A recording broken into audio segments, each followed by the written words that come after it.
What up, YouTube? Good morning, ladies and gentlemen, boys and girls. Welcome to this day of Sunday where we need to do a lot of Sunday. What's a word that begins with S that is synonymous with thinking? Sunday thinking. That's what we need to do today. Sammy, congratulations on first. H-House, congratulations on second. Uki, congratulations on third. Uki, did I not see you yesterday? I feel like Uki would have loved yesterday. Where's the chicken jockey reaction we get? H-House, we're not playing Minecraft anymore. There's no chicken jockey. Jockey. I can't speak. Holy moly. I saw that you won last night. We did. Team Bad Cop did indeed win last night. Indeed. Mom, come quick. Covino is live. Darn tootin'. You darn tootin'. I don't recognize you without your mask. What do you mean without my mask? Oh, you're talking about... Wait, what do you mean without my mask? I have my VTuber model on right now. This is my VTuber model. Because I'm a VTuber. Howdy, Yuri. How you doing? Yeah, I did the face reveal yesterday. Did you miss the face reveal, Pagorli? It was a pretty crazy face reveal, if I do say so myself. Actually, I think we have a short on it. No, not a short, a clip. I think there's a clip of it. Go here. Somewhere. Anywho, what we're doing today. Oh, here it is. Oh, that's not the right thing. Face reveal.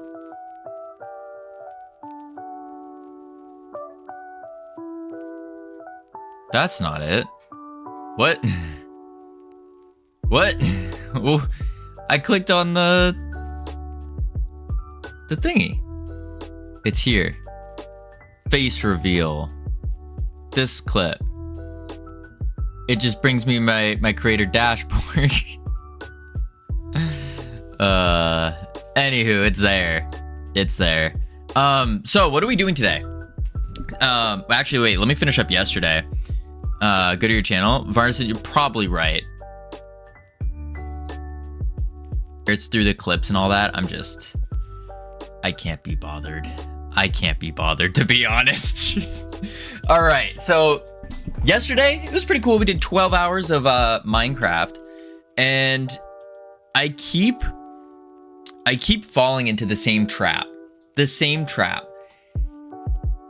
When I play video games, especially for 12 hours straight, that screws me up. It gets me out of my game dev flow. It's very strange. Yesterday, Uki. Yesterday we had a 12-hour Minecraft stream as part of the VTuber Summer Slam. Because if you don't know, I'm a VTuber. This is my model, my VTuber model.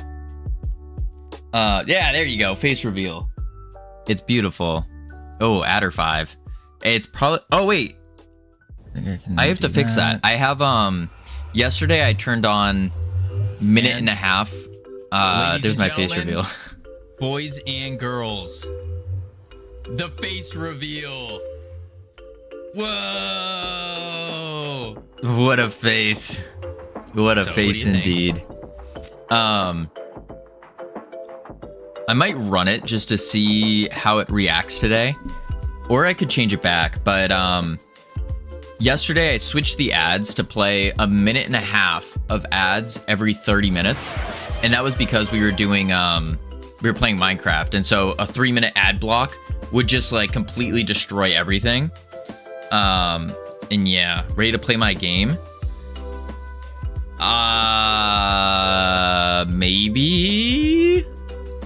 Maybe.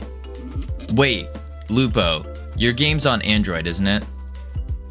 I do not have BlueStacks yet. I did not set that up. Did not set that up yet. No. couldn't get the build for Android, so I'm making it on HTML Windows. Oh, I could do HTML on Windows, yeah, for sure. What engine are you making it for? Or with? Anywho, today. Oh, wait. Oh, Unity, that's why. What was my mind is completely shattered. Completely shattered. So, yesterday, VTuber SummerSlam, Team Bad Cop versus Team Jake Creates. We dominated and crushed our competition as foretold. But it actually came really close. It was actually like, we were actually worried at one point. And we're like, oh no, we need to actually focus up here. Let's stop. We got together, we're like, all right guys, we gotta focus up. And then two others, I think it was just two, ran off, killed the Wither that none of us could kill. I don't know how that happened. Got us 100 points. It was crazy. It was pretty crazy. But it was good. It was fun. Raised a lot of money for Gamers Outreach. It was pretty sweet. Pretty fun. I thought it was super fun. But the problem is when I play a video game for that long, trying to get back into the flow of game dev it feels weird. I don't know how else to describe it, especially when we're at that point in game dev, hence the title of the stream, where we don't know what the heck we're doing anymore. We did a prototype for the clicker game, and the clicker game was garbage, to put it lightly. Absolutely garbage. So we're in the ideation type thing. So no more clicker game. I don't think so. It's just not, it wasn't fun and it wasn't good. The only thing that was making it more fun and like different than every other clicker game was the auto battle. But the auto battle, we would have to completely rework to make it worthwhile. And then in order to rework that, we'd have to like basically redo the whole project. It was not the whole project, but we'd have to redo and rework a lot. And at that point, it's like, are we reworking it just to make something that not that excited for work? Probably not. You didn't do anything to make it a cool clicker game. You just added some buttons. True. It's okay. It's good to iterate fast and see what works. Yeah. Except the iteration took a month. That was kind of crazy. Howdy, Cam. You didn't do. Yeah, I read that one. Are you thinking about doing some market research to trends and find an idea in that realm? I'm not quite sure even how to approach this now, because like I was just saying, tying it back to the gaming, it threw off my whole brain, my thought processes. And I literally am thinking about Minecraft right now as compared to game dev. It's wild. So I did this morning, for 20 minutes, I quickly threw out a couple ideas that I wanted to jump into and kind of workshop it together here. Because at the end of the day, like you need to talk to people about these ideas and see what sticks, what is worth prototyping. The big thing is I was thinking about what kind of games do I genuinely enjoy. And those are going to be the games that I'm going to make probably the best. I'm probably going to do the best at making those games because I enjoy them. And then that enjoyment would seep through into my development and thus making a better game. And I'm not really a clicker idle game player. Not really. I support making games you enjoy playing. Absolutely. The problem with that is that, howdy Misty, I enjoy AAA games in games that are very difficult to make. I shouldn't say very difficult, but are typically made by big teams. Did you drop the power clicker? I think so. I mean, we still have it. We can always go back to it, but I think we are dropping it. Right, but what core mechanics do you enjoy about those games? You should deconstruct what you like about them and find where you can start. You see, Goop, that's the other problem. the core things, and I was really thinking about this. League doesn't count. I don't play League. I don't actually enjoy League that much. He likes the competitive online aspect of them, unluckily. Exactly. And the shiny graphics. It's not even the shiny graphics. I'm okay with like not amazing graphics. Those aren't mechanics though, correct. So all my travel adapters died today. Oof. So the big things I like are, let's use red. I like competitive. Oh my god. Comp. I like competitive. I like multiplayer. I like fighting. Some kind of battle, like I should say like battling would probably be better with like abilities. And those are like the main core functions. And you guys can already kind of see the problem here.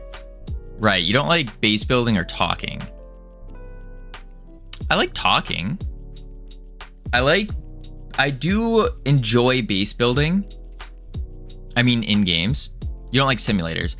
Yeah, not crazy about simulators. I do like survival games. But see, that's the other problem. The reason I like the survival games, such as Ark Survival Evolved, is because of the multiplayer PvP stuff. Because I like to build a really hidden but super hyper efficient base, and then defend it to the teeth, and then go out and like raid other bases and stuff, which is another big problem. So you can break down what you like about those elements. Those aren't really mechanics, right?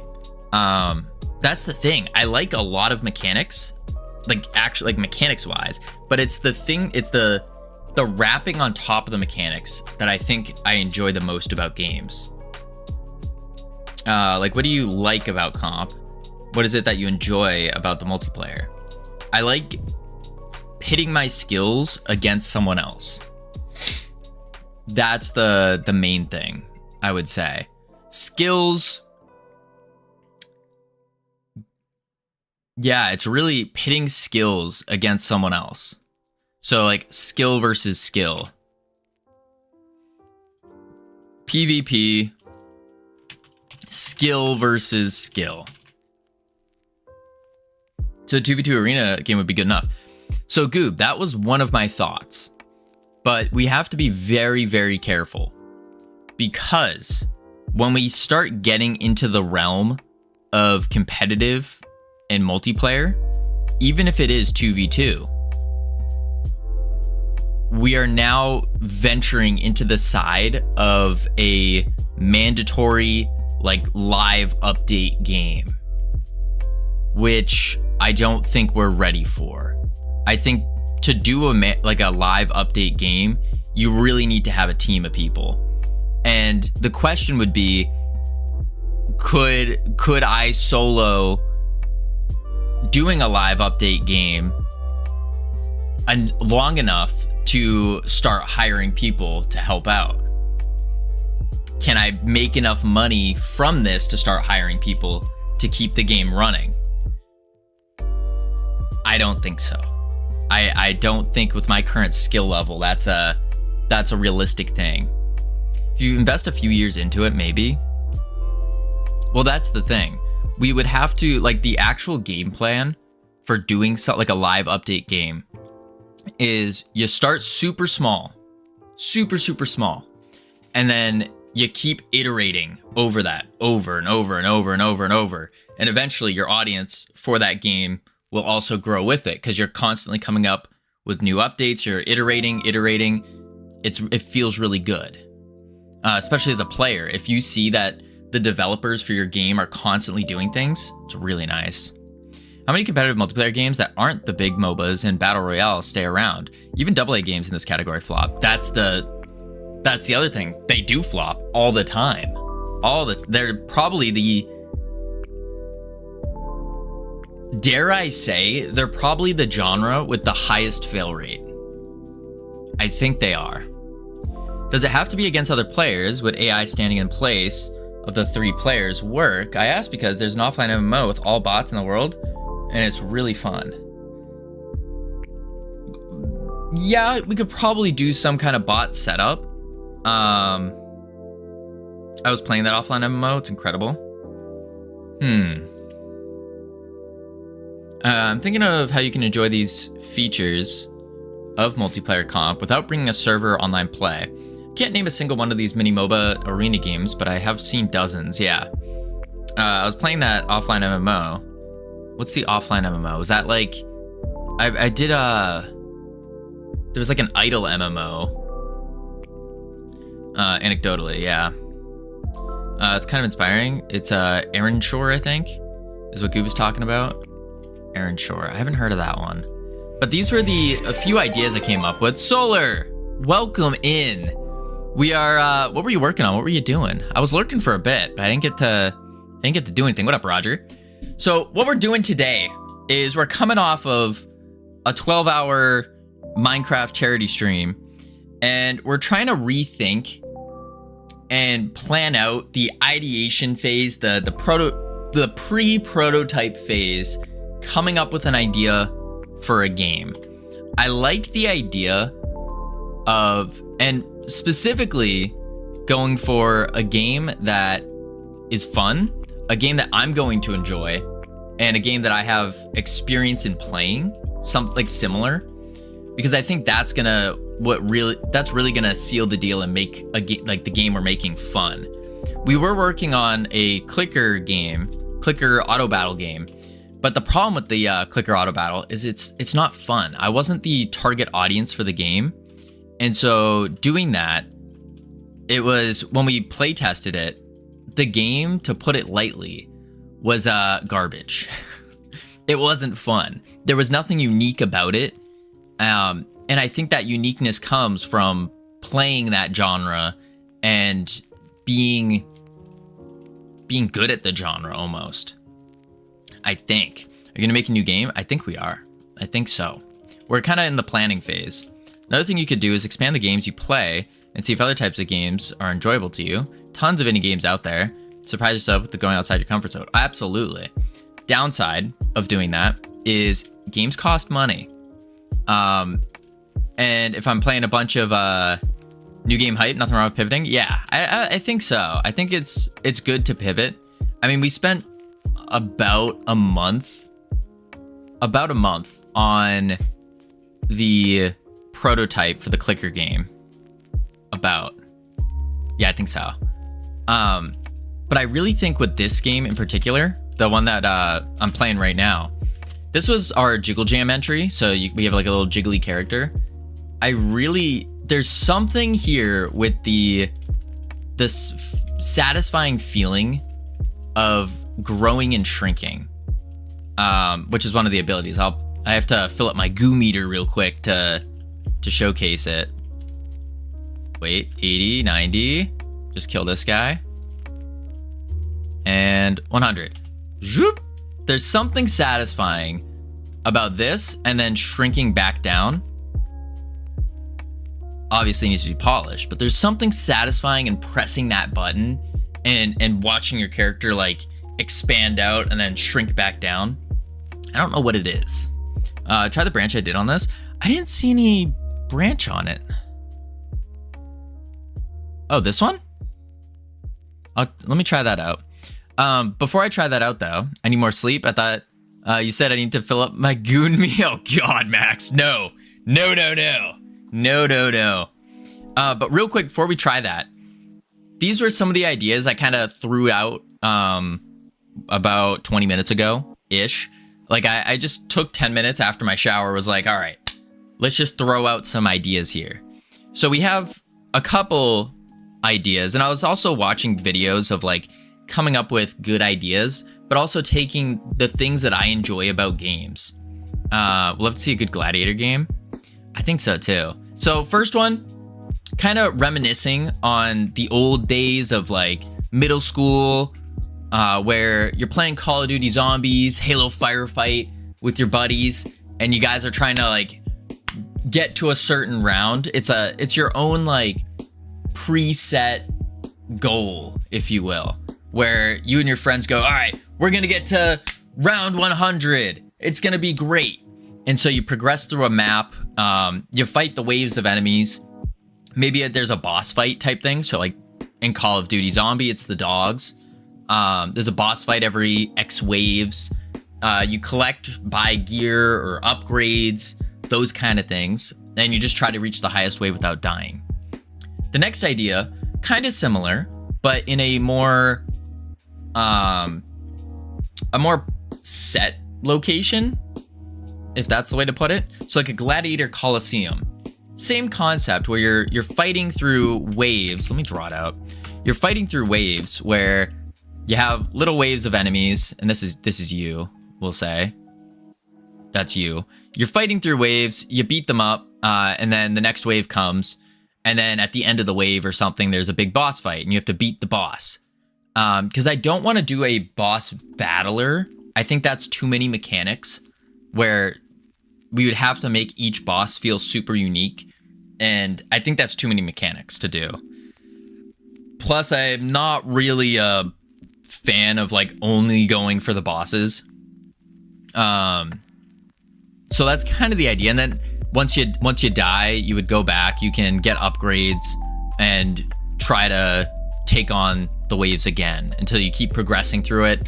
And eventually we have like an end where you secure your freedom or whatever it may be. That's not really the important part that we're focusing on. Next one, I suck at platformers. Not really crazy about them, but I was just writing out every idea that came to me. So a 3D platformer, you escape a location and you have to fight enemies that are blocking your path. We can use the growing and shrinking as part of moving through the map. So you can grow really big to jump higher. You can shrink really small to go inside a vent or something. You can use your goo arm to shoot your arm out, grapple to the wall, and zoop, get right back up. Kind of the idea here. Still common theme is definitely some kind of combat, because that, for me, like, combat is great. Other idea was a third-person tower defense type game.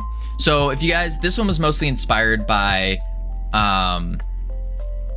Dungeon Defenders. So if any of you have played Dungeon Defenders, it's basically a tower defense game, except third person. So you're the player, you run around the map, and this is in 3D. You run around the map, and you can place your own towers on these different paths. So if there's a path here, this is a bird's eye view.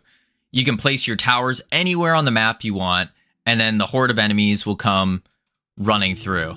And different towers do different things, slowing them. And then also, you, the character, would be the main fighting force. So you are attacking these guys with the help of your towers. And of course, you progress through the different maps, different levels, gaining gear, equipment, experience, that kind of stuff. And progressing, getting stronger and stronger, trying to use your towers in a smart way. So maybe you use a slow tower followed by something that Dungeon Defenders did really good with the tower system is mixing elements. So if you did like water and electricity, you would stun the enemies. If you did ground and air, the ground would knock them up and then the air towers would shoot them. There's a bunch of like element mixing that you could do, which was really, really cool. You could do an oil, so you could shoot oil out and then shoot a fire tower at it, and then the oil catches on fire and then leaves like a puddle of fire there. That kind of thought process. And then I just wrote action roguelike, just because I was watching a YouTube video like right 2 minutes before stream started. I was watching it and I was like, oh, okay, that people are saying like this was one of the common game genres that kept coming up for like what to do if you're not very experienced, what kind of game to make. So that's kind of where I'm going with here, like the thought process at least. One of my favorite shows back in the day was Spartacus. Survivor's Lake, but 3D. Could do that. We would there's a lot of survivors out there though.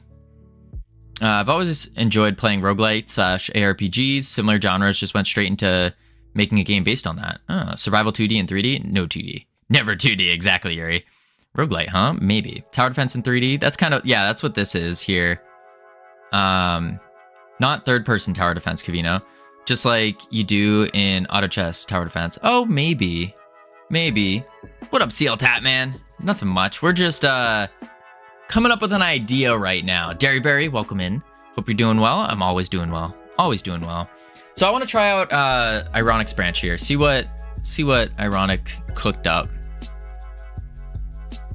Boom. Let's switch it over. Switch. Any idea that needs a running around 3D character isn't like an instant hurdle? Yeah, it definitely is. But that's kind of a hurdle that I think I'm okay with tackling, you know? Give me a number 1 through 25, 9. That's a hurdle I'm okay with tackling, because that's also a hurdle we've been doing this whole time, you know? We've been using just tons and tons of 3D characters and movement and stuff. That's not just artistic skill, it's a taste skill too. A taste skill. Let's see. Quest here. Let's hit play. Go for it, Covino. Tower defense is good for beginner and future. Absolutely. Quests.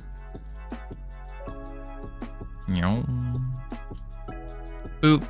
Use goo wave ability 5 times. Kill 10 red guys. Use your grow ability. 1, 2, 3, 4, 5.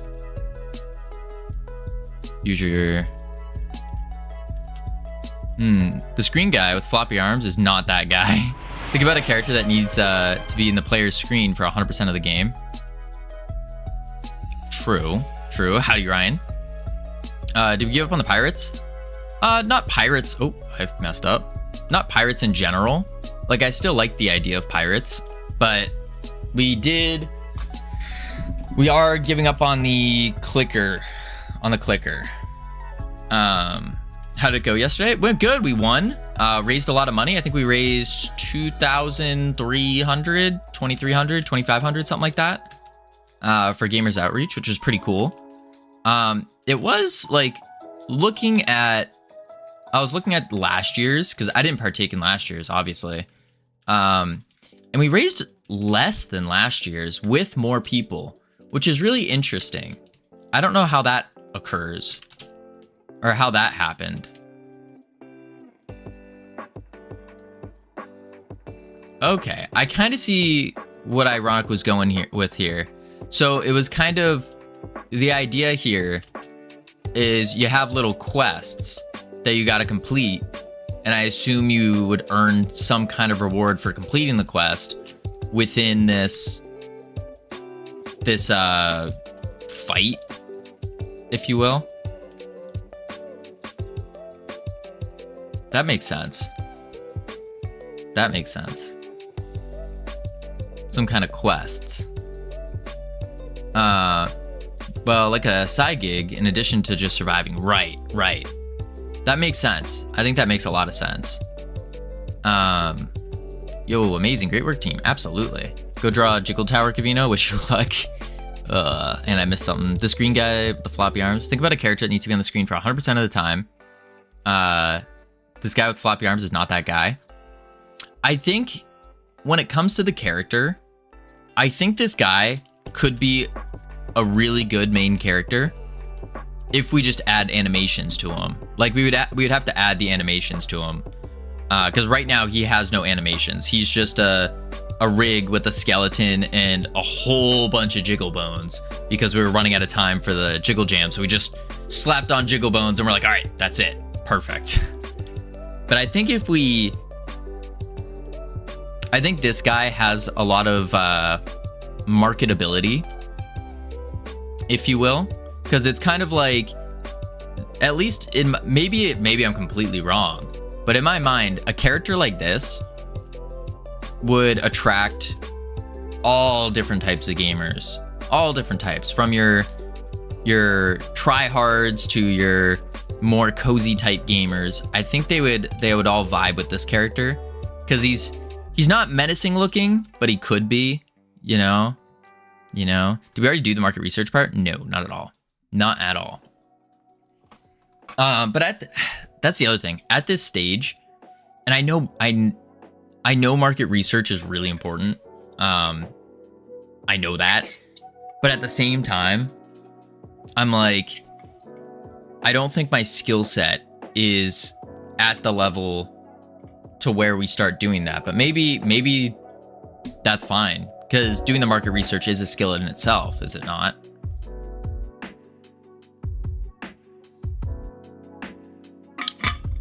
Yeah, I'm not sure. Not sure. Okay. By the way, today, just because I forgot to change it, the ads are going to be running every 30 minutes for a minute 30. Because it's like half the time. Instead of the big 3 minutes at every hour, it's the exact same amount of ads. It's just the way it's split up now. Just so you guys know, I forgot to change that before starting stream to flip it back to 3 minutes. All right, so, I like the market part because it puts some boundaries on the brainstorming. That's true, especially when you have a lot of ideas. It's really important to put boundaries.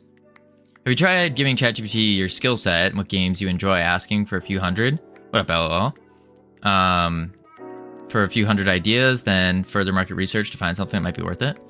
I have not tried that. I have not tried ChatGPT for market research.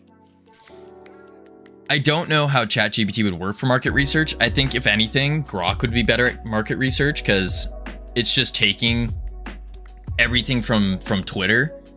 And so that's where a lot of people complain about games, and that's the research. We're trying not to ask computers to do thinking for us. That too. Because it is also a skill set, like I said, where we need to be able to immediately kind of get an idea and fit it in the market and see how it goes. Yeah. So we have a couple different ideas here. Cannot seem to finish any projects. I always seem to start a project, but they always get too big. I think I'm going to host my own self game jam. I went to a theme generator, gave me a delivery. My idea is that you need to deliver on promises. Absolutely. I completely agree, Max. And that's the thing that you also have to be careful of, though. And that's at least the most recent learning experience I've gotten, is you have to be very, very careful about pushing a game just because you said you wanted to do this game and said you were going to finish it. If you already, two different paths it goes, but if you already know your word is good and that is like a mental personal thing, if you know that's good, then then this would apply. If not, then yes, make a small game, get it done, and fully execute all the way to the point of release. But if the game isn't, you're one, not getting enjoyment from the game, two, it's not coming out as well as you want it to, then just like an engineer, don't be afraid to drop it, which is a very difficult thing to do. But if it's not good and it's not coming out good and your prototype failed, as in it's not fun, you could keep smacking it, but you can only polish a turd so much. So it's like, at some point you need to be okay with letting go of your prototype and moving on to the next prototype. And you just keep doing that because you are still gaining stuff during that time. The goo guy's coming back. Potentially. I would say that 3 of these ideas are similar enough that half the prototype for them is probably the same prototype. I think so too, ironic. Like, the prototype for at least the Gladiator Coliseum and the COD Zombies type thing, these two, these are definitely similar enough, for sure. The tower defense? I don't think so. I think the abilities wise, these three work. They're the same. Just slightly different execution on how the enemies come, what path they follow, and how they interact. We've seen the video where a Japanese man polishes a ball of dirt, makes it look really nice. Yeah, but at the end of the day, it's still dirt. It's still dirt. So yeah, if you're not trying to make dirt or mud or whatever, which is typically the goal, diamonds are also dirt, but highly compressed dirt. Highly compressed.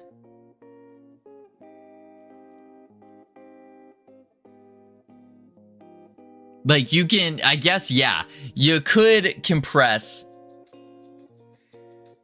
your dirt ball enough with the right type of dirt, the right type of minerals within it. You could highly compress it and work for years and years, squishing it down until it turns into a diamond. Sure, you could.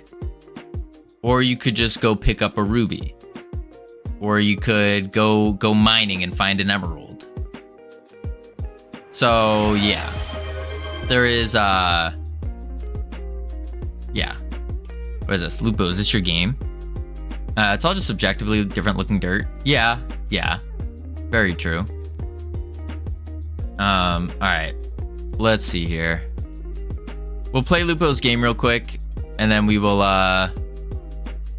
we'll head back to the thinking. But I think what we do is make a prototype for the combat. What up, Origami? Howdy, North Pole. Real quick. Yeah, like our standard 10-15 minutes. Of course. Now I can sculpt things. Let's go. So I think this is what we do. Prototype will be fighting enemies. I mean, you can easily prototype a tower building system in the same prototype. Are you banning the greatest clicker game of all time? I think so, Nick. I think so. Because it was not the greatest clicker game. It was garbage. There was nothing unique about it. Nothing special about it. And the big one is I wasn't excited about it. Was not excited about it. So, yeah, we'll plan out this prototype then, after we try out Lupo's game. And we need to, the things we need to focus on for it are going to be, actually, let me do this. Prototype. Things we need to focus on are abilities. We need to focus on loot drop. We need to focus on, oh, thank you for the goose. All right, we'll play Lupo's game after this goose then. Howdy, Das Razor. Focus, no goose. Oh, okay. We're gonna, Das Razor, I'm gonna pause the goose. Once this goose goes, we're gonna play Lupo's game. Then we'll get back to the goose. Let me finish writing this prototype real quick. Oh, come on. I know, Lupo, I know. I need to get my, if I start playing your game, I'm gonna completely forget my train of thought. And so I need to finish this train of thought first. Super important, super important. Hello there, señorita. Tellists. Do I look like a señorita? Estoy señor. Tu borracho. Yo hablo español. Pero. Yo hablo español, pero. Muy pequeño. That's not right. You'll say, soy un señor. Oh, I am the mister. 100% fluid. Sí, me gusta la biblioteca. ¿Y tú? Vamos a la playa. A mí me gusta bailar. I'm just quoting songs. So prototype, we need abilities, loot drop, waves of enemies, boss fight. This is exactly what 15 minutes of Goose and Play Viewers game needs. Talking in Spanish really helps with the concentration. Yes, that's what it is. Okay, I'm just planning out the prototype real quick. What are the base things we need? We need abilities. We need loot drops. We need waves of enemies, boss fights. And the difference, I guess a tower placing system as well. Tower placement system. I can make a dragon. You said that, origami. Waves of enemies. Yeah, that's part of pathing. Or waves of enemies is like pathing and stuff. What else do we need? Can I zoom in? X waves. Are you making a mobile or PC game? PC. Fight through the rounds. Progress further. So waves, gear, which is drops. Wave count. We got that. Put a could be. Oh my lord. This goose just blocked the entire chat. Put a could be an ability behind towers. Yeah, I think that's a good idea. Could be an ability. Because that's another thing is we could have an ability where you pop off a little piece of slime or whatever our character may be. You pop off a part and then it acts as like a little tower. My dragon head has 400,000 faces? Oh, origami. That's a lot. That's a lot. Want to see it? Post up in the art channel in Discord for sure. Roguelite. No. Obtain money. Loot drops. I guess we need money. How's it cheaper to fly to Hawaii via Denver and Chicago than it was for a flight direct to Boston this year? What do you mean? Oh, it's just based on where the planes are. And also, plane companies have different, like, what do you call it? Deals with airports. And yeah. Yeah. All right, 2 more minutes. Prototype, abilities, loot drop, waves of enemies, boss fight, after X waves, currency gain system, and then a tower placement system. And that should be enough to prototype the 3 different types. Yeah. Yeah. Yeah. Met Covino, he broke my heart. You put a Tinder date move. He did a Tinder date move. Oh my. Airline pilots just hate Massachusetts for some reason. Maybe. Maybe. That could also be the case. I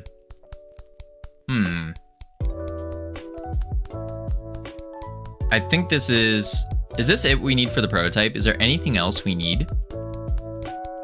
Bad weather? It's 81 degrees Fahrenheit. It's not that bad. Maybe the airport sucks. Logan Airport. It is an international airport though.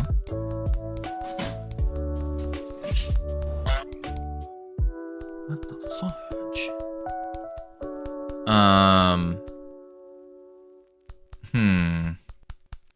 It's hot. I'm dying. It's too hot. It's really not. It's really not. Tower. Is there anything else we need in this? I don't think so. I don't think there's anything else.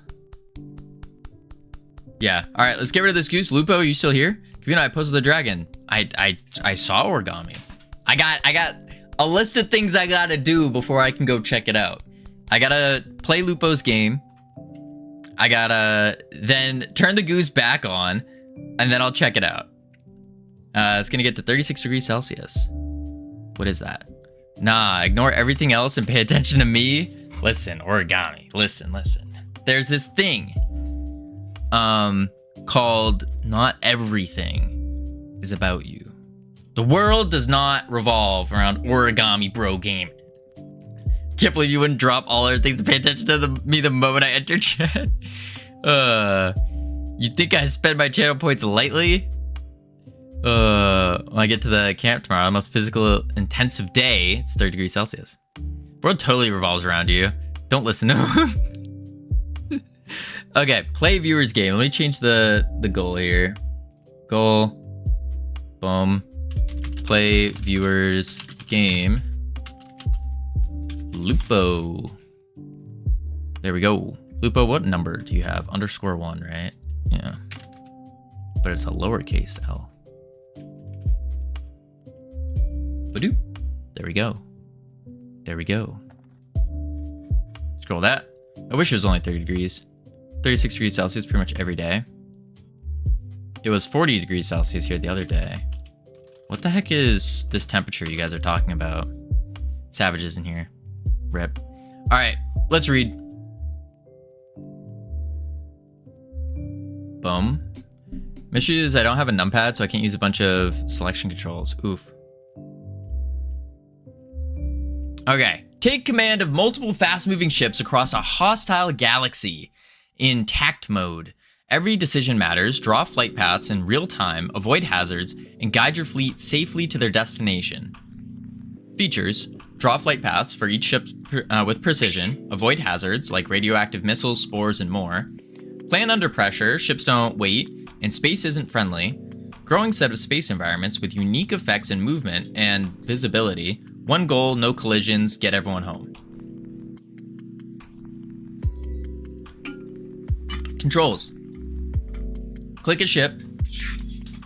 Drag to draw its path. Release to execute. React fast. Think ahead. Manage chaos. Sounds easy enough. All right, let's give it a go.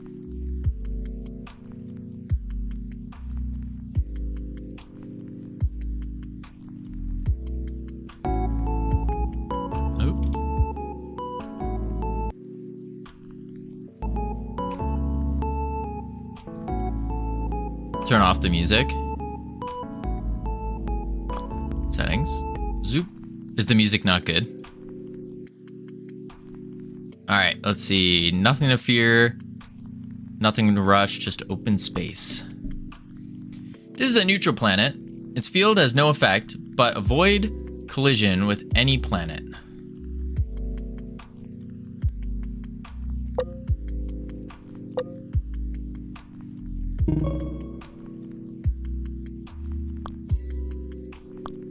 Okay, cool.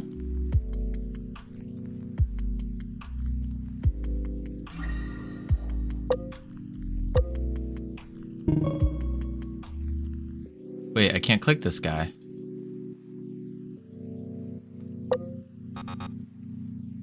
What? There we go. Oh, it's someone else going.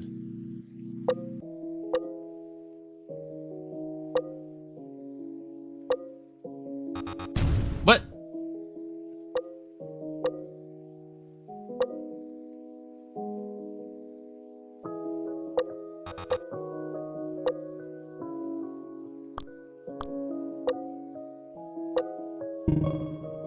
There we go.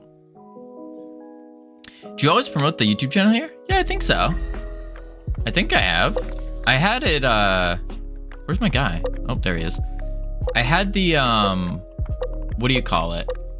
The timer on. I might have changed it, actually. Maybe I didn't have the timer on.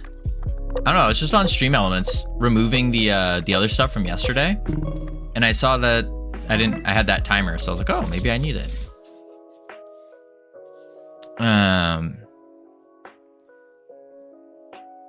Wait, click the thing on the top left to show recorded paths. Wait, oh, this is cool. You build out your previous stuff. Planet launches a missile. This planet protects ships by launching a missile at any incoming threat. I clicked that. Wait, but I can't collide with it. Oh, maybe that's okay. Oh, I can go through their fields. The resolution is all wrong. I can't really go full screen. Doesn't allow me to.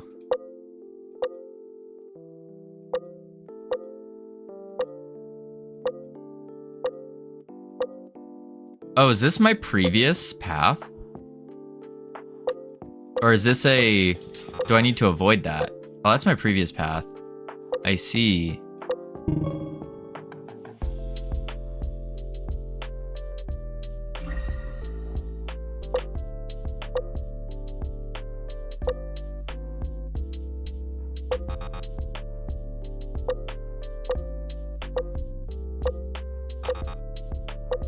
Wreck nerd.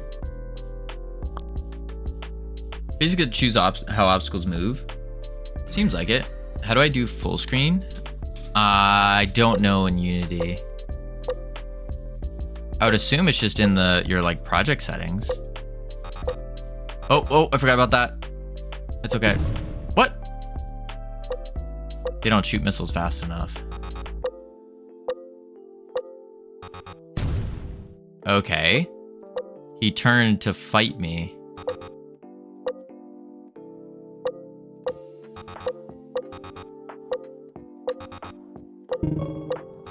Got it. That's your ship, dude. No, the other guy. See, he turned at me.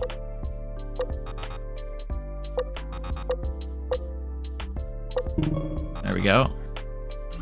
It was your previous rocket. You did that. Oh. I get it now. You're making your level. Oh. Crap. I get it.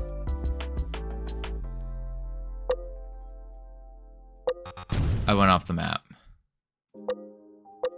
So I do this. I come down.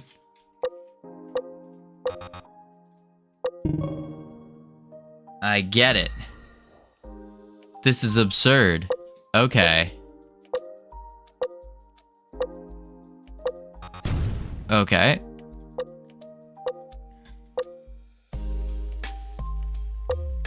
Dodge. Oh. It was a really neat game. Yeah, it's a really cool concept. Okay.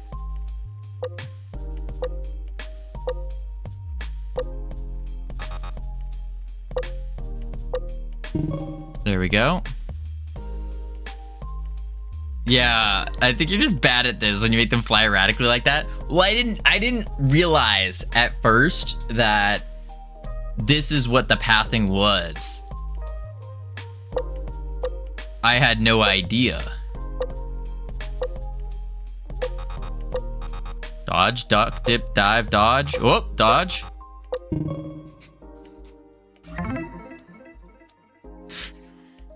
This guy flew right into me. The guy that flew like that.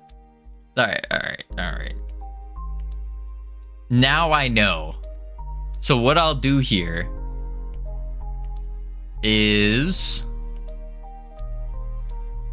Let's see if I can cut through. Down this way. Up. Oh, I think that rocket's gonna catch up to me. Yeah. Fly this way. Around.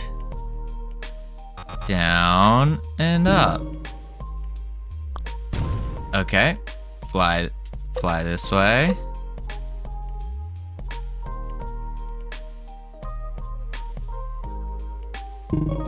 There we go. There we go. Where's the invite to your house party the other day? I didn't have a house party. What do you mean, Cam? No house party. Okay, this one, I reckon I can make it. I think I can make it. I can't make it. Show paths. Oh, nuts.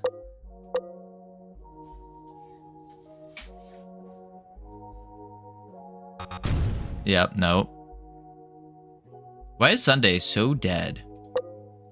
I don't know. It's weird. Sometimes Sundays are like a hit or miss. I think it's because like end of the week, but also game dev in general. Like some people are getting ready to go to work tomorrow and they're like, ugh, I don't want to see any game dev. I feel like you said that last week. Probably. Now he just does game. What? He quit game dev. It's official. What are you talking about, Aaron? What are you talking about? I assume rockets are Earth friendly. UFOs are Mars friendly? I wonder. Where do I have to go? I have to go straight out.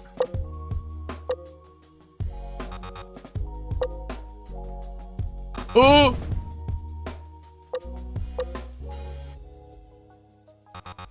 Oh, the UFO goes so much faster.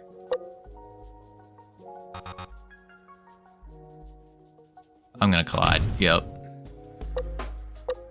Go this way. Go, go, go, squeeze. Okay. We go this way. Yup. Yup.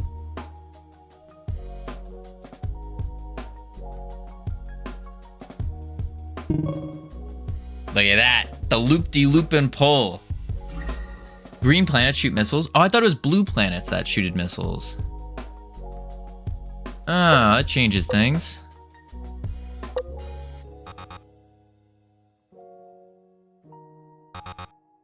Oh, get in. There we go. Whew. Okay, easy.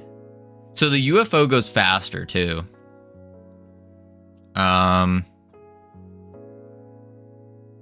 Which means I should be able to do this.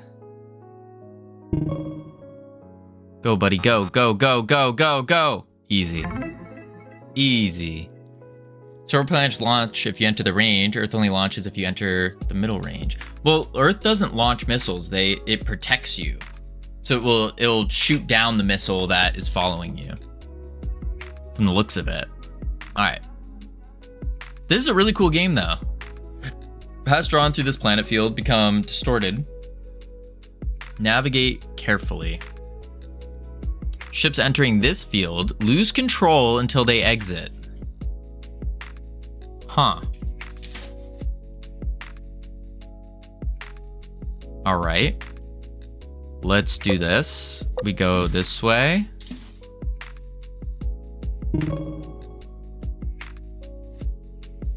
You know how it says DPS for the points? Why doesn't it add every second? It does add, not visually. That's what it is. Okay. Now let's do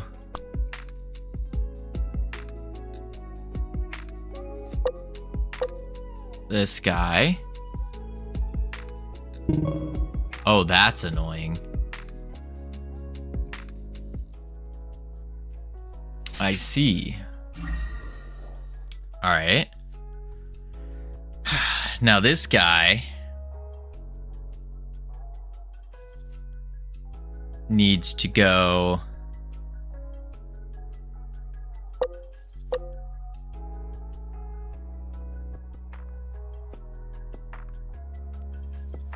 like that.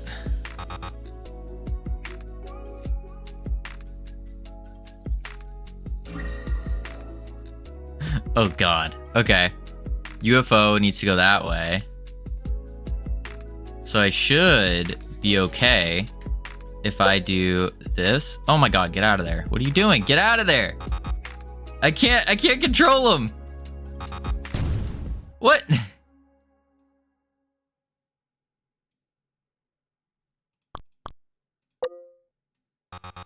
What? Is that a feature where you can't control them until they... I don't know. That's a little annoying. I wish I could start dragging ahead of time. Like I wouldn't have to click it and then drag. I wish I could just start dragging. I think Cam has heat stroke. He might. Can you make it visually? What are you talking about, Cam? That's a bug. I mean, you can't control, but should exit on a straight path. I thought I fixed it. I see. Yeah, I'd really like to be able to like just drag right now instead of having to click and then catch it. Like I didn't catch it there. Let's do this way.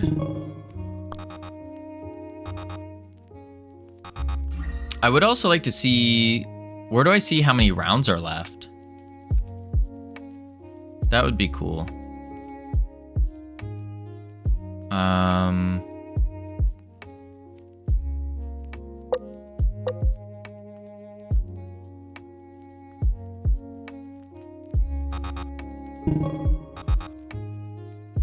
There we go.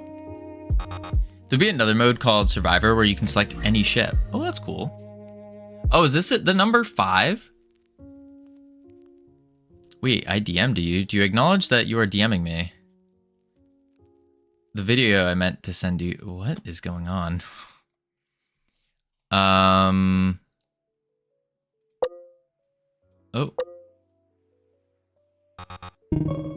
That should work. That's not gonna work. So instead, I go like this, and I go, woo. Okay. A little bit lower. There we go. Wrecked. Nice.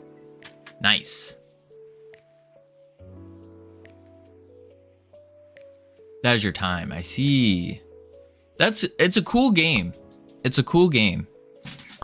I like it. I like the idea. I see where the idea is, for sure. I think it's super nifty. Yeah. The only thing I would say is just, I wish I could drag earlier. Covino, when are you ditching Windows and going for Linux?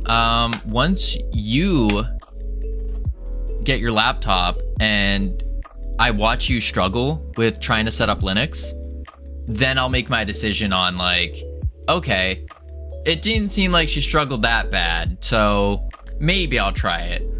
But if you end up struggling a ton, then I'm just not doing it. But more than likely, I'm not going to be touching Linux at all. More than likely. Hopefully it arrives at the end of this week, beginning next week. Absolutely. I don't think I'll be doing any Linux though. I don't think so. Unless I get a laptop, which I am looking at getting the Framework laptop. Because if I go to Germany, I was talking to Hypnotic about it. If I go to Germany, it would probably be for about a week-ish. So taking that into account, probably will be there for about a week. About. Something like that.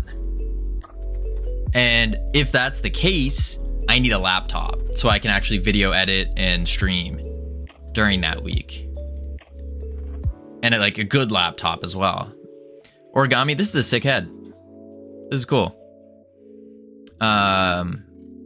So I think that laptop might be Linux. It might be. My work are going to hate my holidays. I'm booking off next year. Personal device with Linux is nowadays 30 times more attractive than a Windows device. 30 times more attractive. To who? To who, North Pole? Yeah, this is a cool head to me. Oh, in that case, I'm going Windows 100% of the time. We're not trying to attract any North Poles. No. Off the market. But for a personal device, I was thinking, like, I do want to try out Linux and have something that runs Linux. I'm just concerned about video editing. but it should, I mean, I can talk to Hypnotic about it. He has it working. So, more privacy and control if you know what you're doing. Yeah. All right, back to prototyping. Back to prototyping. Prototype. Game. Okay. If a person has Linux installed, I'm like, oh dang.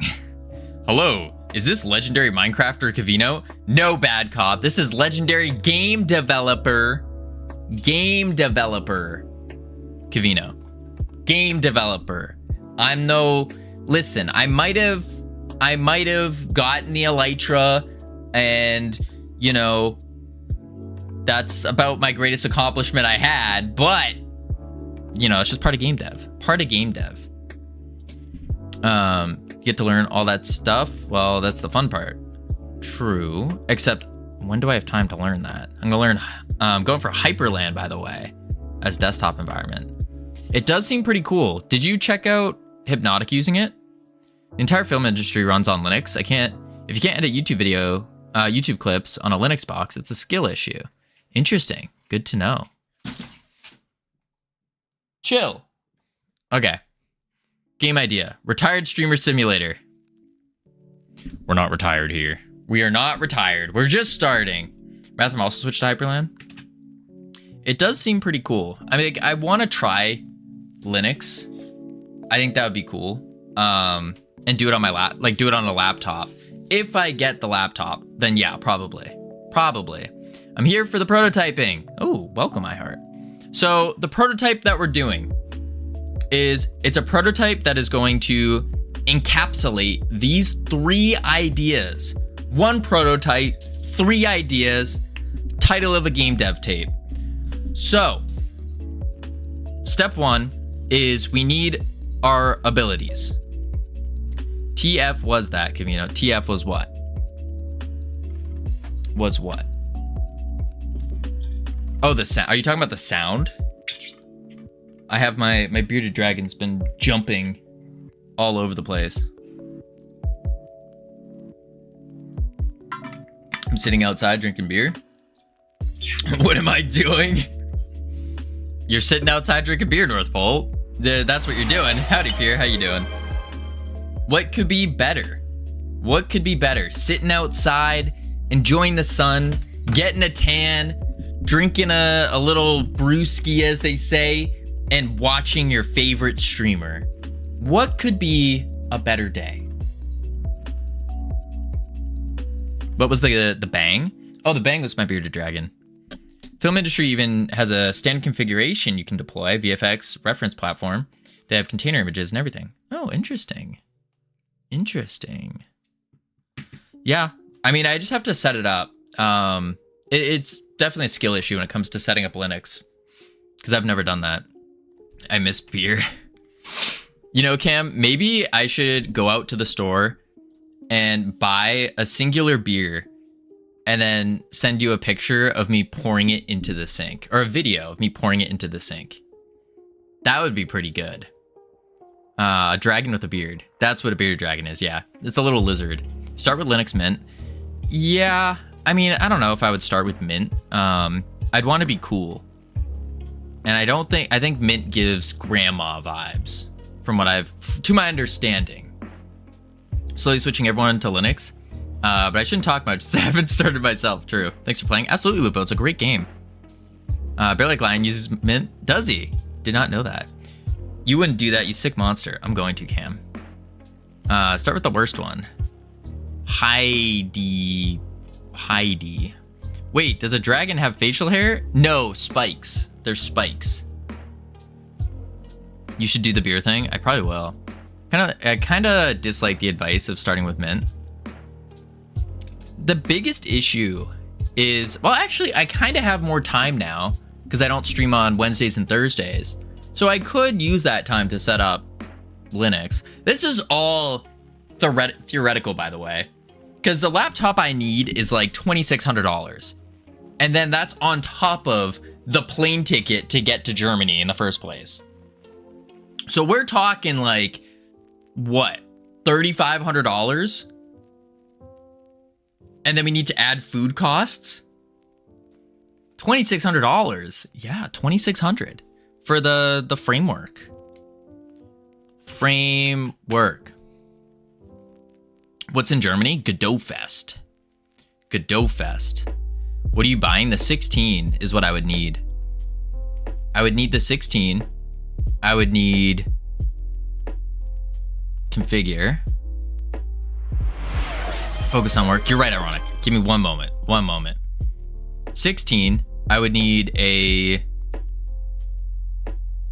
probably the Ryzen 9 because right now I'm using a 9. Let's see. I need 32 gigs of RAM. I don't think I need 64. Well, wait, that's one 32 stick. Let's do two 16 sticks. We would need an M2 for sure. I probably only need 1 terabyte though. I don't really need 2. And I don't know the difference between these two. I don't know the difference at all between them. So we're gonna go with the cheaper one. 1 terabyte. Go for 132 though. Go for 132. I always thought it was better to split. What CPU is your desktop right now? A Ryzen 9 30 something. Why not get a basic computer? What do you mean? Is that like a brand? Mine was under 1K. Can you do game dev on it and edit videos? Why are you getting such a high-end laptop? Well, because I would need it. Like, if I'm getting a laptop, so then I can do video editing and stuff while doing game dev, potentially stream. Kind of need a decent one.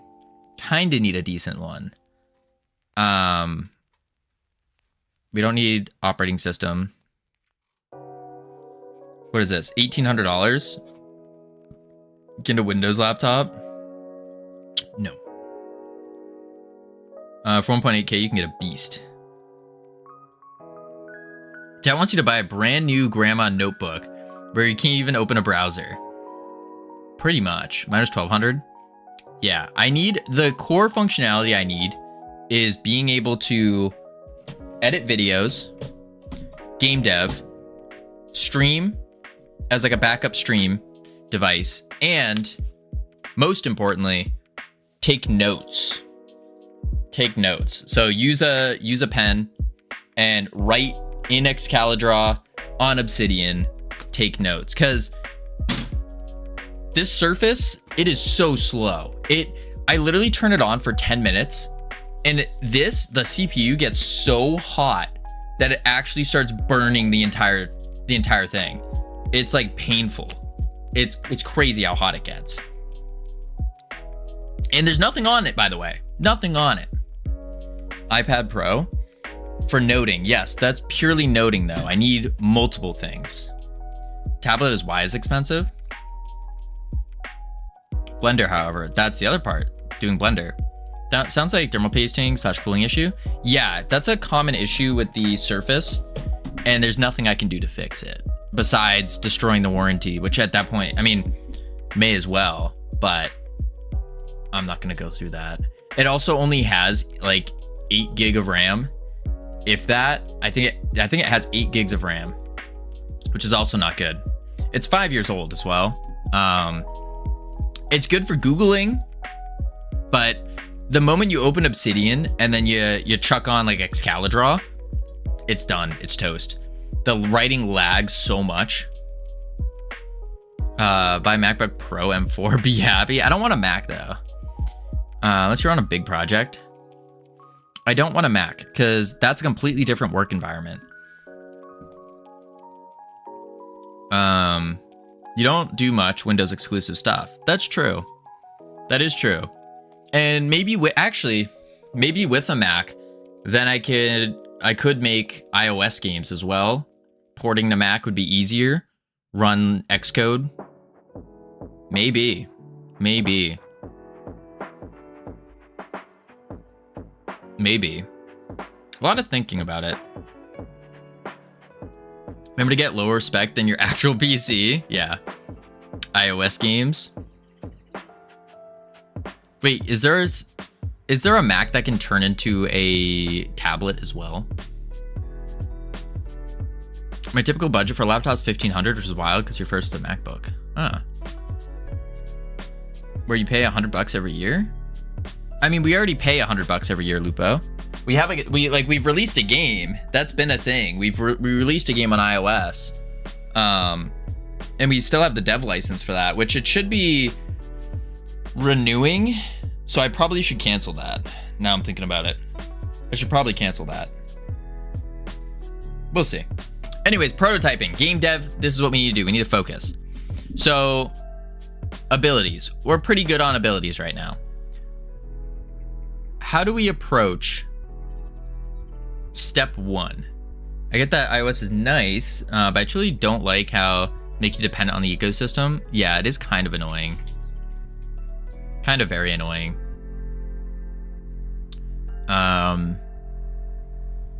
Okay. Abilities, loot drop, waves of enemies.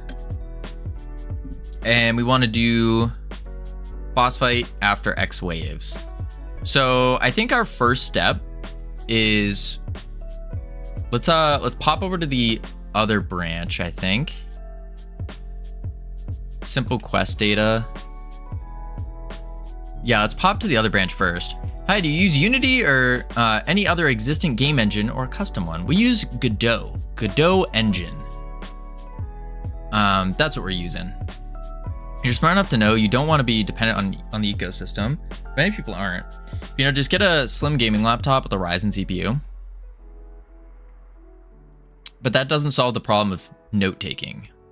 Like, I need to physically, when I take notes, I need to physically write with a pen. Like, I need to physically write it. I'm not a typing note taker. I'm a writing one, for sure. I find that I actually retain the information more when I write it down. There's a gaming Windows tablet. Interesting. Tape a graphic tablet onto it. Surface Pro form factor, but with gaming. Interesting. You do retain the info more when you write it down. I'm with you on that. Yeah, I think there's actual evidence for that as well. Asus. The ROG Flow.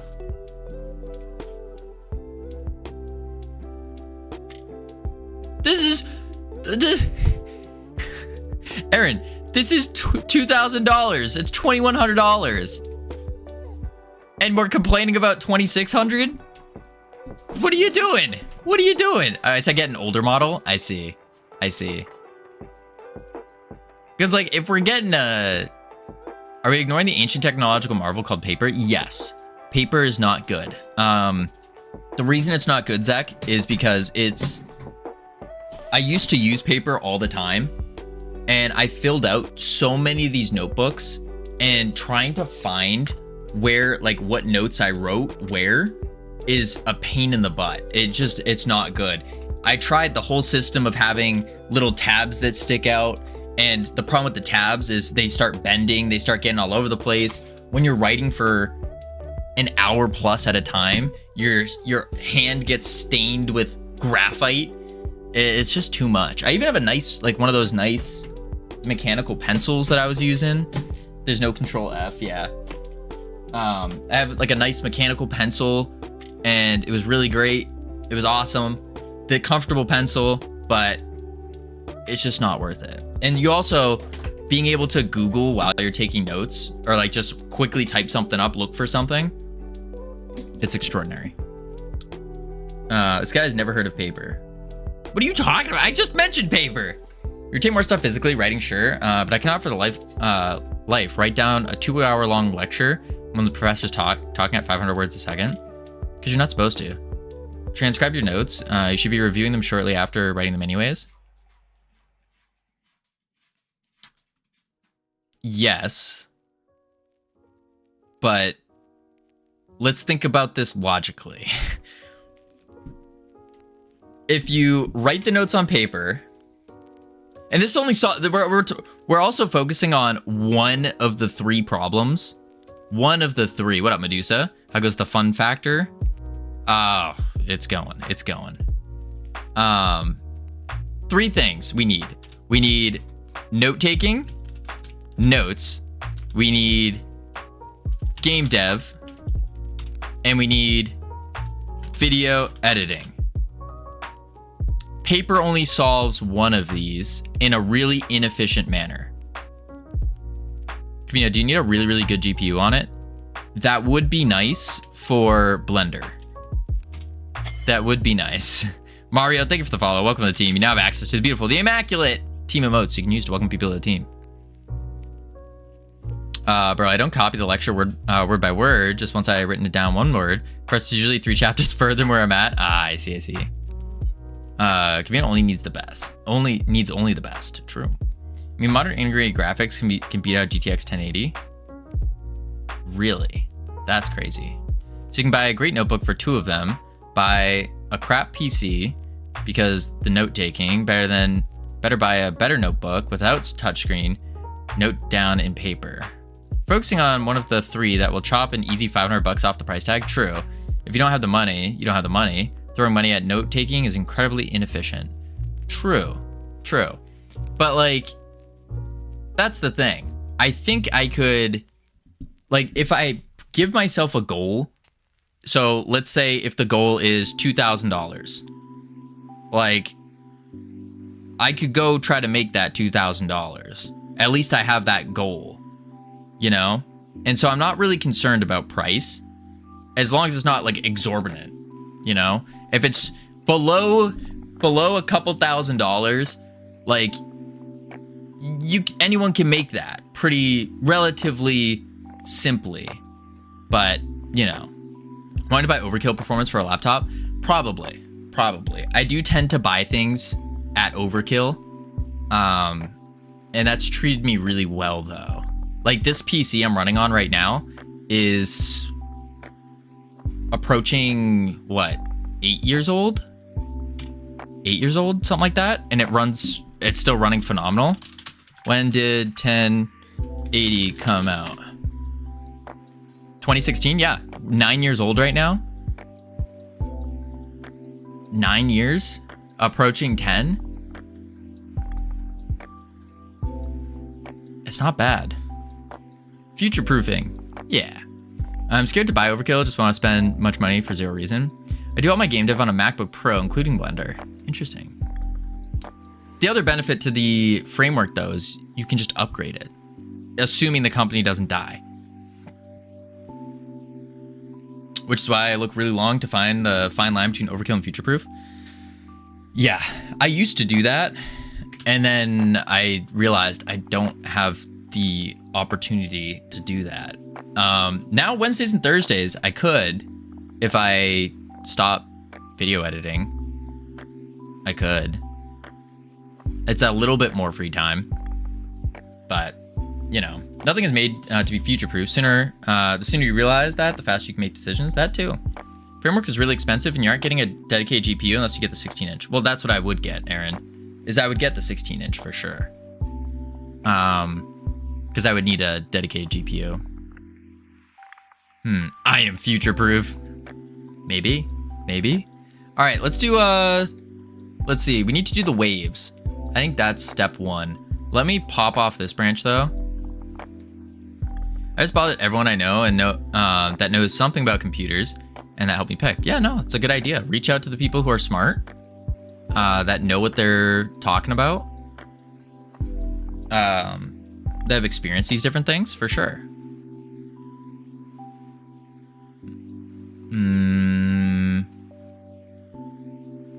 Okay, back to Godot.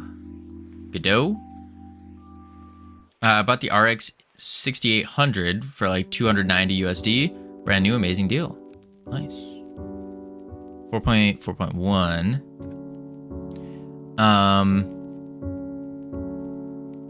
Boom. Yeah, but the most attractive part to those frameworks is just the ability to be able to upgrade them. It seems like that is super attractive for a laptop, because then I know I spend a little bit more up front and I get to upgrade it year after year if I need to. if something happens, I can just boom, upgrade, boom, upgrade. Like, it seems pretty good. Ability to upgrade no unnecessary ASIS or whatever programs. Yeah. All right, let's see. The choice for no windows. I mean, that you always have that choice. It's just how many hoops and stuff are you gonna jump through to get to it? All right, so we need to, step 1 is set up the enemy spawner to spawn in waves. To do the waves, we should probably, I think we set it up in the game. Yeah, so we have level, and then we can do like var wave as an int equal to 1. And then what we say for the spawner, right now the spawner is just going off a timer. So I think what we do is we get rid of the, oh, we can keep a timer actually. I think so. What is this game? Are we done with the clicker? Yes, Pierre, we're scrapping the clicker. It wasn't a good prototype. It wasn't fun. Yeah. Asus does have AMD and Radeon versions of their laptops. Those are usually the best Linux support. Interesting. No, because in all of their laptops, Windows is included in the price. Oh, interesting. Imagine calling it the best clicker ever. Listen, if you're not shooting for the best, what are you doing? What are you doing? Y'all, we always got to be shooting for the best, even if we don't get there. By adopting that thought process of like, okay, we're going for the best. So what does the best have? What does the best do? I think that's a very important thing. Make it simple, not big. Well, we didn't make it big necessarily. Like big, simple. Those are two completely different words. Make it memorable, not good. Memorably not good. Yeah, I like Asus, except the current laptop that doesn't work and their current laptops that have some kind of fault in their CPU, you could hack them easily. All right, so this is for spawning, spawn enemies.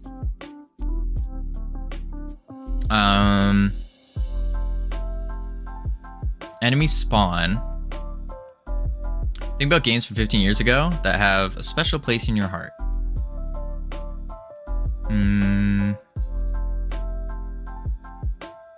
What about them do you remember? Facing Worlds, UT, Trash Map, bad graphics, absolute fun.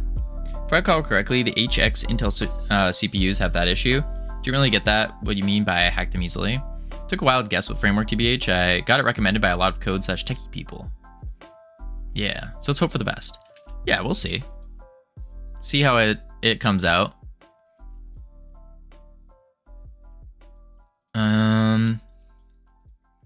Because everyone that I talked to that had one were like absolutely loving it. Absolutely loving it. So I'm curious about it. All right. We want, what is this node? Class name game. Okay, this is the enemy spawner. So let's do class name enemy spawner. There we go.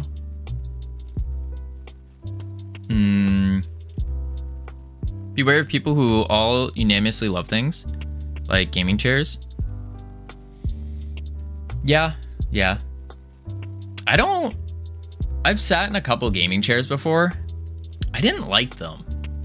I don't know what it was about them. I didn't like them. I don't believe gaming chairs should be a thing. Find me a person who regrets buying their gaming chair. Well, I don't know. What up, Rodrigo? How you doing? I don't know anyone who necessarily regrets it. And none of them were comfortable. The ones that I've sat in just weren't good, yeah. Back to ergonomic office chairs. I think those are probably the play. Use a chair I found on the road.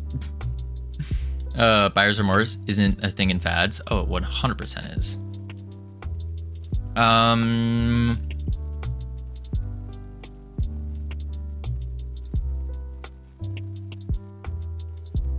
we can do enemies to spawn equals plus equals wave. No. We basically want to set what we're spawning per wave and then per round. So if we do 3 waves per round, just for the prototype, let's do, oh, we don't need Notion for this. Let's go back to Obsidian. Prototype. Let's write, I wish I could zoom in here. Am I going crazy? How do I zoom? Zoom.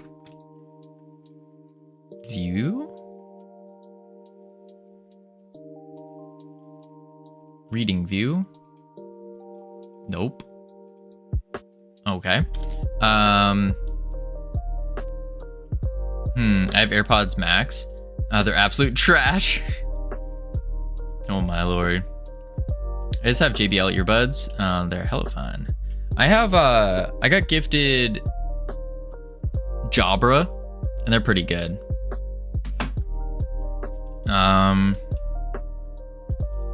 Okay. Okay.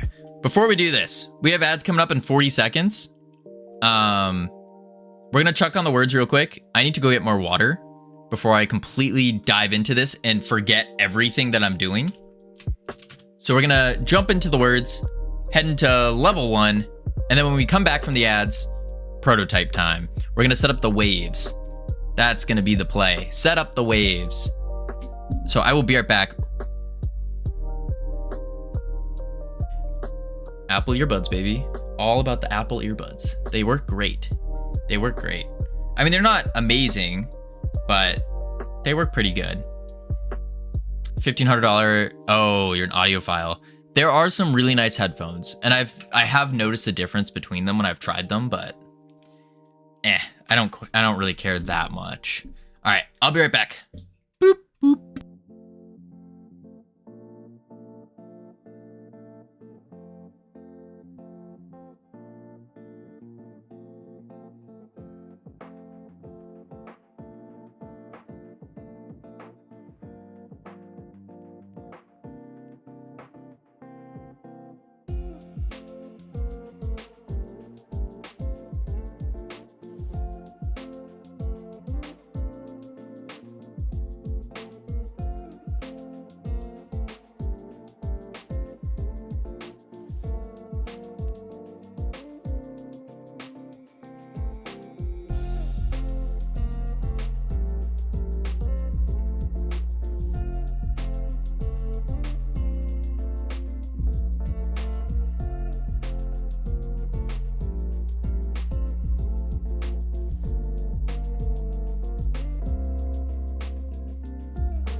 Holy moly.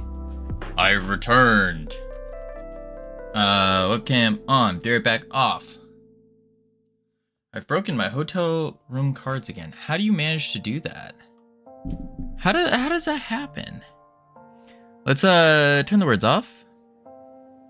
Boop. Wow, welcome back, Covino. Thank you. Turn off the autopilot. Boom bang.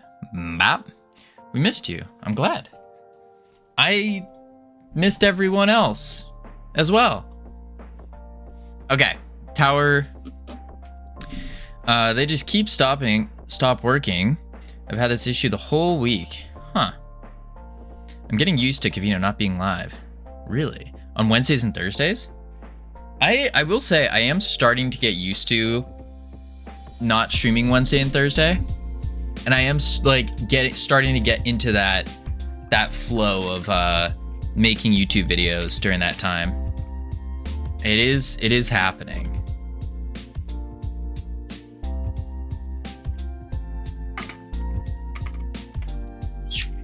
I don't know what to do Wednesdays and Thursdays. I don't think he missed us. I missed everybody except for Cam. Everyone except for Cam. Let's get out of here, chat. What do you mean, iHeart? What do you mean? I said I missed everyone except for Cam. Every single one of you except for Cam. I missed. Prototype, tower placement. Okay. Every wave system. We want 3 waves per round. Covino, I will use my last day in Boston to go to your house. That's okay. Mass Covino unfollowed July 5th. Man, that's just rude, Cam. I'm sorry he said that about you. Action Roguelite could be a sock roguelite. What? A sock? What does this mean? Boom. All right. So enemy spawns.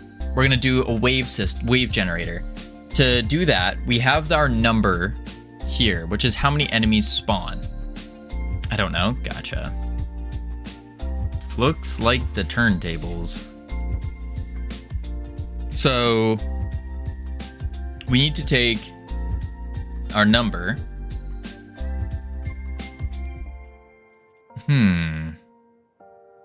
Don't worry, I'll put a FS shirt on a CPR dummy and drown it in a lake. That's, Cam, I hate to break it to you, but by wearing an FFS t-shirt, you may or may not be able to drown. Yep. It actually could potentially help you in not drowning. I have to word my words very carefully here as I started saying them. But I think you get the idea. BRB sounds good. Enemies to spawn. So we want to take our wave number. We want to take our round number or level. I'm going to change this to round instead of level. Round. I don't know where I used level, actually. I don't think I did use it. Yeah. Putting t-shirts on quad MPTs. Gonna go swimming. His name is Bob. If you do drown, you can say out loud, FFS. True. Can I have that in writing, please? It's in the VOD. Video evidence. I said may or may not. I'm gonna go for a swim tomorrow. Good luck. Good luck. Enemies to spawn. I really want to go swimming. That's something I've been wanting to do. I would love to go swimming. I miss swimming a lot. Swimming is like, it makes me so healthy. I need a pool. That's what I need. I need a pool.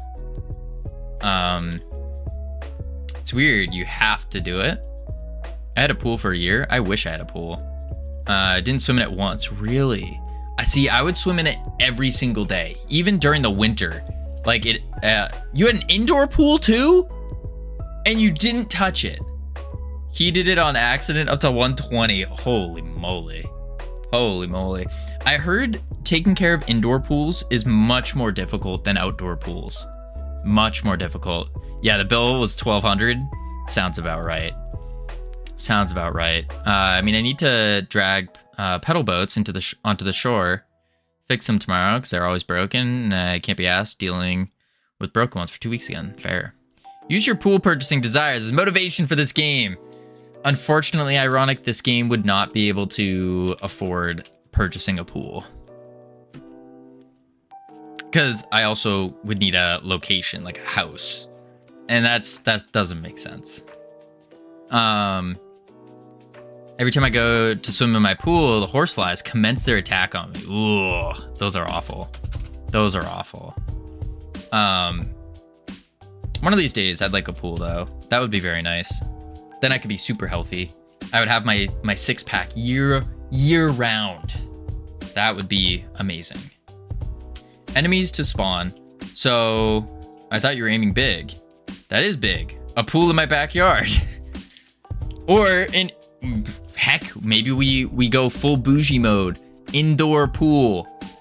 My next house, I'm gonna put a swimming pool in the bathroom. Like one of those jet ones. That would be kind of cool. The infinity pools where you can swim in place. Yeah. I don't know. I don't know if I like those though. I don't like swimming laps. I like just swimming. Like circles, diving underwater, meditating underwater.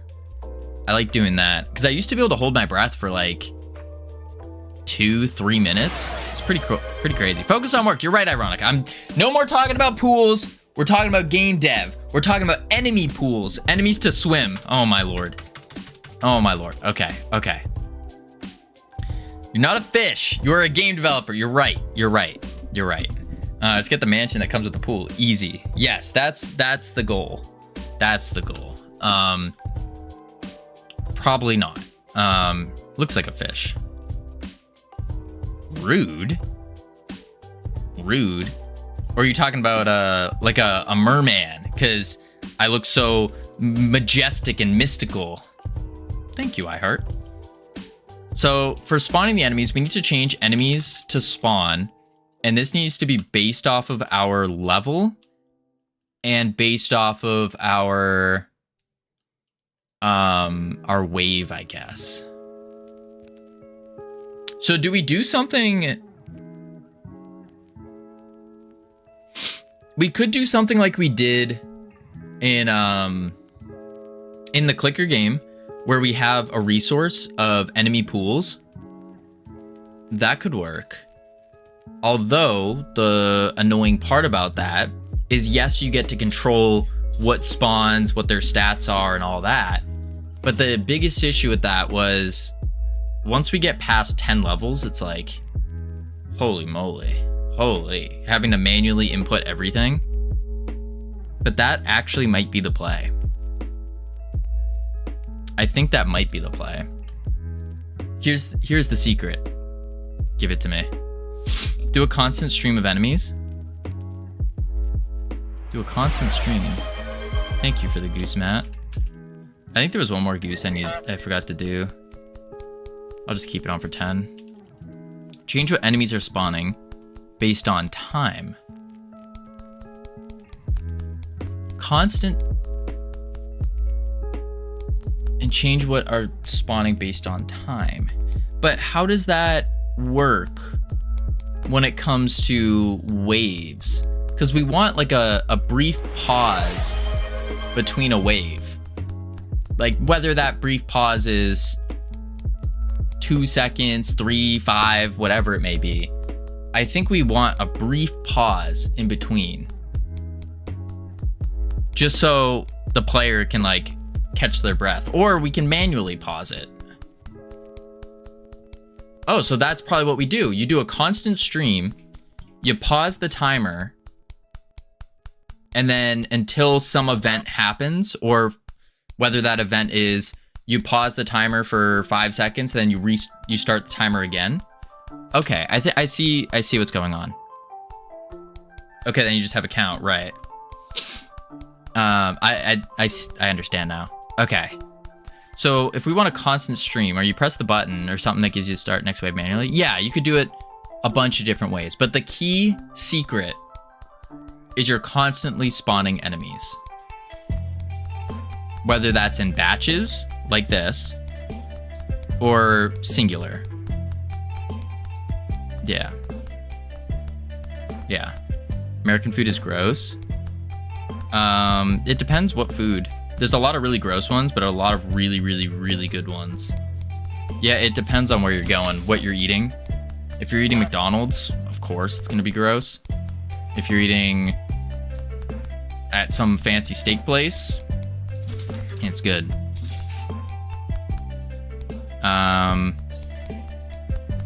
Guys, stop talking about food and swimming.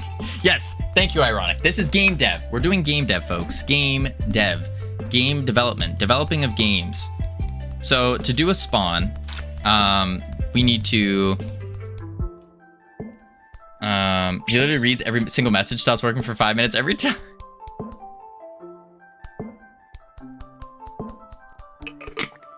Okay. I won't read every message. I will not. Out loud. Okay. For index in enemies to spawn, I need like a personal red button to press. We should attach a button to my chat window where Ironic can just press the button and it just goes like this and it just completely blocks out the chat for like a set period of time. That would be very smart. Electric shock. Okay, that's maybe not the shock. We could, but I know how to set that up actually. Oh, I don't like that. All right, spawn enemies. So to do a constant wave of spawn, have you ever eaten while swimming? I'm not reading. Not reading.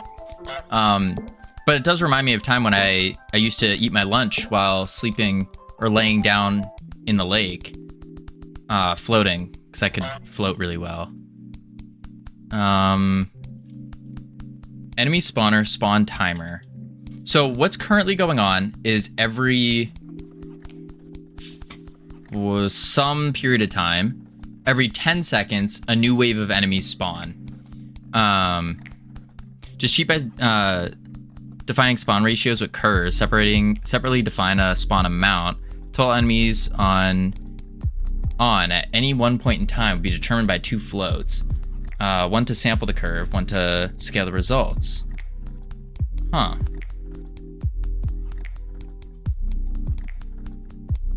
I've never used a curve for spawning. That could be interesting. That could be. Well, wait a sec. We have them constantly spawning already. We just need to... We spawn 5. Spawn enemies. When the timer times out, it spawns enemies again. And then what we'll say is round... So under spawned enemies, we can do at the very end, we could do game.current.wave plus equals 1, like that. And then in the timeout, what we'll do is we'll do a quick lambda here, and we can say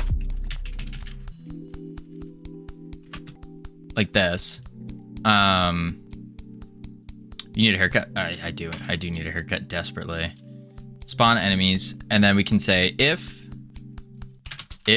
game.current.wave is greater than or equal to, and we'll say actually greater than 3, then we do game.current.round plus equals 1, and that's it. And then return. Yeah, return. But this is a auto start, ignore timescale, one shot. So it will keep going off. So we could probably tell it to stop then. Spawn timer dot stop. And then a return. Maybe. I think that's the play. I was in the news. How'd you know? This is really bad though. This is not good. This would accomplish the task at hand though, right? Because I need to keep pushing myself saying, okay, we're prototyping. So we just need to make sure it works. And then we make it work well. And then in our UI, we'll go, where is my, do I not have a UI? Is it in the player? It's in the player. That's why. Most certainly not, Cam. Most certainly not. Need to reset the wave. Reset the wave.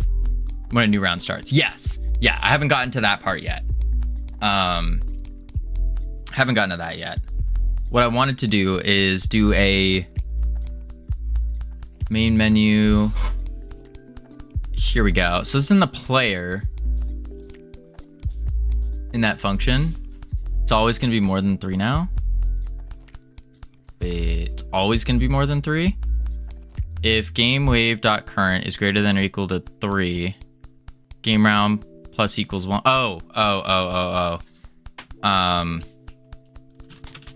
Current wave 1. There we go. There we go.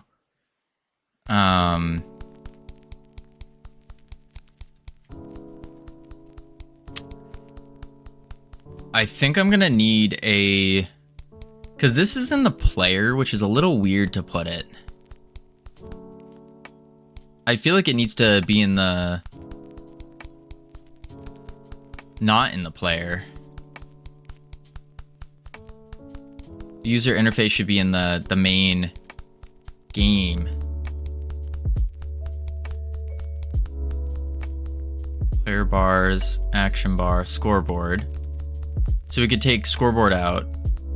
We'll just hide it for now. That'll be fine. And then up top we'll have the interface. So we'll add a canvas. Add the canvas layer. Call this user interface. 2D. Boom. Control. Boom. Full extendo. Bloop. It's more than the conference ticket price. More. It's only 300 more. My ticket's gonna be quite expensive. Then we want to do a margin, and this will be center top. Yep. And then we can go bloop.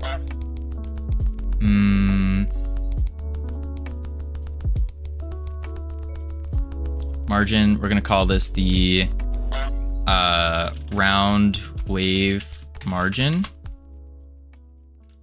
No, actually, wave round. No, it makes it sound, I think I was right, the first one. This really doesn't matter. Round wave. And then we can do,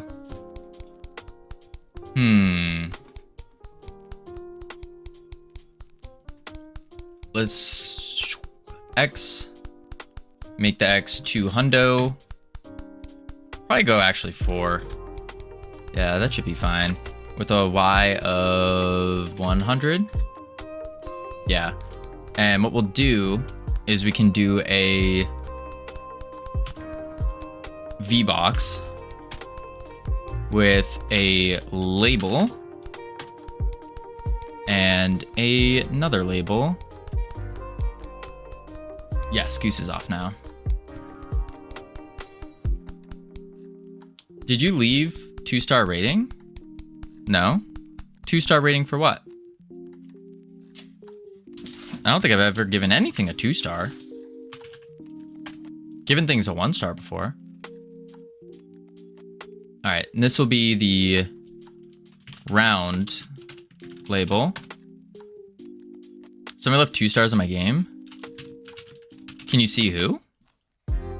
Because ours would be from, it would say from Freedom Forge Studios.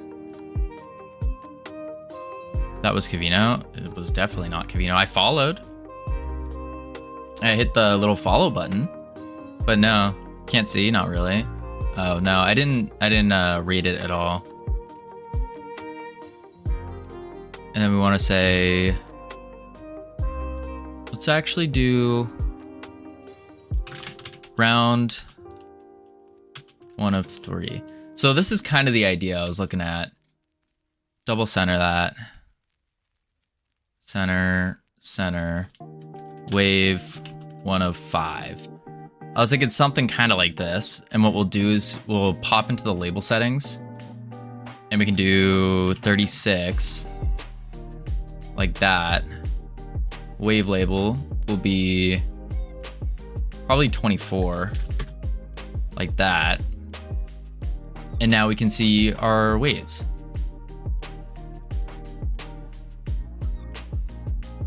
What I think I need to do though, no, that's fine. I can use just one. So let's add this into our user interface folder. Create. Class name. What type of game is he making? I am making, I don't know what kind of game it is. To be honest, not quite sure, but we're doing a prototype for these 3 game ideas: a third-person tower defense, COD zombies type game, and a Gladiator Coliseum wave fight type game. And so we're making a prototype that will encapsulate the main functions of all 3 of those. That way we can just test and knock out those 3 tries in one go. Let's do onReady var round label as a label equal round label. onReady var wave label as a label. Holy moly! Get wave label. There we go. Great. Absolutely. Okay. Lurk, need to go to the shop, buy some snacks. Dope. Let's do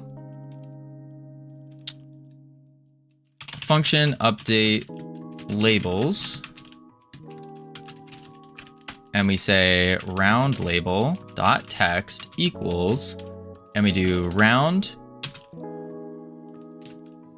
string out of, how do you do a, ooh, I don't know if I can do a second string. I should be able to.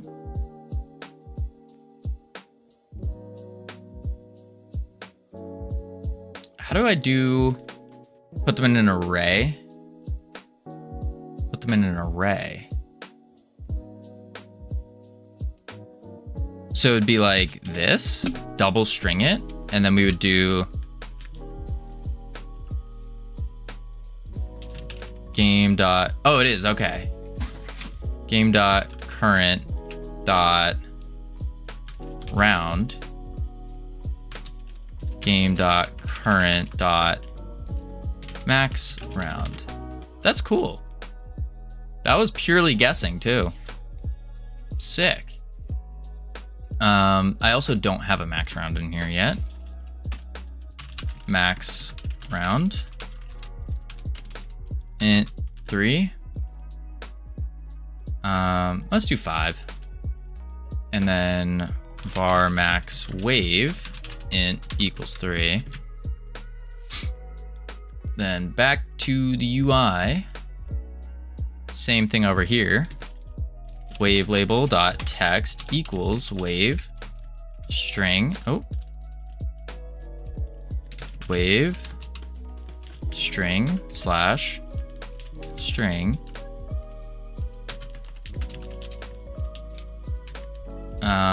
Is this still the Goo project? It is, yeah. Game.current.round, because we have most of the stuff in the Goo project, and so I figured may as well prototype it in this, since we already have pretty much everything we need. Round game.current.next round. There we go. Because the goal, I was watching a video on prototypes, and the goal is to get a prototype out as quickly as possible, so then you can go faster.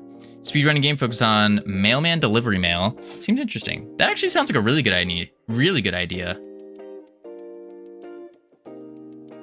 Okay, so this is going to give us our wave label, our round, and we should make this update now. To make it update, we just need to do func ready, so it initially updates. Boom.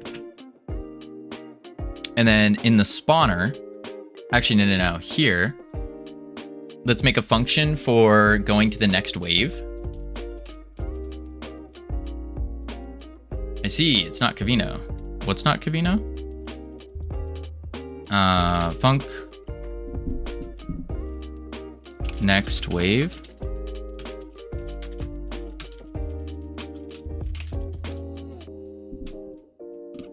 Actually, we probably...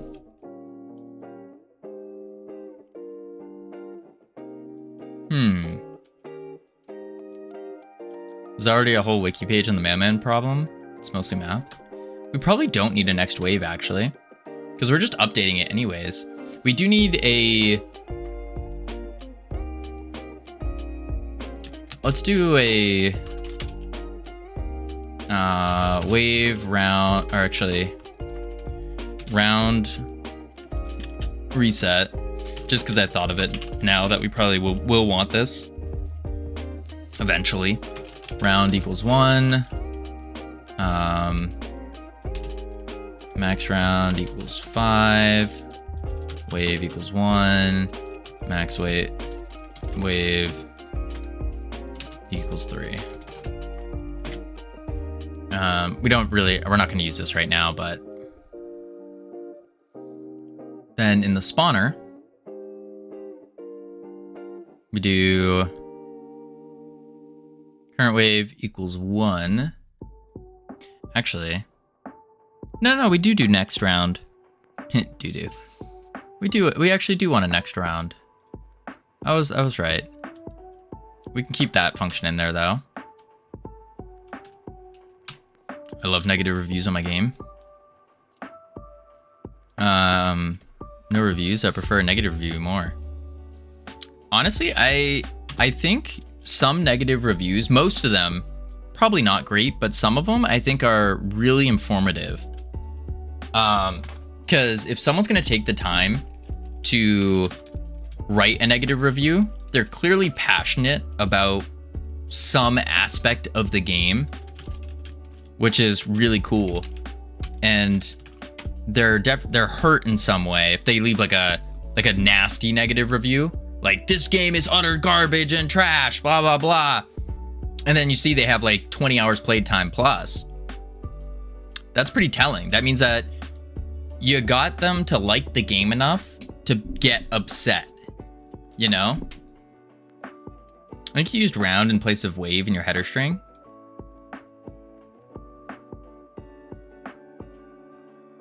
Round in place of... Oh, shoot. Good catch. Good catch.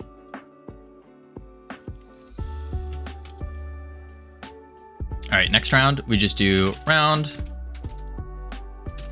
1, wave equals 1. Simple. On my game, the negative reviews and positive reviews all agree. Really? They all agree? That's interesting. That is kind of funny. I actually don't even need this. I just do game.current dot next round. And then here we say if round is greater than or equal to max round, then we just do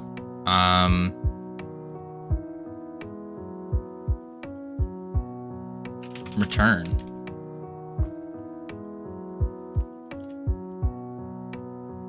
Yeah, then it just stops it.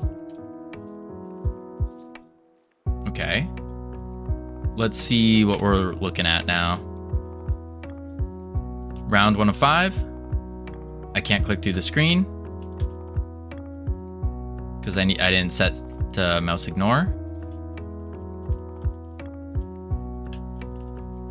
But that's okay. Probably should have remaining enemies left as well. Boom, boom, boom.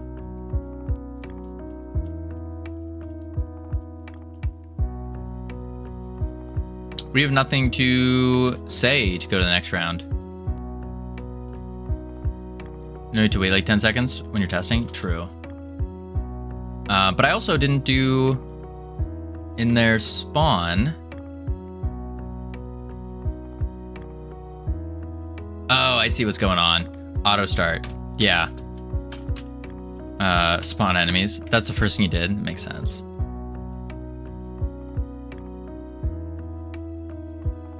Yeah, every time it spawns, it does this. Adds to the wave. Which means when the wave gets added is when we need to actually do a setter here. Set value. And then wave equals value. And then we do... Oh. We need to get the UI. We need the UI. Current. Wait, I have that? Unless it's touching this UI, isn't it? Yeah, it is. UI current static.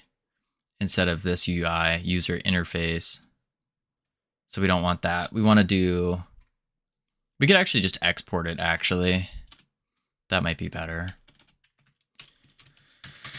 var game UI as canvas layer. And then we say game UI dot update labels. And same thing here. Set value. Round equals value. And then game UI dot update labels. Why am I getting so many transform errors? Oh, it's from the jiggle bone, actually. Boom, boom. There we go. Yeah, let's do that. Text and type string base nil.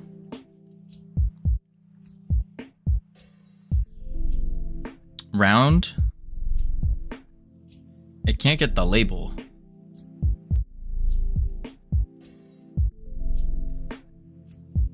Because the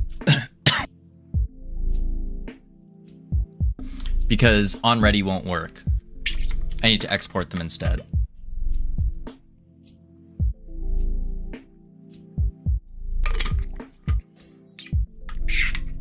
Yeah, I need to export them instead.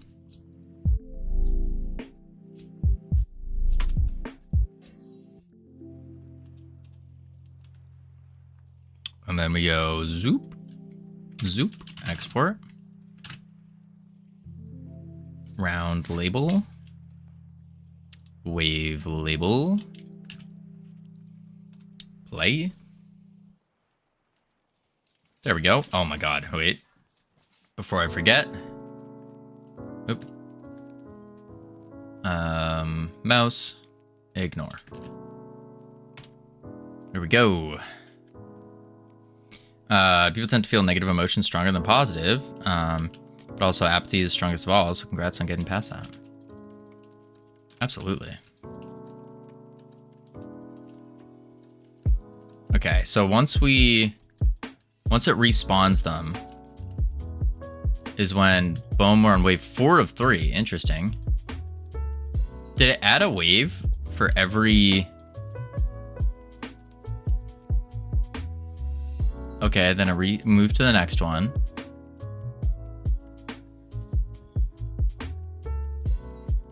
Weird.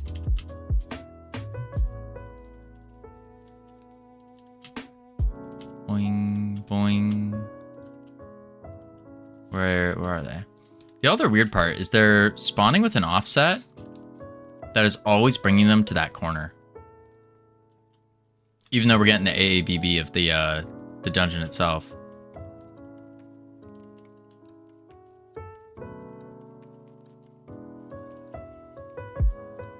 Okay. Why aren't they spawning? The wave exploded, and then they stopped spawning. Let's see here. This is outside the for loop. Oh, because when it first gets called, start at 1, enemy spawn, which adds 1 to the wave. Yeah, so start at +1, start at wave 0. That way we can...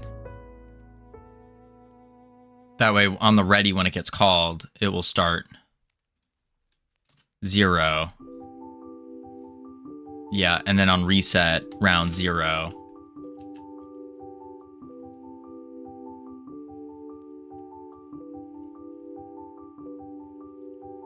And then we need to do max round in the spawner. Next round, but the timer stops. So we don't need to stop the timer actually, because then it will just go off.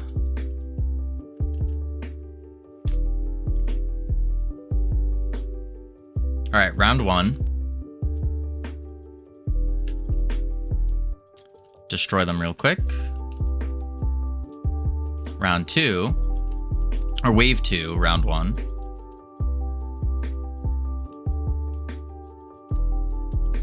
Here comes wave 3.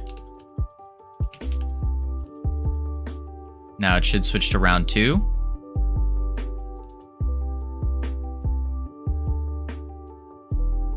Wave 4. But it didn't update the round.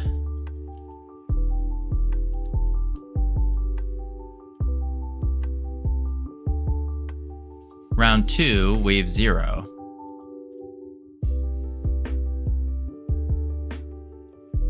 Here comes wave 1.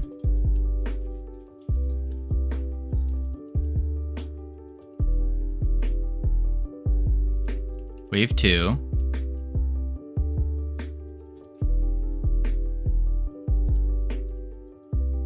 You're in round 2 now. Yeah, I was on... sorry, I keep saying wave and round. Current wave. If current wave is... Oh, I should say equal to 3, not just greater, because then it will go to 4. Won't it?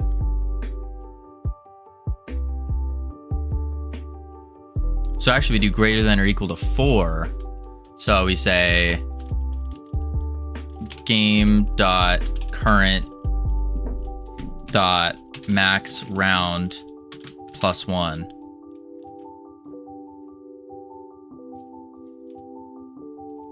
And now it will only go to 3. Wait.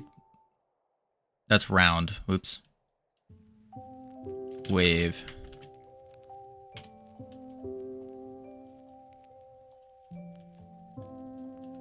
I should increase the damage here so we can test faster. Yeah.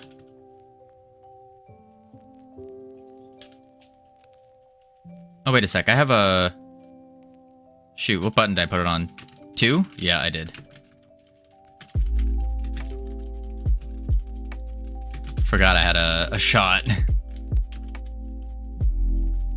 Wave 3? Ah, it's still wave 4.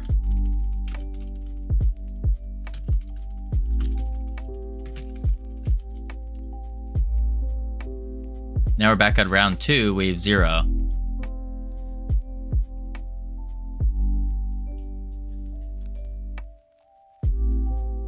If current wave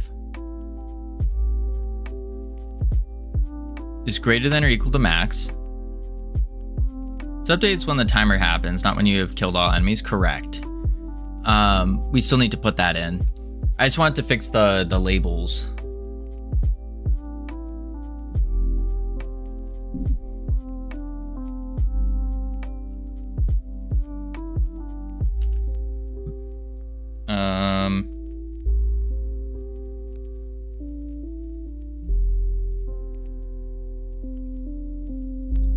This is just confusing. There's too many scripts here. I think so. Let's see.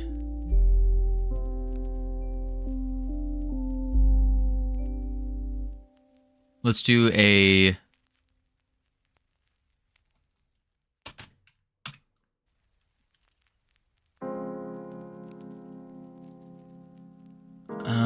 probably in the game. We'll have current enemies.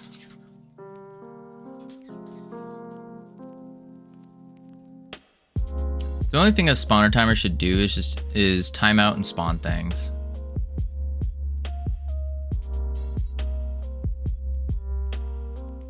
Right. Not to help to go into the game and end rounds and stuff. Okay. I see. So in that case, what's going to tell the spawner to stop? Would that be the game that tells the spawner to stop or to spawn again? And we would throw it in the game. So we tell the game to take into account how many enemies die. And then once it hits the threshold, it tells the spawner, all right, you're good to spawn again.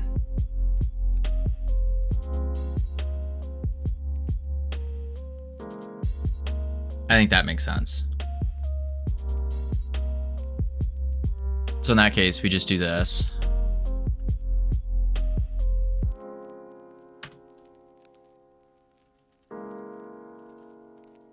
Connect spawn enemies. Don't need to do the wave. There we go. Spawner only spawns. Good. Then in the game, we need the export var enemy spawner as node3d. Enemy spawner. And then we need a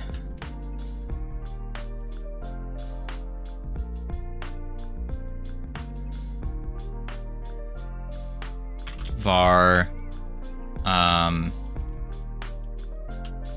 enemies per wave as an int.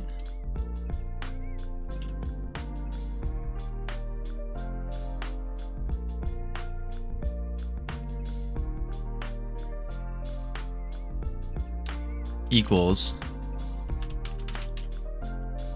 enemy. Can I just name it enemy spawner? Oh, because I can't do that in a variable. So I would have to be in ready. Enemy spawner dot max enemies. Enemies to spawn. Enemies to spawn. We say enemies per wave equals enemy spawner dot enemies to spawn. And then when an enemy dies,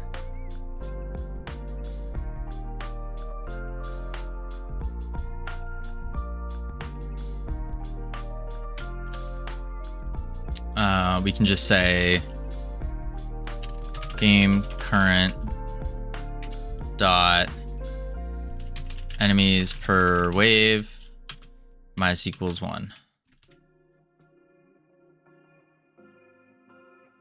Or we're actually gonna do a function in the to connect instead. Do a function. How are these waves supposed to work? So once you kill off every enemy in the wave, so we're gonna have like 5 enemies. Yeah, wave ends when all enemies are dead, exactly. And so what we're gonna do is every time an enemy dies, this number will just get -1, -1, -1, and when it equals 0, boom, next round. So we can say func enemy removed. And then we say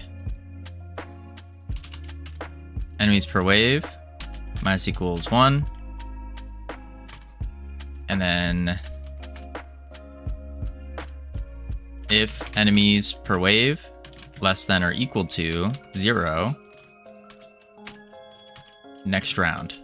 And then enemy spawner dot start.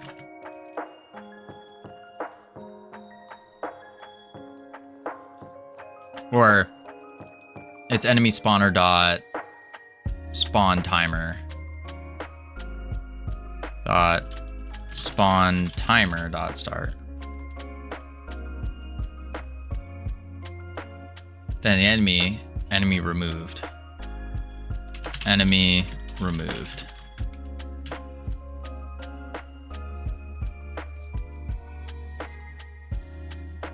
Yeah.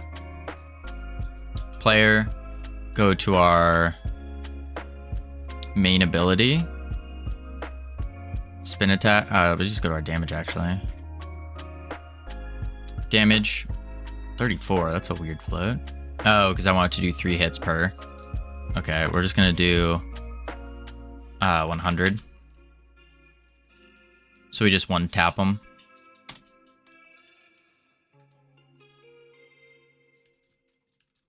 Two. Currently at wave 0 though. Round 2.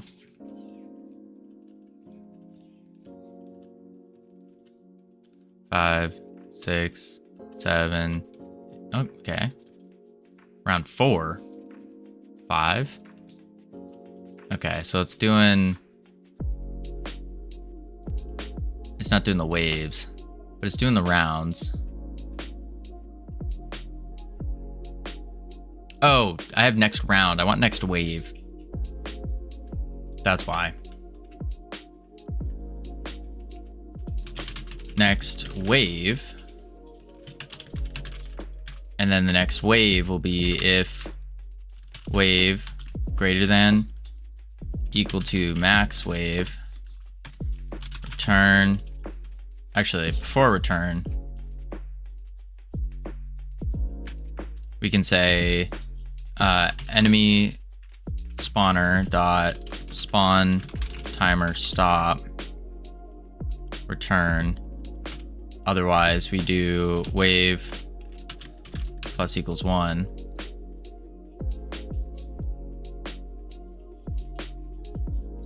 Yep. And then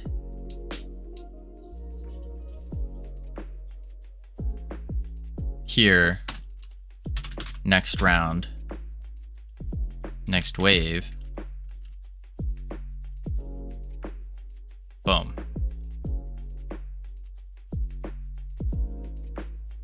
Let's try that out. I want to switch the wave back to 1, I think.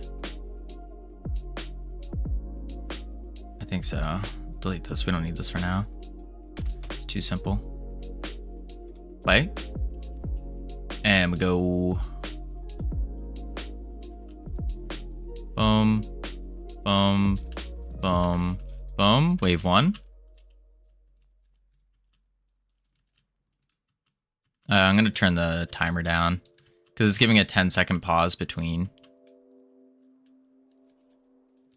Wave 2, wave 3. So Oh, because I don't reset the number. That's why. Game. Where's next wave? Next round. But then we need to say enemies per wave equals enemy spawner dot enemies to spawn. Reset that. Go into our spawner. And we'll just set this to like 1 second. What's the difference between a wave and a round here mechanically? Nothing.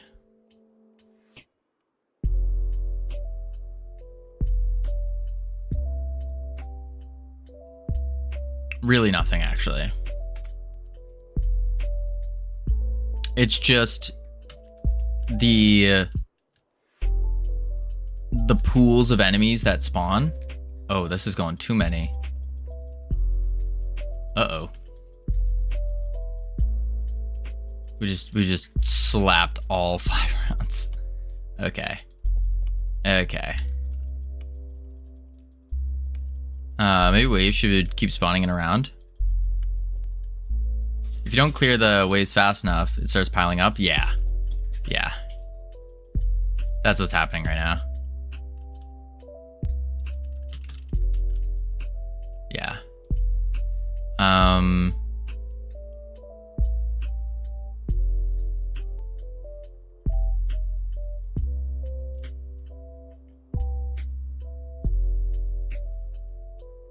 Actually, I can just do the spawn timer.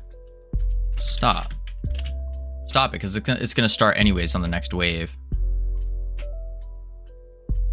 I mean, in a round, wave 1 spawns, then 15 seconds later, wave 2 spawns, wave 3. That's not the idea. The idea is you beat the wave, and then the next wave spawns.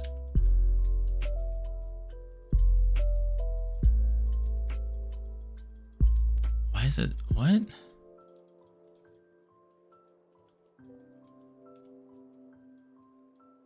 One, 2, 3, 4, 5. What is going on here? So a round is just a pointless, extra irritating thing to get to work here.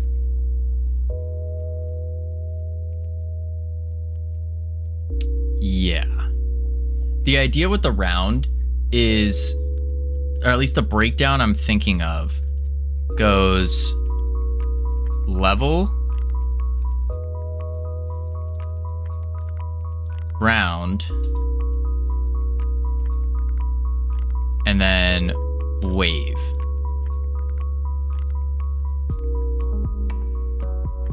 And the reason I'm thinking of this breakdown is each round would have 3 waves. There'd be 5 rounds per level. We only fight 1 wave at a time. Right. Right. So it can just be 15 waves. Yeah. Maybe, wait a sec.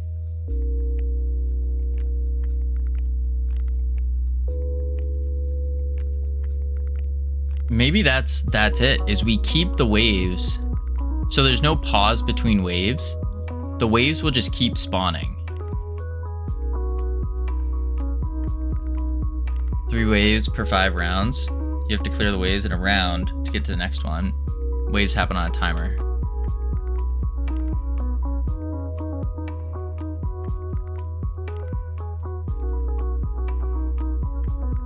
Yeah. 15 waves. So I think what we do is we have, what up, Beats? How you doing? Welcome in. What we could do then is wave 3.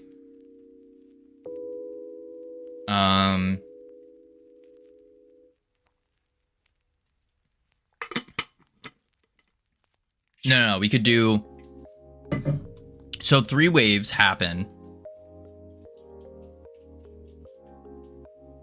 per round. Or sorry. Yeah, the 3 waves happen per round. And you have to beat, the idea is you have to beat that wave before the next one happens, or else you're going to start to get overwhelmed.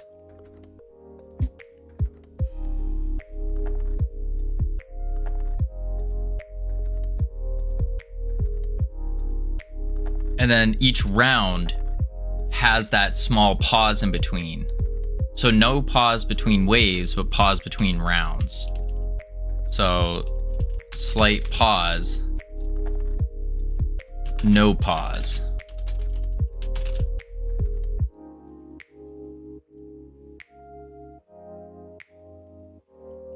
I think that's the play. Yeah. So we'll do back to the spawner. Instead of spawn enemies, let's actually do a spawn wave.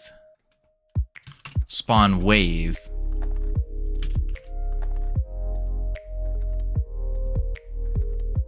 Wave. Wave happens on a timer.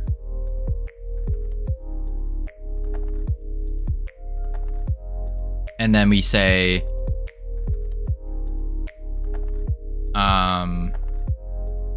enemies to spawn. It's going to be enemies per wave. Per wave. That spawns them out on a timer. And this will be the wave timer.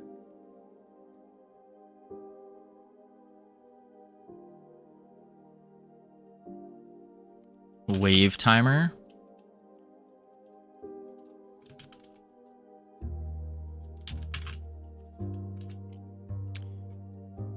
Okay, so now we have a wave timer. Wave timer. Enemies per wave, we'll say 5. And then the timer for the wave timer, we'll make it 5 seconds just for now.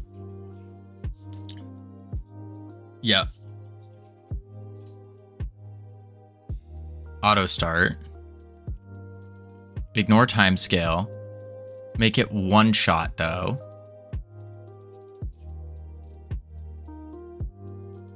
And then we start the timer when we spawn the wave. Dot start. So it spawns them. Then in 5 seconds, it's going to spawn them again. Spawn wave. Yeah.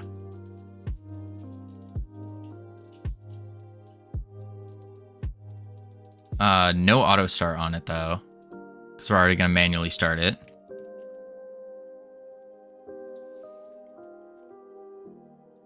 And then once the enemies per wave are dead,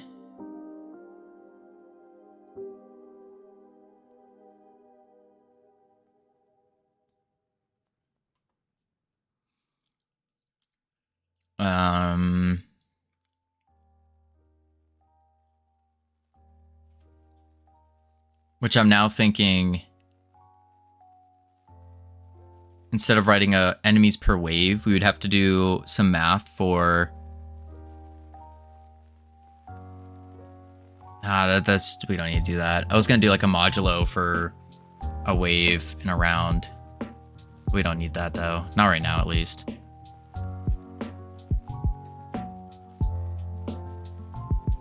Enemies per wave. Wave timer start. Spawn wave. Wave comes in. 5 seconds comes in again. 5 seconds comes in again. 3 times. And then do we have wave +1? We don't.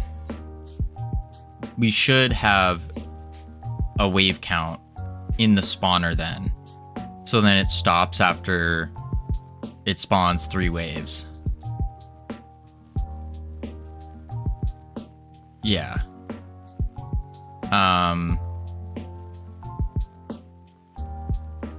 So in spawn wave, we can say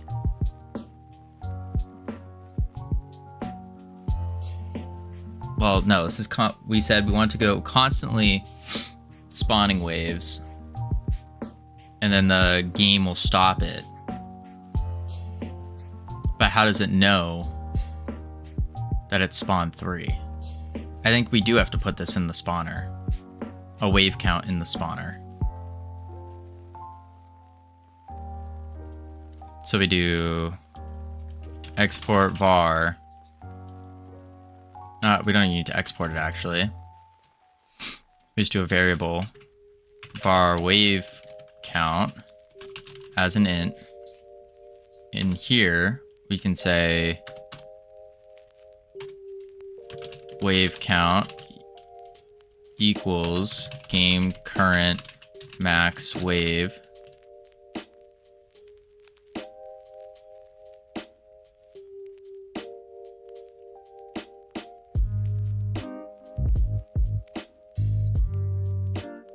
And then we say here, no.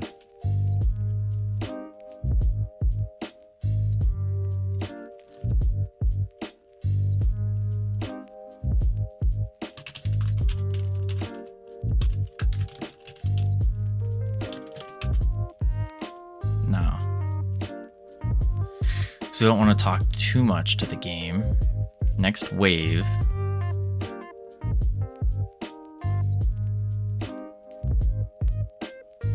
Don't need to stop it, we need to start it.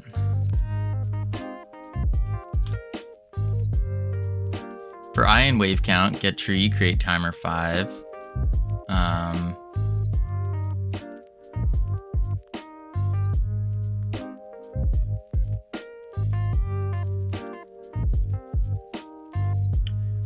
But that's on the spawner.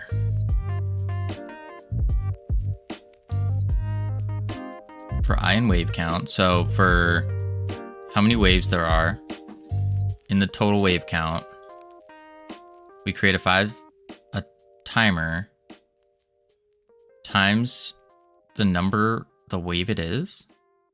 So 5 times 1, 5 times 10. Oh, so then it's going every 5, 10, 15 seconds. Spawn wave.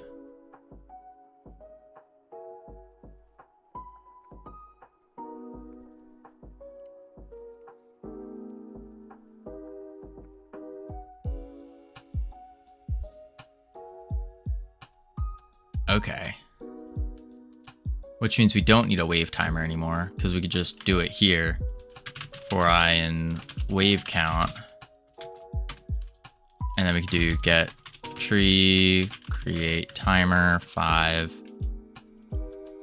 times I. Oops. Dot timeout dot connect spawn wave.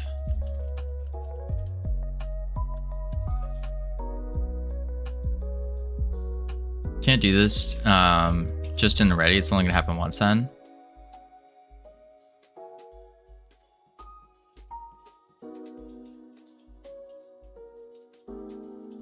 True.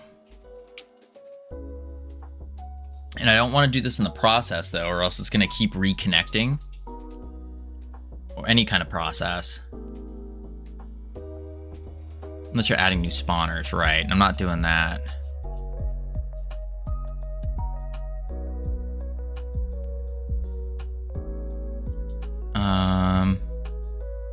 Well, I have it going every 5 seconds anyways. Every 5 seconds it spawns a wave. You do this when a round starts.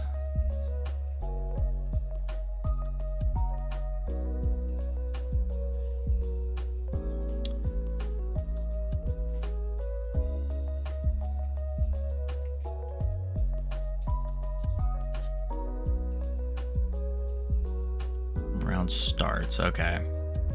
Spawn wave. Index in enemies per wave, so it gets the number we want. Then we start the wave timer. After 5 seconds are up, it spawns a wave. And then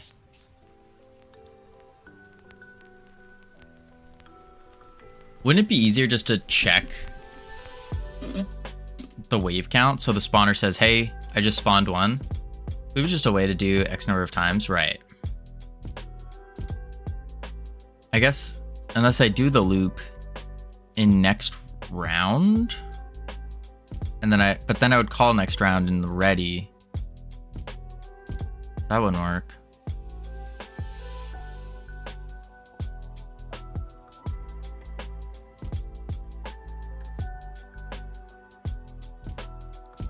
Think about it this way.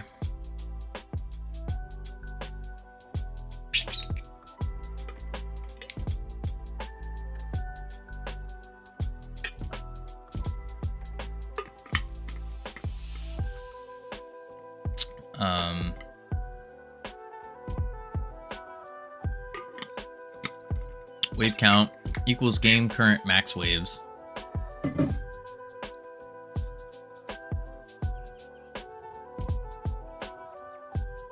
Wave timer. Game says start waves, wave count on the spawner. Okay, so the game's telling the spawner, hey, start. Spawner loops on the wave count.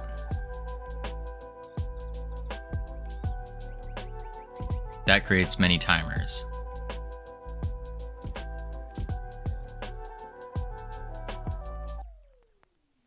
Okay. I see now. So we would say start wave.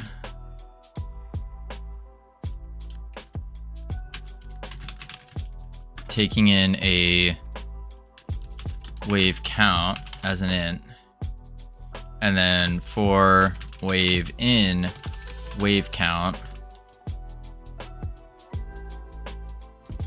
we do get tree, create timer, 5 times wave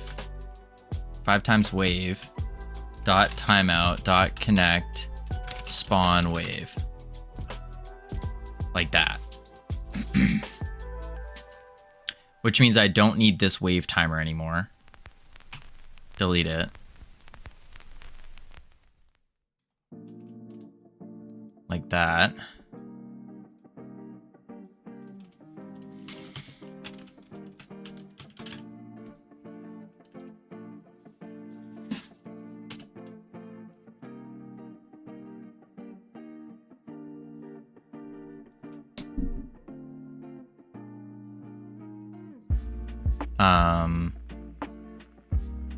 But I do need to here say game current dot wave 1.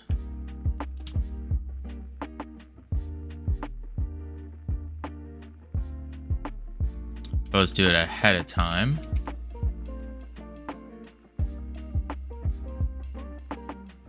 Yeah, so then in game,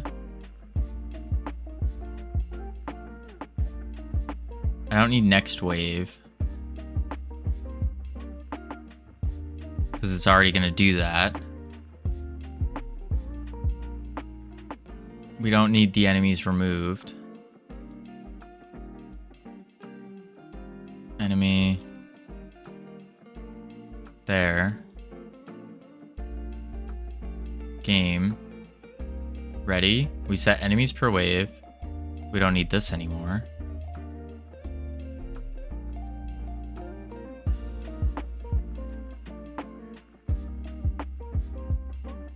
And then we need to, just personal, maybe wave should tick down now. Like it says how many waves are coming. I don't know if I would want the waves to tick down.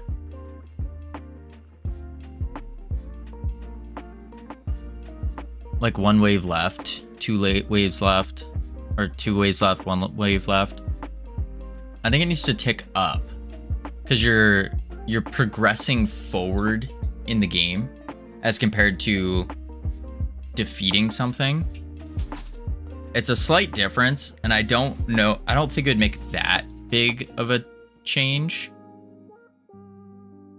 But I think the way of it ticking upward, saying like wave 1, wave 2, wave 3, pushes more of the progression aspect of the game, or that progressive feeling that you're moving up forward, I think.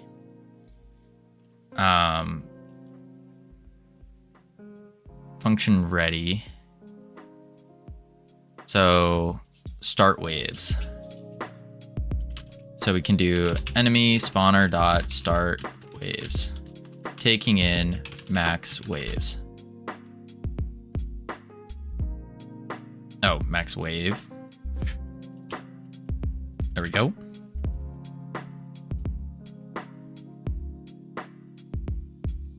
And then once max waves is over,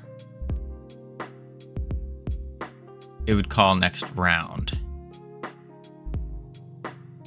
What up, Robert Pattinson? Robert, how you doing? I feel like every time I see your name, it just is slowly degrading more and more and more. Just here to say hi. Well, appreciate it.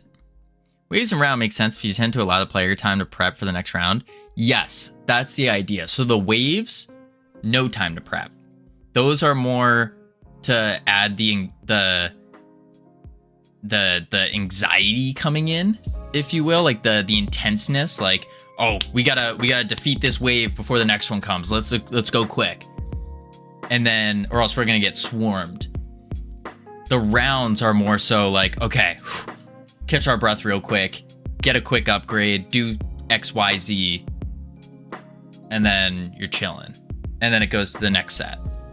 That's kind of the idea. And then the levels are, okay, we beat this completely, go to main menu or whatever, go upgrade, go something. What are you doing now? We're prototyping. Degrading towards what? It's just the name. The name is just changing every time. Towards Robat, I guess. Pretty much. It was Robert, Roppet. Just going off. Okay. Update labels, check. I know a secret about you. Do you now? You know a secret about me. What's the secret? Irad saw you and told everybody. IRL. Irad saw me IRL. Did he? How? That's not possible.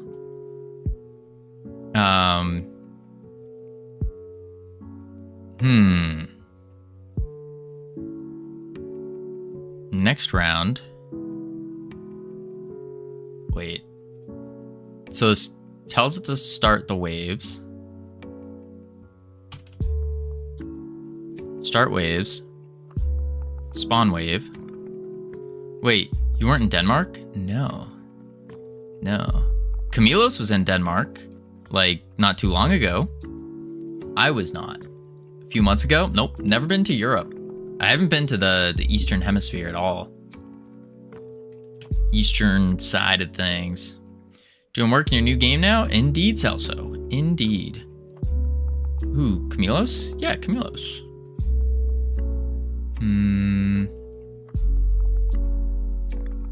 Who's Camilos? Camilos is one of our mods. And also is the one that met up with Irad.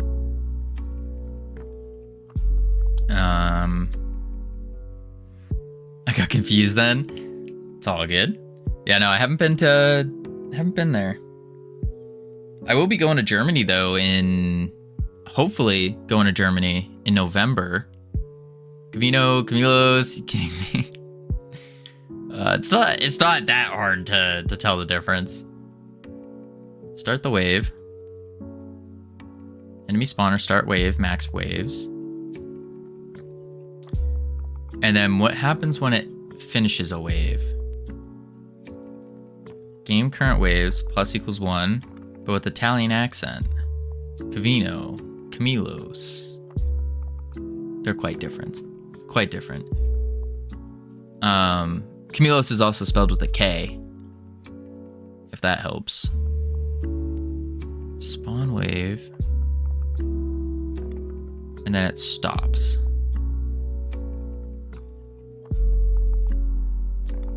Yeah, and then so it only spawns that many waves. And then how's your sex life? It's an interesting question to ask. Pretty decent, I think. It's okay, but not really a goal right now. My goal is game dev. So I'm currently off the market, not looking for anyone. Ready, spawn. You didn't have to answer that? Oh. It is what it is. Ready? It was a reference? A reference to what? Wave, max wave on base object, node 3D. Oh, max waves. Boom. Play. Okay. So every 5 seconds, we should be getting another set, which we just did. Wave 2 of 3. Wave 3 of 3. And then it should stop. Perfect. And then once they're all defeated, that's when we can say next round. Yeah. Yeah. So what I was thinking here is this is where the modular will come into play. Released your big project yet? Big project. I haven't worked on any like big projects. Yeah, there's no big projects or anything like that in the works. There were some prototypes, some medium projects, but no big ones. None that I would consider big, at least. We still have the released Realm Rapture, but that's about it. Enemies per wave. So what we can do here is enemy per round.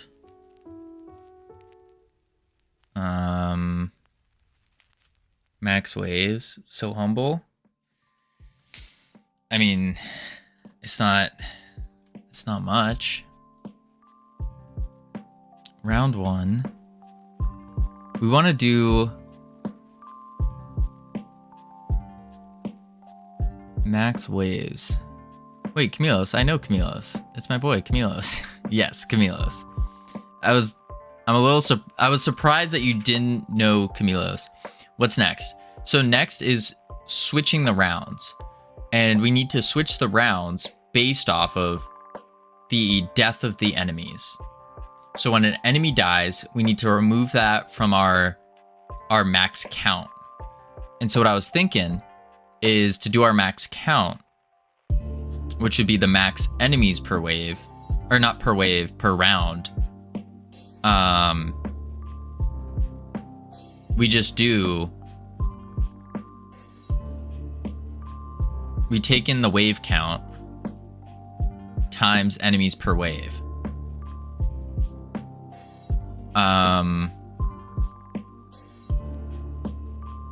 And then that number needs to be given to the game, so the game can determine, okay, it's time to switch rounds.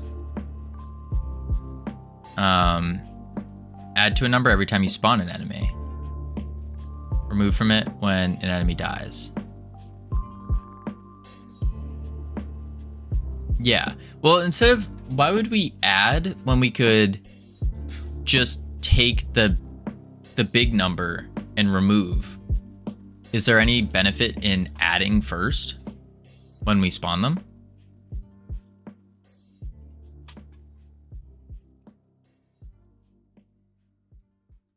Like, for example, we could do var enemy per round as an int.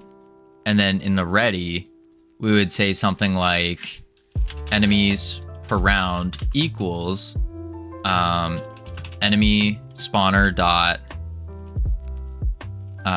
enemies per wave times max waves.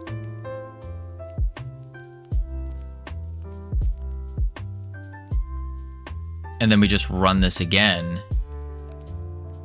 based on the new round, instead of having to do all the math. What happens in the future when waves are more complicated, they spawn different numbers of enemies, like 20 small guys, then 5 big guys.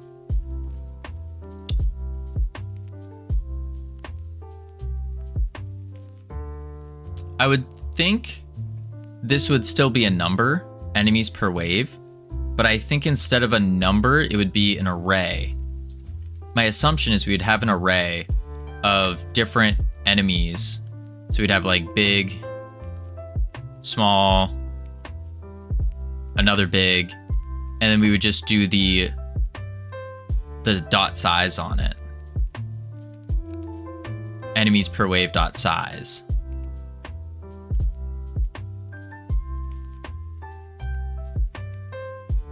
And then of course these would probably be like resources.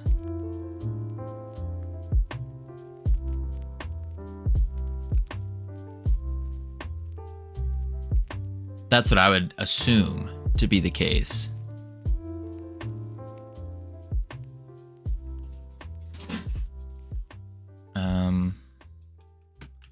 Copy. And then we need to say, easiest way to do this is to count the number of enemies on the map. Okay, just count the number of enemies on the map. Hello, amigos. What up? how do I say that last part? Shake? There we go.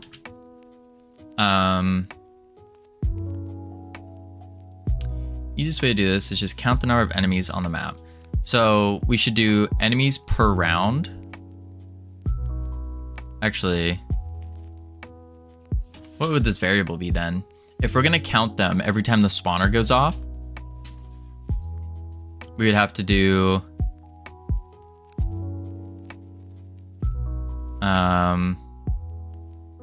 was taking the same separate spawner class. Level holds round wave data. One of these holds an array of spawners or something like that. So this would be like a var enemies spawned as an int. Yeah, that's for later. We should have different things to spawn. Yeah. So we could do enemies spawned, and then we go game current enemies spawned +1.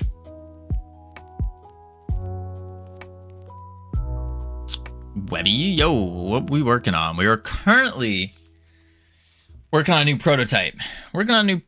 AR is good. No need to say Shayasika. AR it is. Enemy spawn sounds like a signal. It does, doesn't it? Spawned enemies. Spawned enemy count. Spawned enemy count. There we go. Spawned enemy count. Big variables. Oh gosh, you give positive vibes. Appreciate that, AR. I try to. Doesn't matter if it saves having a singleton spawner versus an array, or just size one. All right, so spawn enemy count as an int, and then we add 1 to that every time. And then what we need to say is we need to check this somehow.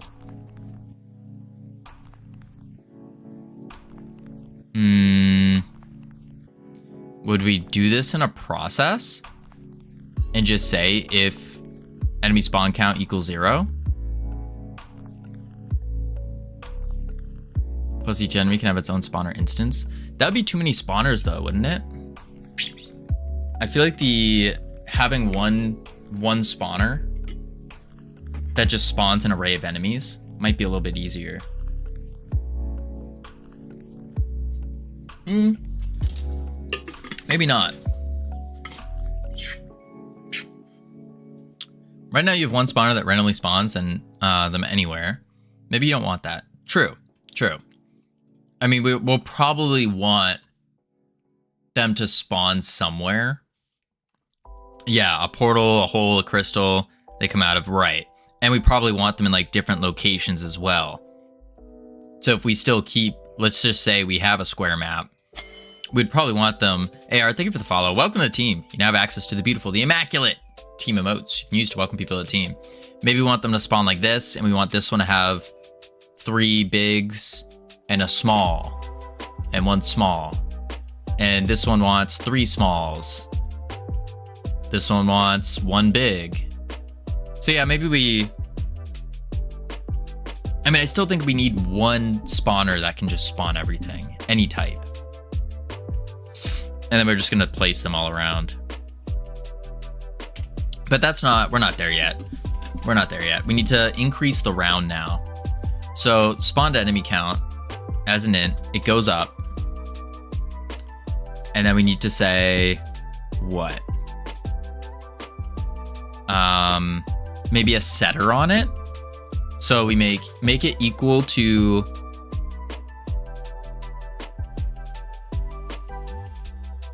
well, if we make it equal to 0, that's an issue. Hello, question mark. Krishna, thank you for the follow. Welcome to the team. You now have access to the beautiful, the immaculate team motes. Do your enemies have signals for dying? Not yet. No. Not yet. We can make a signal real quick. Signal.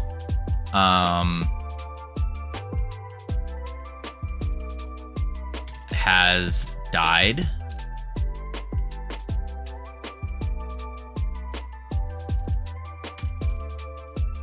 Just died.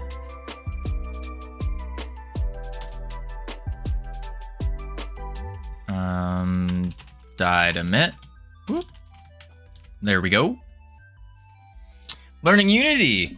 You might be using Godot. Great. Yeah, I'm using Godot. I love Godot. Godot's is a really solid engine. Really solid. Okay, so now we have a signal that will emit on their death.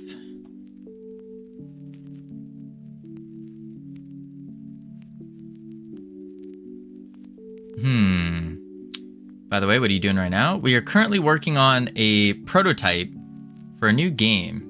Now your spawner can connect to this. Yes. And so then we need to do enemies per wave enemy, and then we would just say enemy dot died connect, and then we need a function. How much time it took you to learn tmi.js? I can see your cursor change on player window. I have no idea what that is.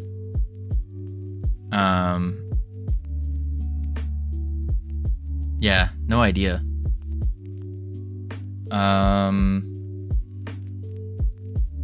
Cursor change on player window. Enemy died, dot connect, and then this is gonna connect to what? It's going to do the enemy count down to 0. So we would say game current spawned enemy count -1.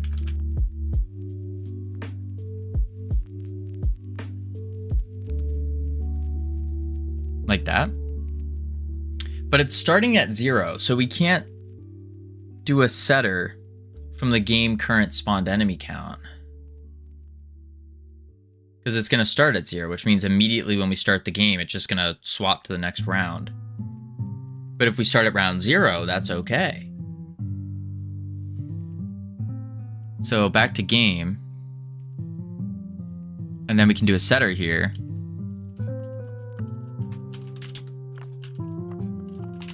Oh my lordy.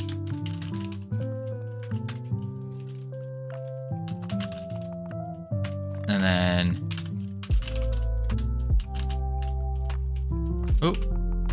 I'll say 0. Next round.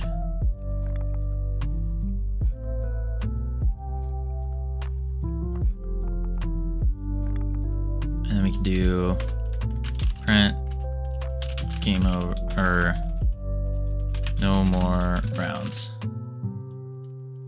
Like that. Oh, oh, oh. No more rounds. And then we do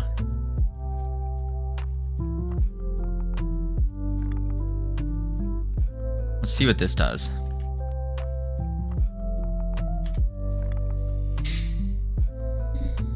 All right, round 1, wave 1. Wave 2. Wave 3.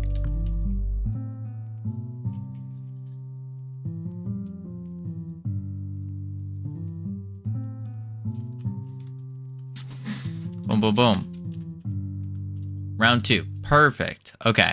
I accidentally hit a button. All right, that worked. Sick. So now we have some rounds. Rounds and waves.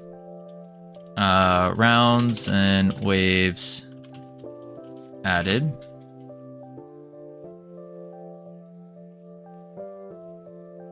Wait, you have a boss level? We're going to. We're going to for sure. Okay, cool. That's rounds and waves. Go back to here. Let's do this again. Boom. Boom, boom, boom, boom, boom. Wave 3.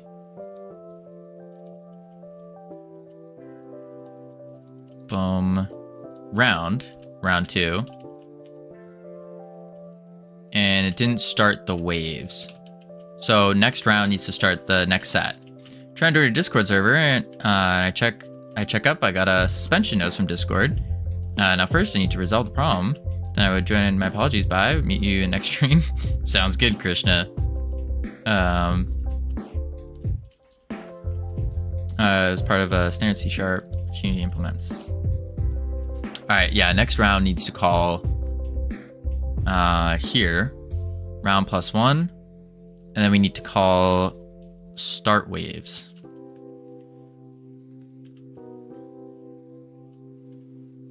Boom.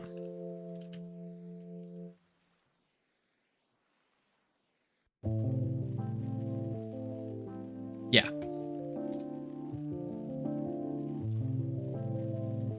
Let's try that. Bloop, bloop, bloop, bloop.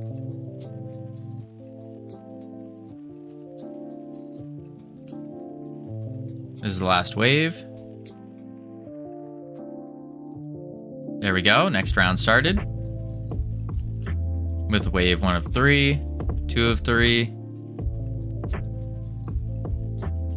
3 of 3. Boom, boom, bang. And then round 3. There we go. I see the new schedule, but what was the old schedule? Thornity. The old schedule was every single day. Every single day. For over a year. Over a year. Boom, boom. Boom, boom, boom. That's what I thought, yeah. Boom, boom, boom, boom. Round 4. Wave 3. And then we should be getting around 5 now. Yep, round 5, wave 3. I just want to see what happens. I don't think we put an ending on it. Oh, we put a return, so nothing should happen. Or at least no more spawn should happen. Boom.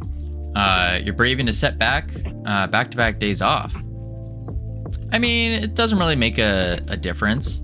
Those are our lowest performance days anyways. Well, kind of. Yeah, they're kind of. Thursday is a questionable one. Wednesday is definitely the lowest performance day. And so I figured drop that one. And then back to back, because trying to get the context switching, no more rounds, perfect. The context switching from going from streaming to making YouTube videos, very difficult. Low per for all. Yeah, absolutely. But yeah, I use those 2 days to make YouTube videos now, and we're gonna be pushing out the YouTube content.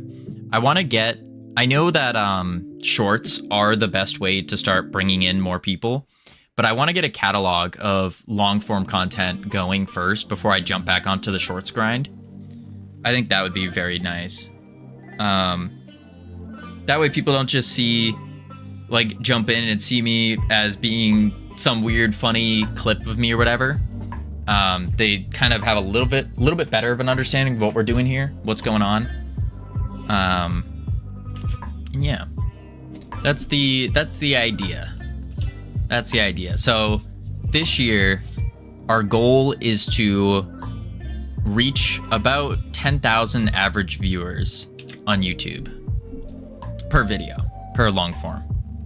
Per short form, we're probably aiming for around 25K. No, that's a little excessive. I don't know about short form yet. Would you rather a 7-day week or 2 days off, or 14 week with 5 days off? I don't take days off, unless you're talking about like a streaming schedule, because like those days, the Wednesday and Thursday, those aren't days off. Like those are days where I'm still working, I'm doing things, I'm just not doing it on stream. I'm like putting my pure focus into YouTube videos, and doing other various tasks for Freedom Forge Studios, like finances and all that. So a 14-day week with 5 days off the 5 days off would be good for getting me into the flow of making videos, but that's too many days off. Way too many days off. And it's also a lot harder of a schedule to memorize for viewers. And so that's something we got to keep in mind.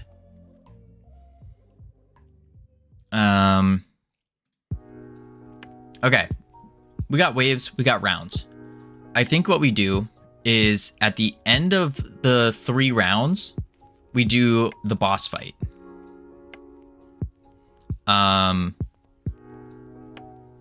Big, scary boss incoming. And then you win. Yeah. Sweet.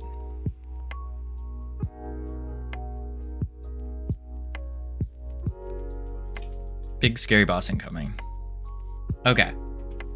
So now that we got that done. Oh, that's wrong. I keep opening up Notion. Obsidian. We have abilities. We don't have loot drops yet. We got the waves done.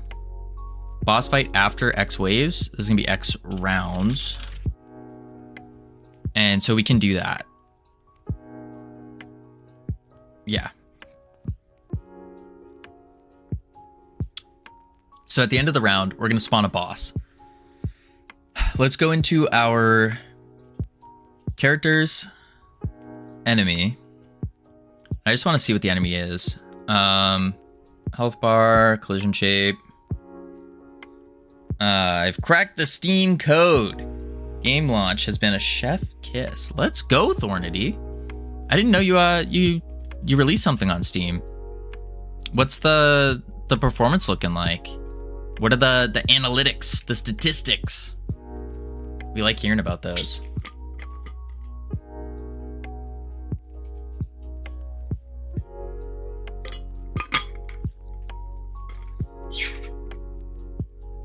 All right, let's see. 4K copies sold in 4 days. Let's go. About 1,000 a day. That's awesome. That is phenomenal.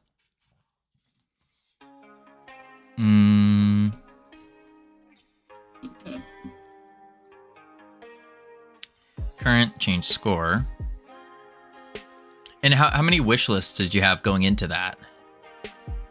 I would assume like 20 to 30K going into it.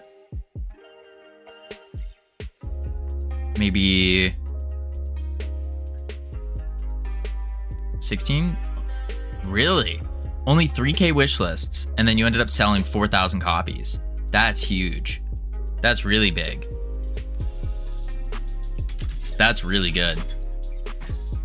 0 content creator pickup too? Dang. What do you think?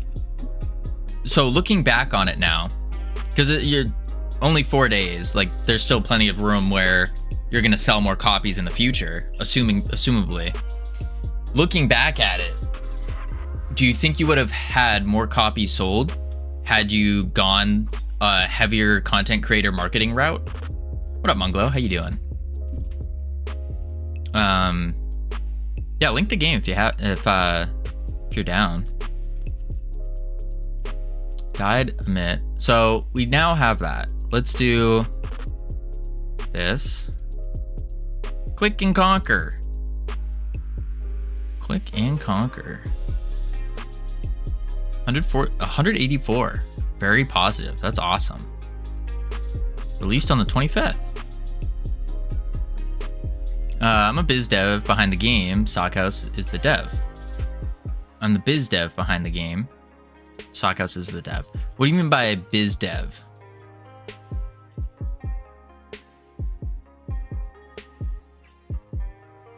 Made a Godot, it says.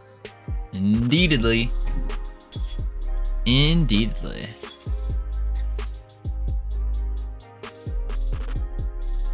Laid out the strategy, playbook, pricing. Oh, I see, I see.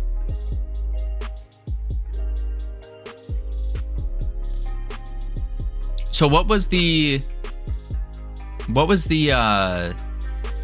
know what that means? No, chasing Sunday, I'm not going to do that. What was your marketing strategy for the game? I'm always interested in that. So like, for example, Brainoid's been going out, just spamming out those wish lists, trying to grab as many as possible, reaching out to content creators. Sockhouse link up the number already? But you said you did 0 content creator stuff. So was this paid ads?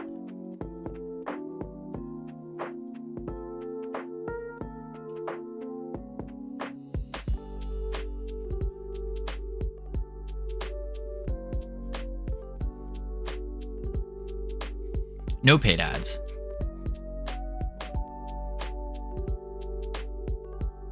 No paid ads. No content creators, so I assume no affiliates either. Are you trying to tell me this is straight word of mouth?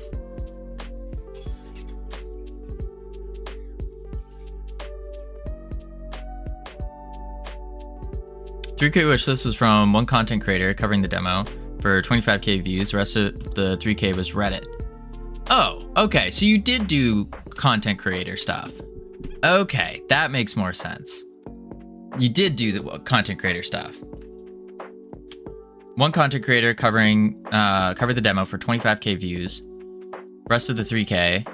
No content creators on full release. Oh, yeah, no, of course. No, you wouldn't. Typically, you do before the full release. You do the content creator route. I see. So, out of the 25K views from that creator in the demo, you got 1K wish lists. And then the remaining 3K were from hitting up Reddit, so making posts on Reddit, and then the Next Fest. What's the breakdown on Reddit and Next Fest? I'm really curious about that one, because I've been hearing a lot more about Reddit recently, specifically Reddit for posting up different games going into subreddits. Specifically for your target audience. I think that's really interesting.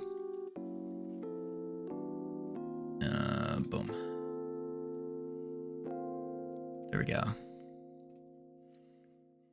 The game's hanging around 100 plus online since release. Neat. Yeah, it's really good. Went to Next Fest with 1.5k.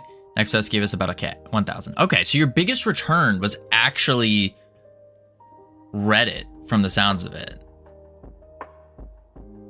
Reddit was actually your largest return. That's interesting. And how many...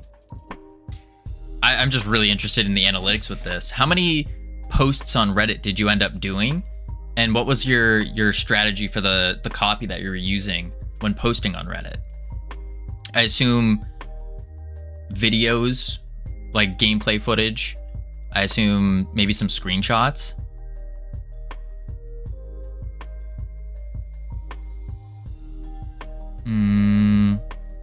Take damage. Can't attack. Okay, I'm going into look at player. I could make this delete on ready body. Why does it say delete? Oh, because that's for the scaling. Okay. Delete once better. Oh, thank you. In game dev, interesting. In solo dev, indie dev. That's very interesting.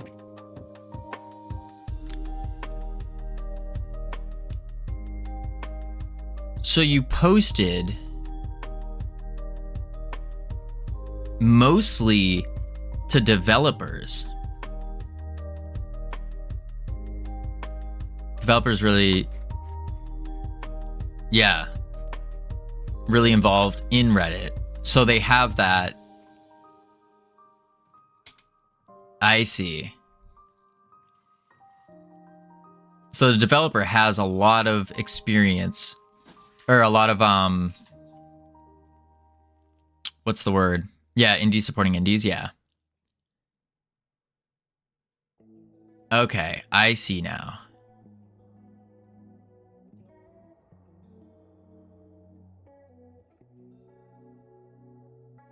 I get it. 2 months ago, 3 months ago, though. Not many recently. 22. But was well known throughout the community with 5,000 post karma. Going through it. Yeah. So they were well known within the community, which then obviously you have all that goodwill that you built up. Which I would classify this as through marketing was through content creation here. That content creation was through Reddit as the medium. Yeah. Okay, that makes a lot more sense.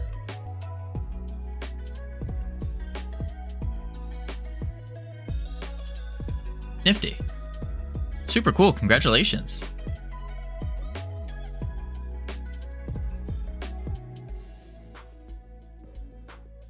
The Russian stuff, though. I'm curious about that. 4.5k members. Top 11% in size. Huh. Everything took us 350 hours. Dang, that's impressive. 350 hours for 4k? It's the power of social media right there. It's awesome. That's awesome. It's also posted on App Store pages, maybe aside from Steam. I love it. Nice.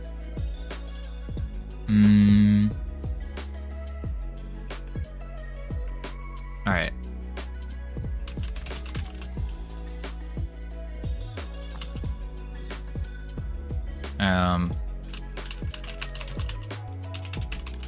Used for tab targeting. There we go. Unready post body. Okay.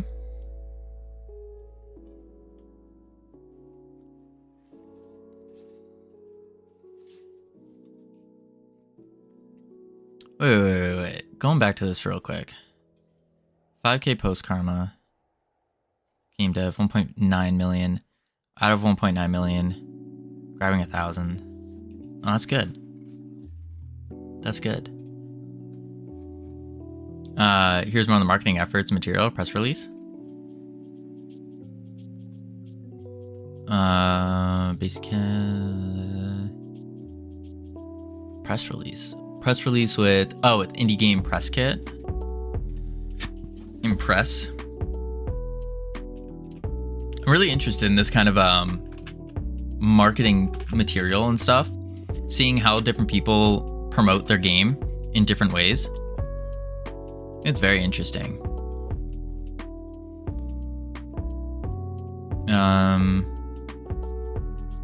Page setup, drop bombs, spend currency,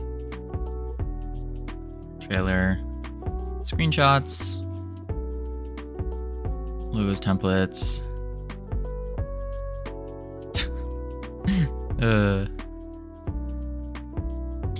Interesting. Impress.games. I don't think I've ever seen this before. It's a press kit. Impress.games. I don't know what this is though. Strategy we used broke a lot of the conventional rules. I don't think so.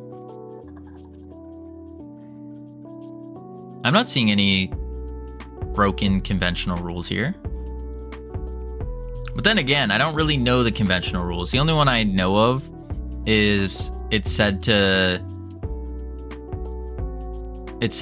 gather as many wish lists first. So you have a group to post to. Oh, I see what this is. Okay. Interesting. But no, I don't see anything that's like out of the ordinary. If the game's actually good, it should carry on okay. Absolutely. I mean, that's nothing, no amazing marketing, like the greatest marketing in the world will not work in the long run if the product itself is garbage. If the product's garbage, like doesn't solve anything, doesn't do anything, then you could have the best marketing in the world, but it's gonna backfire if anything.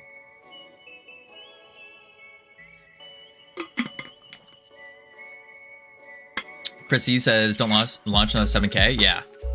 Ray told me it's nearly impossible to do well with a small game. Minimal hours, 350 hours on everything. Trailer dev, Steam page marketing. Yeah. Yeah.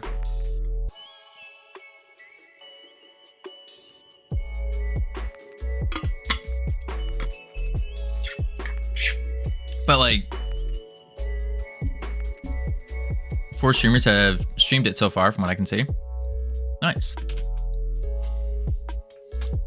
There's from what I can see, it's the Reddit stuff seemed to help a lot. Yeah, Twitch wasn't a lot of investment. I wouldn't qualify that one with only 37 views. But it seems like the majority of it, there are like a huge portion, huge chunk comes from Reddit and NextFest. Reddit and NextFest had what, the biggest chunk with 3K ish, right? NextFest gave us with 1.5K wish lists. Where did the initial 1.5 come from? Was that the initial 1.5 came from Reddit? I think big factor here is have a free demo and good game. Yeah. Oh, absolutely. Absolutely. That's awesome. I like that.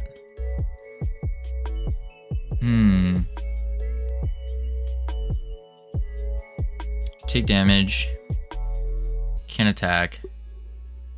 Okay. So I want to make a boss.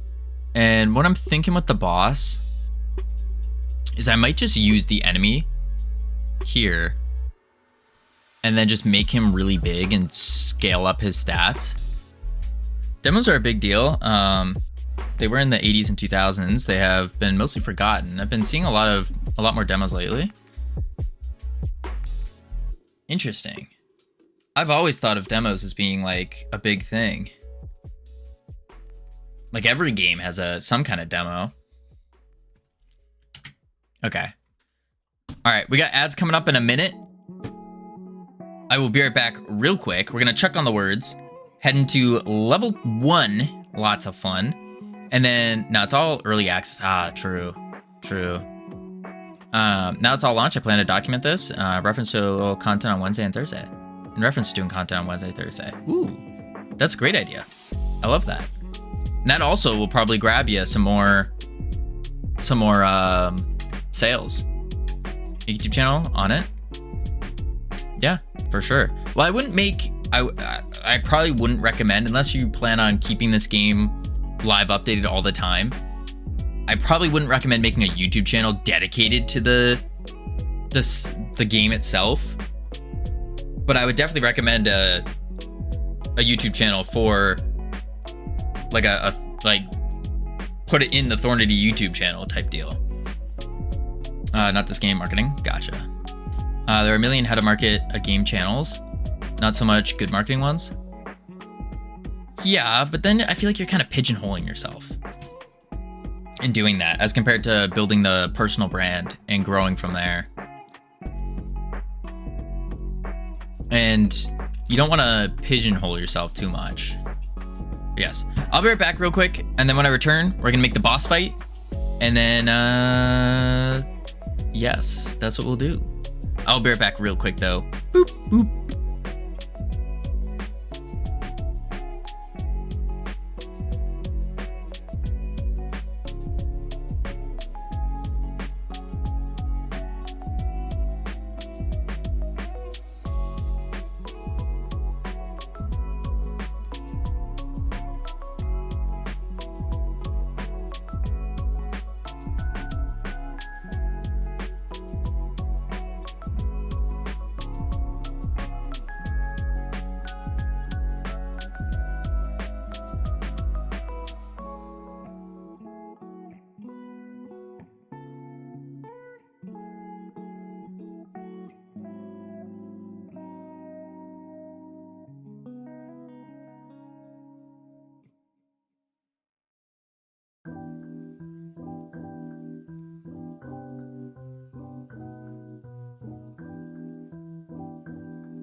I've returned. Whoa, why isn't the next working?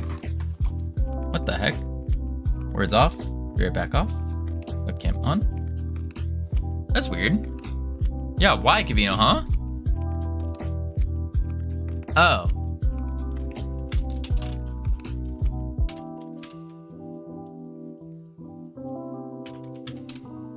I love Windows search.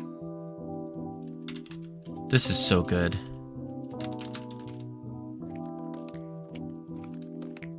There we go. This is why. This is why. I didn't have a streamer bot on. That explains a lot. That would explain a lot. Boom. Dude, you gotta let it start. You gotta let it start up. Holy moly. It's gotta connect. It's gotta do all the connection things. Holy moly. Tell me you're impatient without telling me you're impatient, Sammy. All right, let's do boss. Next, please. Oh my lord. Now show me words, please. See, there it is. It worked. It worked. Let's go.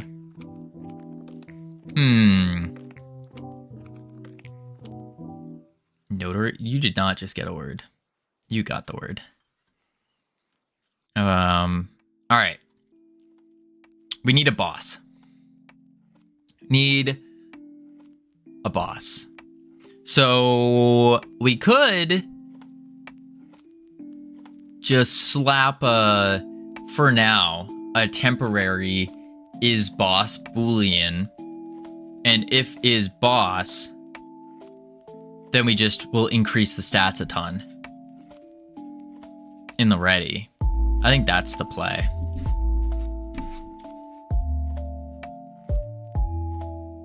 No, we don't even need to do that, actually. We could just go in the spawner, enemy spawner,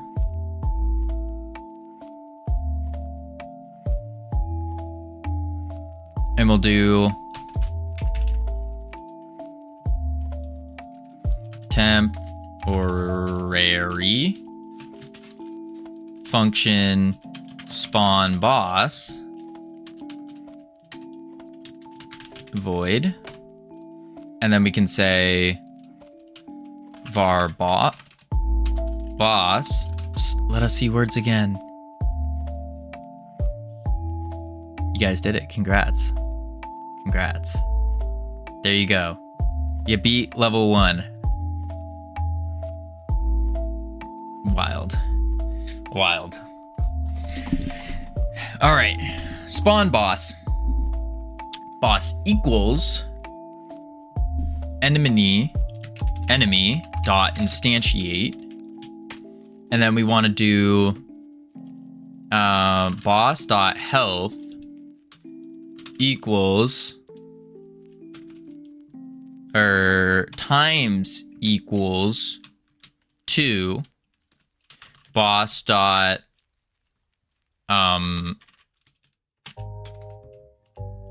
oh my lord. Oh my lord.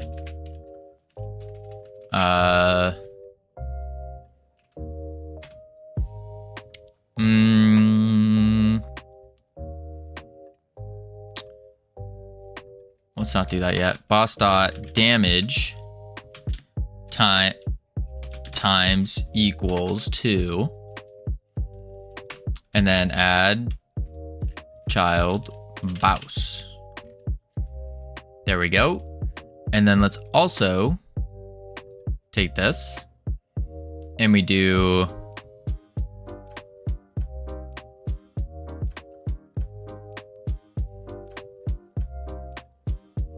boss.body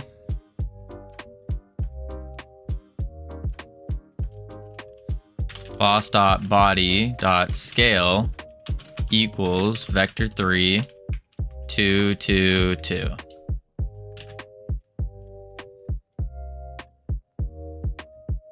Yeah. Yeah. And then we do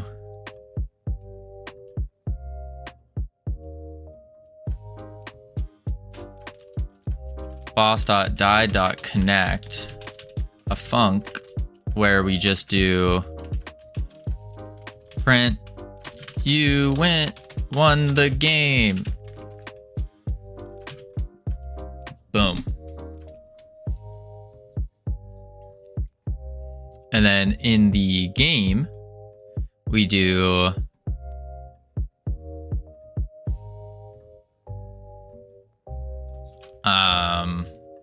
enemy spawner dot spawn boss. Boom. Now we have a boss fight. All right. Take him out.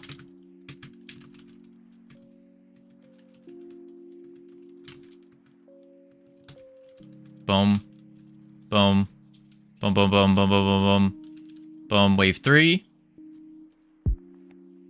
Boom. Wait, round 2. Boom. Boom. You know, it's really confusing. Pressing tab makes enemies grow. Yes. The only reason that they're doing that is because I was too lazy to put our debug arrow there to show that they're targeted.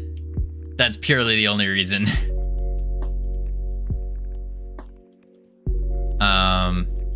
All right, round 3, round 4.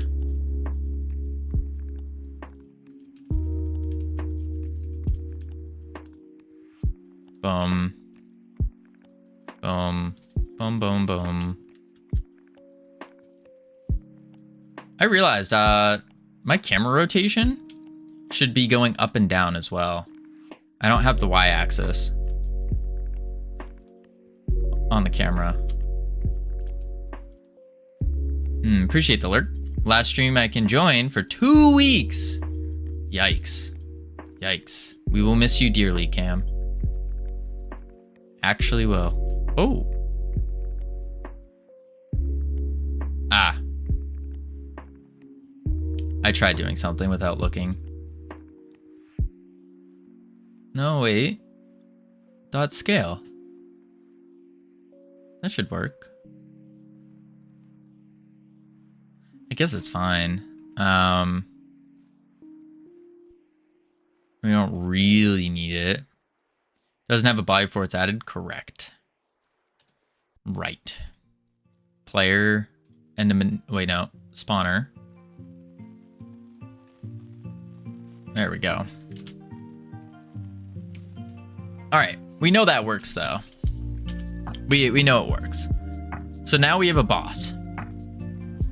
Once you defeat the boss, then some UI will pop up saying you win. I think that's the play. The next thing we need to do is, I think something you should try is don't LARP like this has actual gameplay, just touching nothing, not even the camera, and just spam attack. See if that's fun. Wait. Don't LARP like this has actual gameplay. Just touch nothing, not even the camera, and just spam attack. What do you mean by that? New ideas? New ideas indeed, Bear Like Lion. Indeed. See if that's fun. Don't press anything and just attack. I unpacked this game. Seems pretty simple. You can sell 1,000 a day easy. Your code looks better. I appreciate that.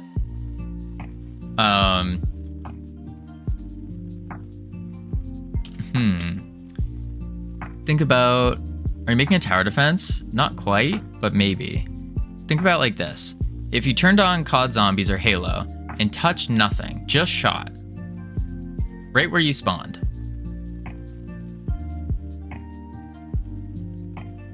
would you be able to beat the game? No. Because you're gonna run out of bullets.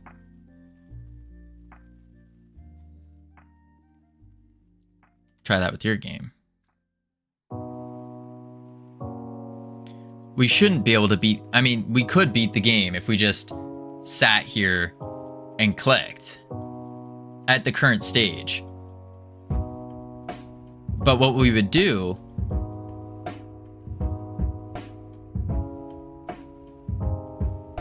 is add main objective besides standing still, but also attacking. Actually, we wouldn't be able to beat it because it gets caught, but in theory, we would. Something you should really think about. Don't let yourself get fooled. Well, so what I was thinking is we could have some enemies that are ranged. That way you have to do things. And then we could also feel like this, you're playing a real game when you jump around, look around, use abilities, because it's not yet. No, I know it's not yet. I do know it's not yet. What I was thinking is the enemies. So this goo meter that's at the top, the goo meter.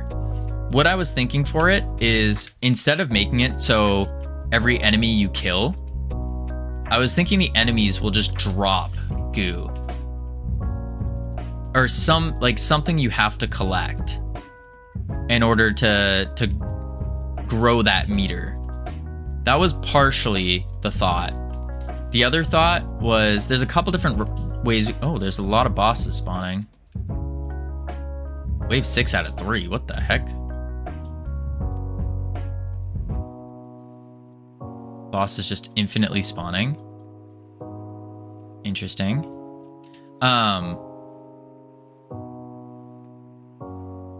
There are a couple different ideas. So the first idea was to goo would like drop after a kill.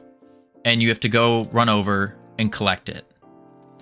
And the goo meter would work kind of like your bullets, if you will, or your mana or something. Only you're collecting it off the ground. This goo theme is really just something. Yeah, I don't know what the goo theme is. I don't know if we're probably not going to stick with a goo theme. I just really like this character. I think with the animations and stuff, this character would be really cool. Asteroids, but with goo, so you chop them up into smaller enemies. That could be something. I just really like this character. That's really what it's about. Because with this character, with animations and stuff, we can get crazy with it.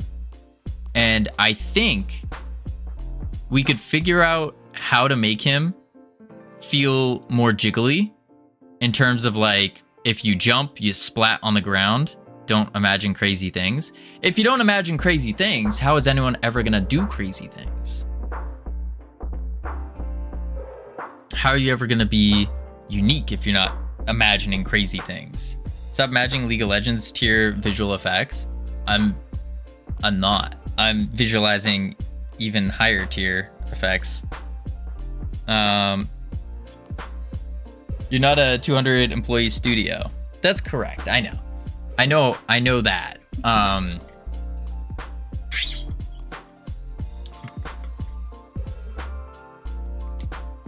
But I wonder what the limits are of what one person can push.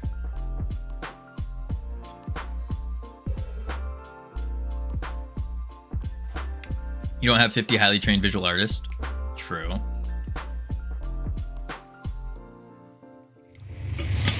True.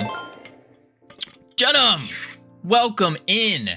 How was your late night muted session of doing 3D stuff going? How was it? You keep telling him this, but I don't think it's sinking in. I'm pooped. I bet. What time is it over there? Travis Bragg, thank you for the follow. Welcome to the team. You have access to the beautiful, the immaculate team emotes where you can use to welcome people to the team. For those of you who don't know me, hello. My name's 3D prototype of some idea, and really what we were just talking about is this is the best 3D model I've ever made. And so I wanted to incorporate it into something. And so we're trying to figure that out right now. There's no animations for it or anything. It's just jiggles. But we're looking at, for the prototype, making a prototype where we are, that's not it, where we have a couple different ideas. So wobbly, for real. Interesting character, thank you. We have 3 big ideas, which is a third-person tower defense, a Gladiator Coliseum boss fight type deal, and like a Call of Duty Zombies, Halo Firefight, Risk of Rain type game. We're thinking about doing something like that. And so we're making a prototype to test all 3 of these at the same time to see if this idea is even fun to begin with. Because something we just learned is we were working on a clicker game recently. We had our first prototype play test and we learned the game, it just wasn't fun. The game wasn't fun. It wasn't unique in any way. And it wasn't exciting to do in the first place. And so kind of learning the lesson of prototyping and how you have to keep making different prototypes, test them, see what works and all that. I was looking in on that discussion. Did you move on? We did end up moving on. And so this game was from our, we hosted a game jam called the Jiggle Jam. And that's why this character is so jiggly, is because it's based on, this is from the Jiggle Jam. And we're kind of going off of this character, seeing what we can do with it. See if we can make a fun thing. But as Ironic was just saying, another issue is that we are not a 500-person studio. We don't have 50 cracked out of their mind artists at our disposal. And so I have to be careful with what I'm envisioning in my mind and what is realistic to my skill set and ability as is. Right now it's just a bunch of waves that happen in rounds. But yeah. Just asset flip works AAA companies these days. What do you mean by asset flip? Like, the other thing is I don't have money to buy assets. And if you knew the price of those AAA assets, holy moly. A singular model could go for like $25,000. It's absurd. Absolutely absurd. But yeah, that's what we're doing. That's what we're working on. Whoop. And we can grow big, smack enemies, do a bunch of cool things. If you used Unreal, they give a ton of assets away free monthly, even the professional license. I do know about that. I'm not going to be swapping to Unreal just yet. Not yet.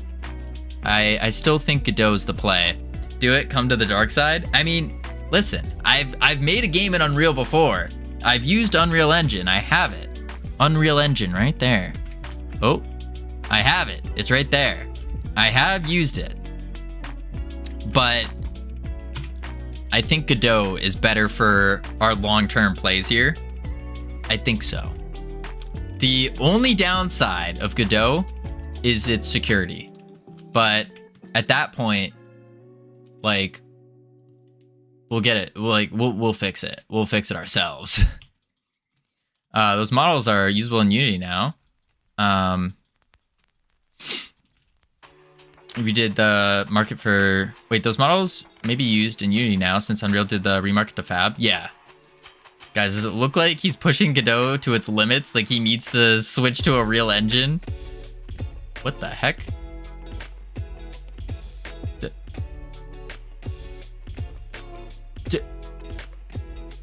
Did an enemy just go flying?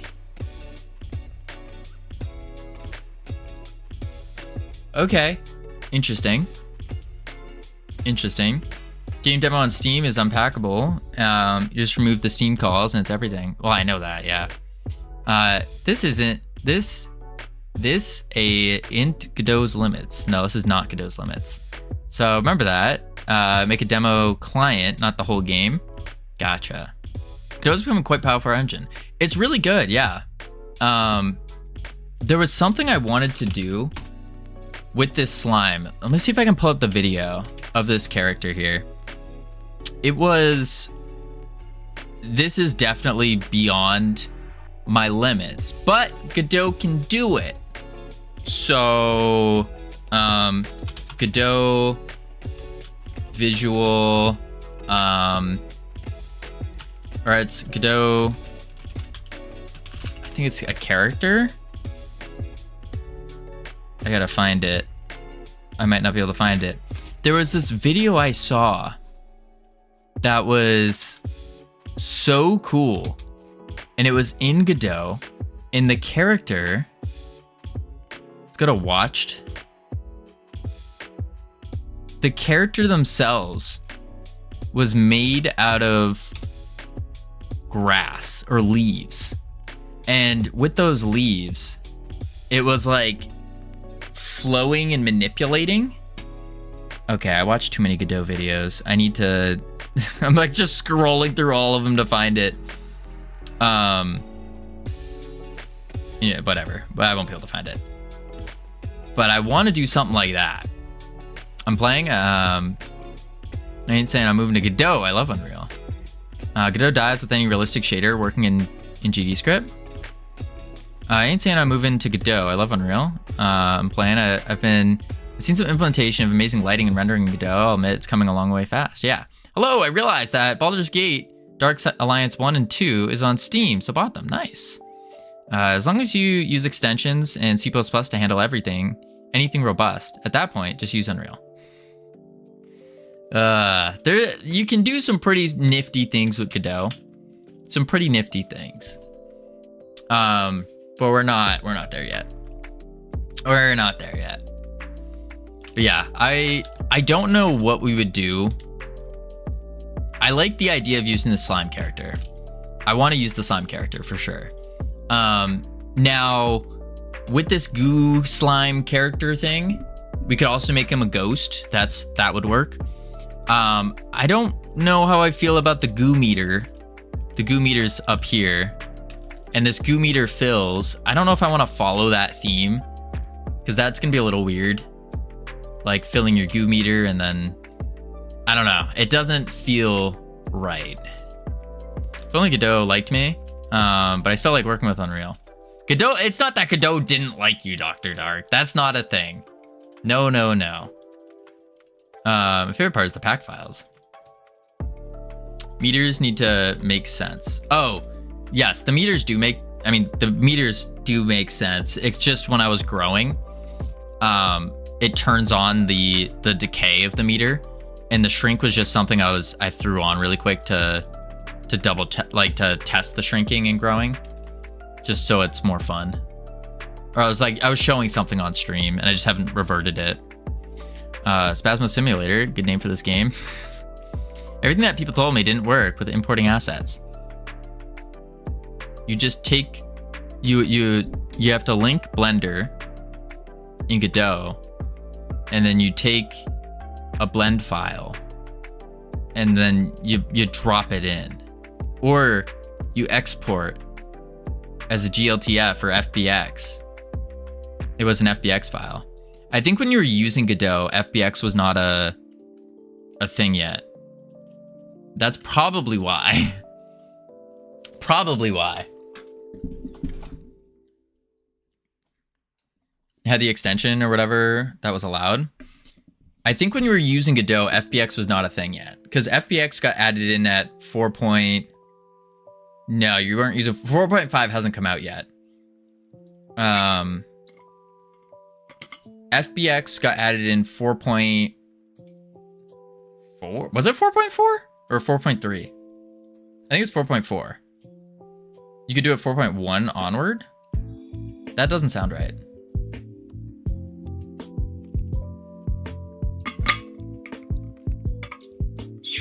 You could with an extension or something. When did Godot allow FBX? 4.3 native FBX support. So in 4.3, that's when it was.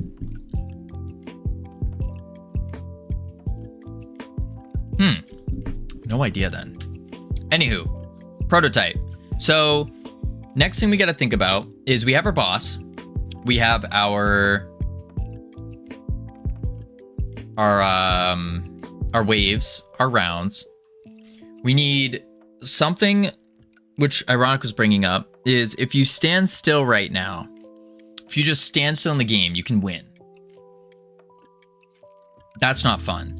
We need something that's going to force movement, and something that's going to be more like, you need to be more tactical with it, more going, moving. Actually, it's worse than that. You can just win. You can't win because enemies got stuck on the floor. Oh, okay, yeah, that's true. That's true.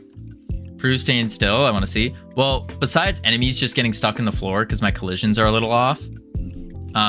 So like that guy's stuck over there.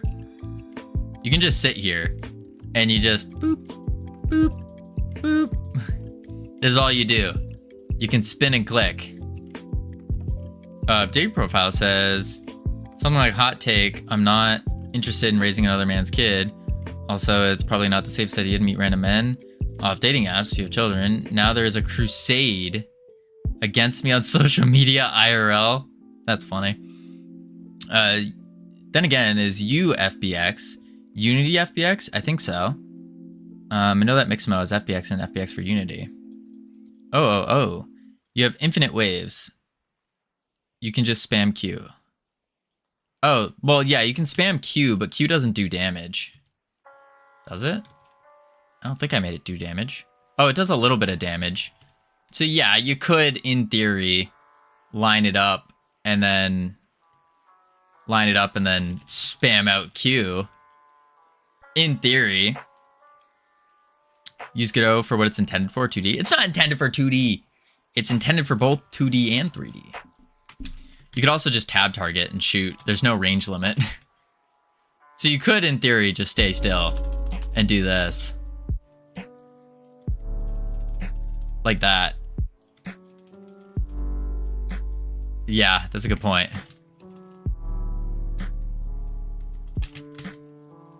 Yeah. 3D is very far behind other engines. Who thought 3D silly? Lumberyard was better. I don't know what Lumberyard is. Boom. Ah. He's just dead. Not working. Oh, because they're not colliding because of the collision shape there. So we'd have to go like this, knock him out, and then shoot him. Okay, right. Basically, 4 ways this test fails. Yeah. Yeah. So we need something that's going to make it not like that. I think you need to put a GDD together. True. What up, Hypnotic? Welcome in.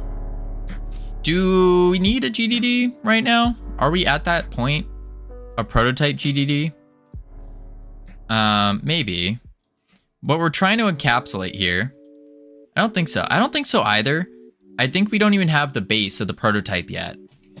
I bet Hypnotic makes GDDs. I make GDDs. Well, we make game design documents, guys. We make in-depth game design documents. But we're at a prototype phase. That's not very necessary.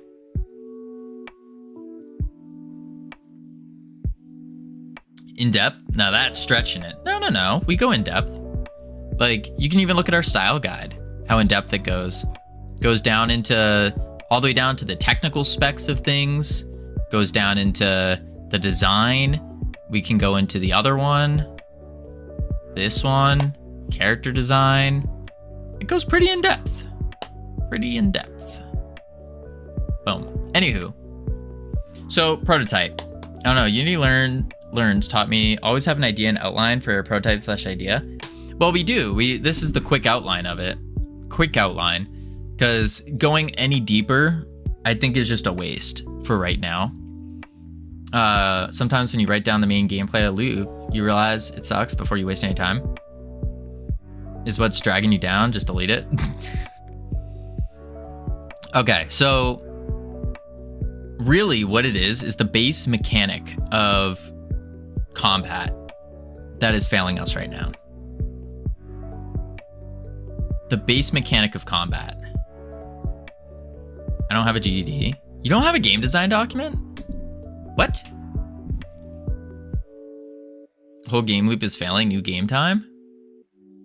That's some crazy talk. Crazy. All right, let's see.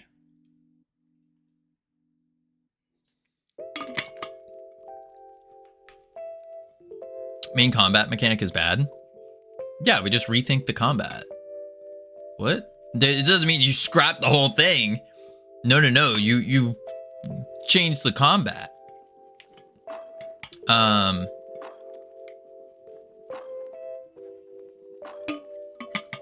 Maybe don't use jiggle. We're not. I tell my boss we should scrap our game all the time. Oh my lord. We're not having that, Chasing Sunday. No. Every game needs jiggle physics. I agree, Travis. I agree. But not as much as what we have currently, because we're just using a jiggle bone as supplementation for animations. Okay. So, zombies, Halo Firefight. Doesn't Unity and Unreal do jiggle better and Ragdoll better anyways? I don't know. Let's see here. We want, well, step 1. So is this still meant to feel like WoW? A little bit, I think. That's something I'm trying to break. Because I know I am very biased in terms of liking the controls of WoW.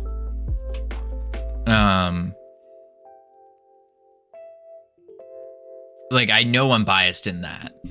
It's just, it feels so good for me.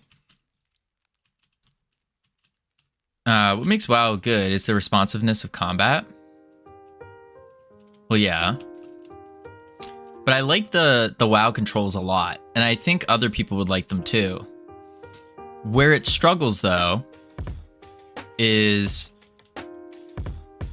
controller support. Because you have to hold the mouse button down to look around. I guess you wouldn't have to. WoW's the best MMORPG? Well, yeah, it's been that.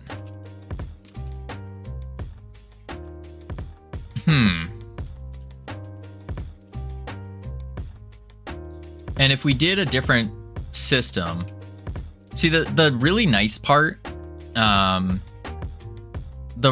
part I like the most about this is that we can move the camera without having to worry about aiming. Okay, so HRE is a question. Is there a reason why you need mouse control right here?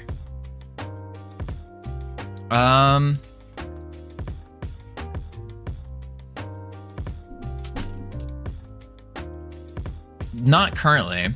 Are you gonna cast spells with your mouse? Ground targeting? Yes. I do want to do ground targeting.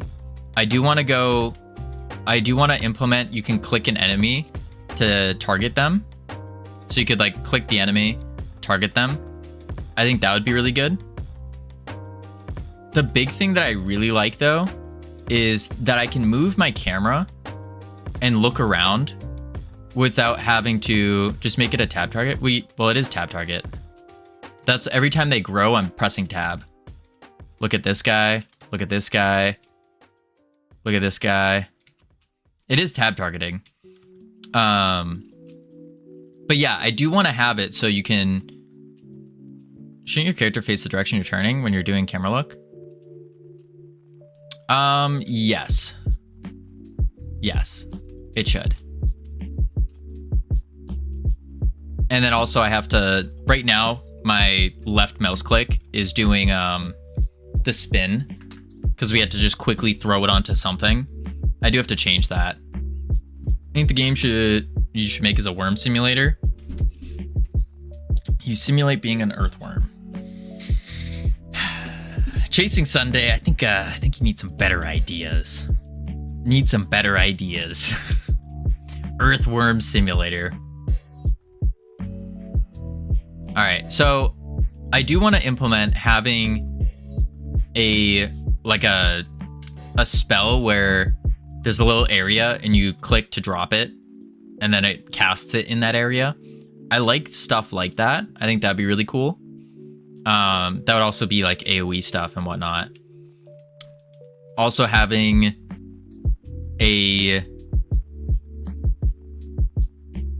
well, let's step one, let's fix the camera so left click doesn't attack anymore.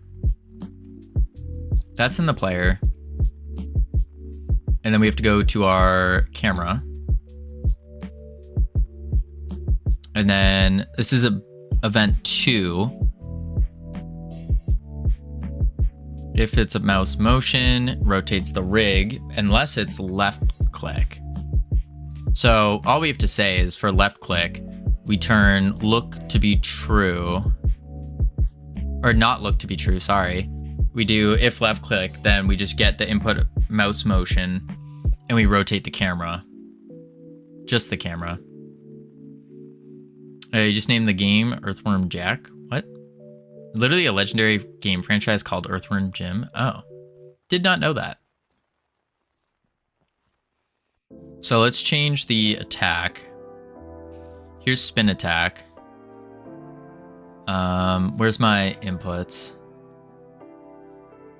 Here. Nope. Here. Grow attack. So I'm gonna unbind attack. Project. Input map. Attack. Let's just change the button. to what? 3? Sure. Change it to 3. Wait, that's goo attack. I did that wrong. This is what I wanted to do. Let me do this. Project settings, input map. Let's just fix this. So cast is 2. Attack 3. Name your inputs it correctly? Yeah, I really do. What I want to do is I could just say ability, yeah, ability 1, 2, 3, right. Let's do ability 1, ability 2. Can I move them? There we go. And now I'll do ability 3. I only want to have like 4 abilities, I think. And then we would have a couple like special ability type deals. Because I do want to keep in mind, like I would want to keep in mind for controller support. This is too far thinking though, but for the base game mechanic, if I can think ahead of time and make the base prototype game mechanic to be usable with controller as well, I think that's going to be nice. And so I think 4 abilities, 1, 2, 3, 4, and then we can do like a special ability on like here, whatever, something like that. I think that would be good, but that we'll test later. So we'll just do this. We'll go ability 1, 1, 2, 2, 3, 3, and then 4, 4. Easy. And now we just do grow. Oh, yeah. We'll just say ability 1,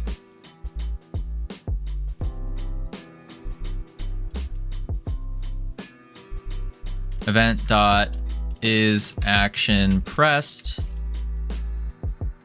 ability 2, ability 3, 36, what the heck?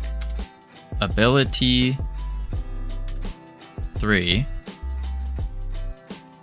and then ability 4. Simple. 1, 2, 3, 4. Okay, save that. Then we go back to our camera. This is our WoW camera. And what we want to do is have a, if it's index 2, let's do if event dot button index is equal to 1 and event is pressed. Then we want to say rotate underscore y event relative dot x times mouse sensitivity. Out of curiosity, do you want to use is action just pressed instead of is action pressed? What exactly is the difference? I'm not sure. I'm not sure either. That's why I asked. I think just pressed means it's boom as compared to pressed, which is holding, I would think. I need to do another and here though.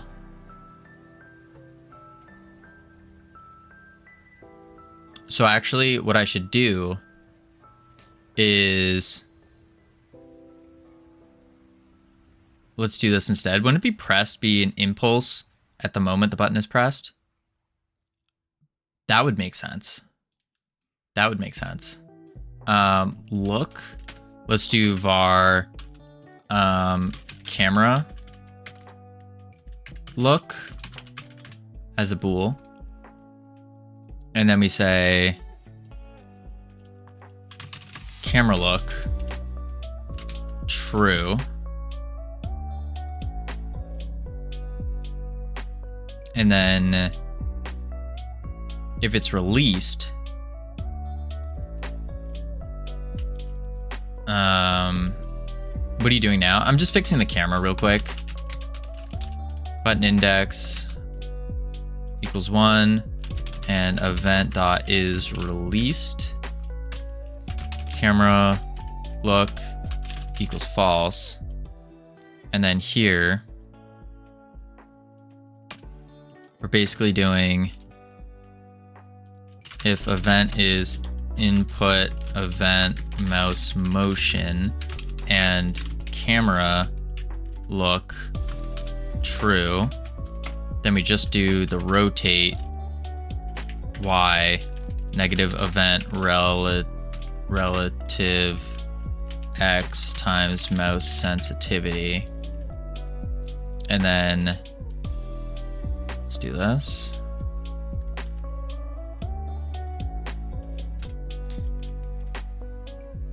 And then, so one moves the character as well. The other one just moves the camera. Yeah. And then I want to do, what up, Mr. D-Boy? I also wanted to get the rotate on the up down, which is the X for this. So what I can do is rotate X event relative dot Y mouse sensitivity. Copy that and then put this also in here. What are we cooking today? A prototype. Prototype. So now our camera should be slightly different. There we go. We could, oh, that's not good. Okay. Close. It's sideways. Interesting. Why is that sideways like that? Discombobulating as heck. It's like crooked. Why is it crooked?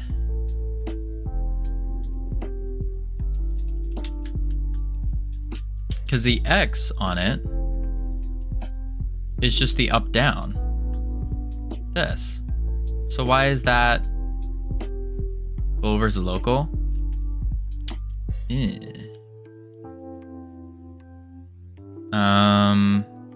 You'd think that.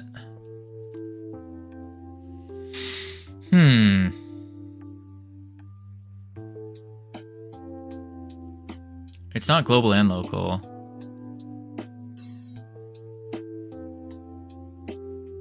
What would it be then? What's getting that rotate there going? Because it's like, it needs to rotate on local x-axis. Rotate x rotates the local. That is it is local. Rotate y on the root, rotate x on the spring arm. That makes sense.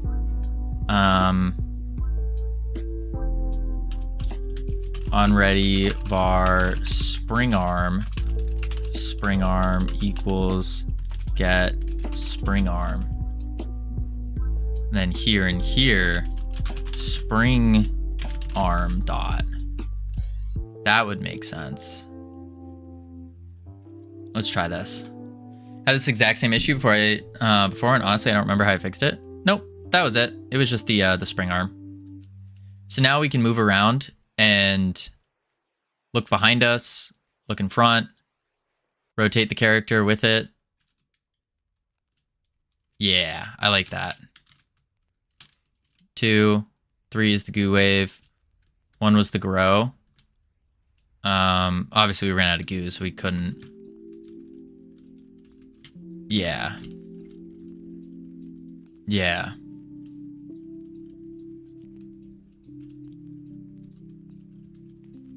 That makes sense.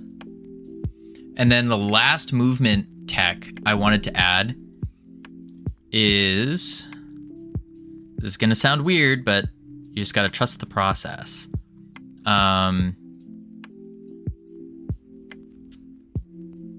Where is it? We need to take this.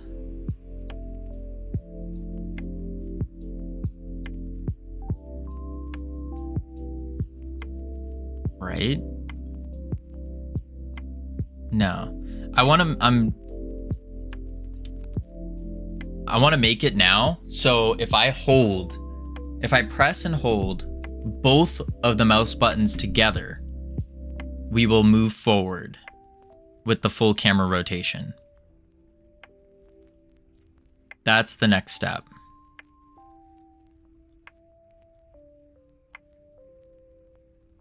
So what we could do here is, I think the cameras would still rotate. It's just as well, the both buttons together would tell the player, it would be on the player, and both buttons together would do this. So I think so. I think so. Maybe not. How do I do this? Both mouse buttons together need to move the character forward. Character movement. Boom. So for both of them together, we say, I could, on the camera pivot, get parent. You're holding both mouse buttons. Direction should not be input direction. It should be your forward direction. Right. Right. Which would be our transform basis Z. Negative Z. Is transform basis... Is that right? Yeah, negative transform basis Z.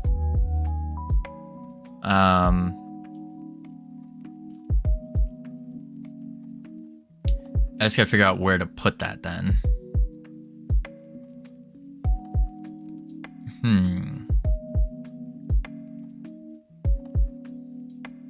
It is in the player script, okay. I guess I could do another if here.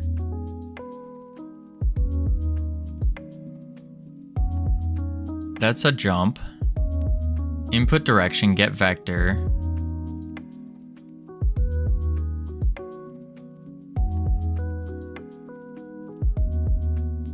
Line 56.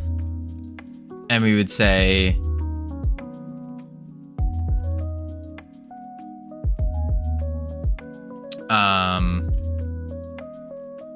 would this be a new direction though? Oh, if input dot is action pressed mouse left, which I need to bind that, and input dot is action pressed mouse right.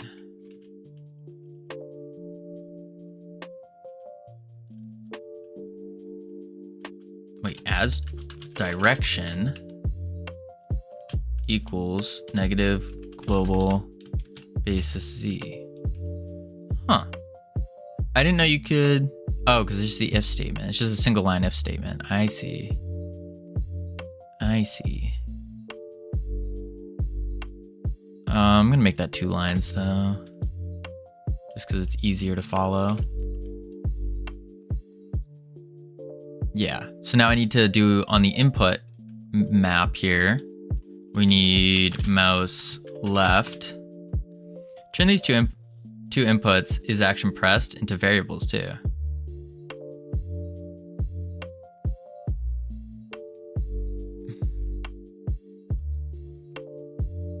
Turn them into variables.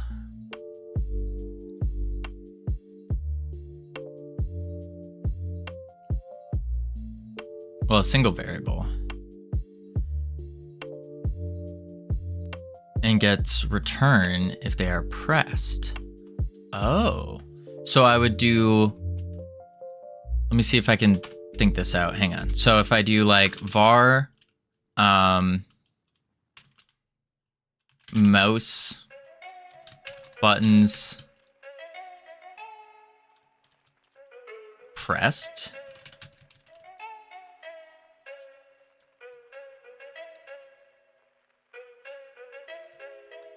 And then get return input. Let me just copy this.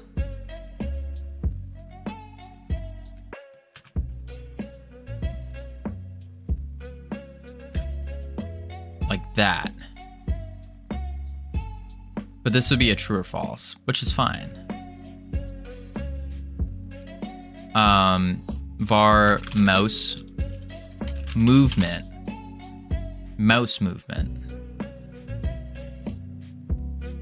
Or no, because that would be, it'd feel like this. Mouse mouse button movement? Mouse buttons movement.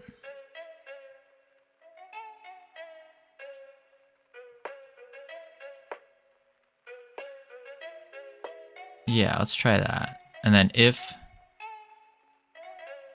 mouse buttons movement, then we do that. All right, let's see if this works. Wait, but I still need to do the input mapping, don't I?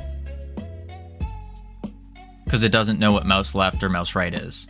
I don't think those are built in. Are they? No.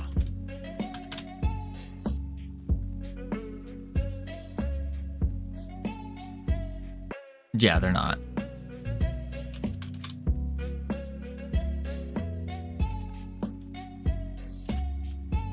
So we need to do project settings.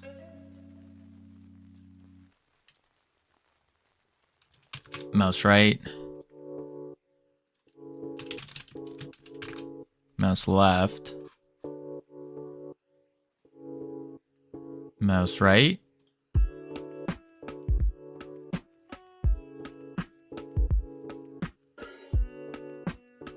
Mouse left.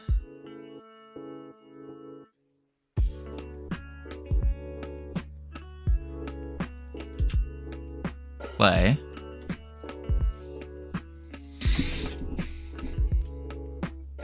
Okay, close. So it makes us go forward, but we need to go forward.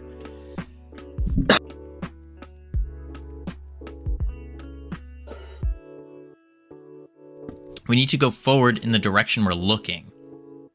In the direction we are looking. Not in the negative global. So it needs to be in the direction, the forward direction of our player. Well, you don't rotate your player, you rotate the rig. Right. So I need to instead do the rig's basis. So rig dot global basis z. It's the classic realm rapture problem. Is that what you're calling it? The realm rapture problem? Oh, it's kind of getting there. Kinda. Problem is the player doesn't rotate, or like the camera's over rotating, it should rotate exactly with the player. Like I shouldn't be able to do this. It needs to rotate perfectly with the player, as if I was moving like this. So this is me holding W and right click. Whatever you learned to rotate your rig is still griefing you to this day. Yeah.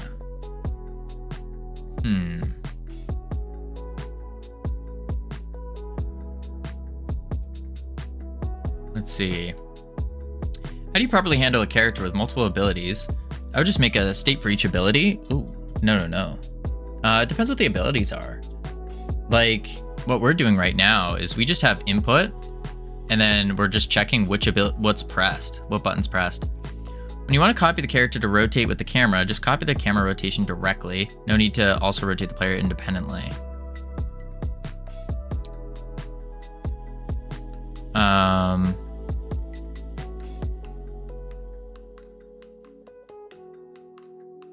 Line 65.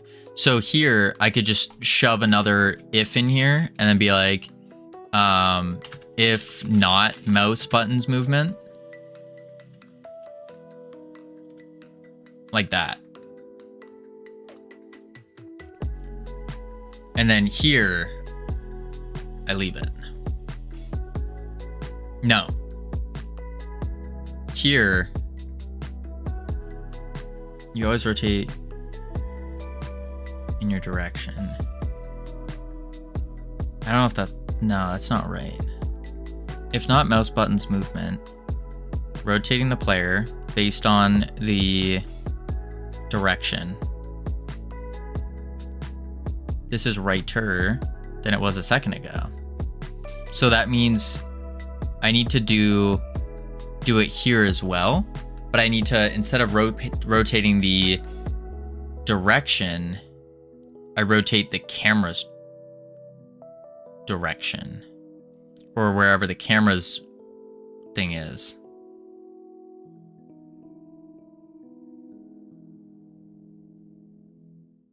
Rotate with the camera.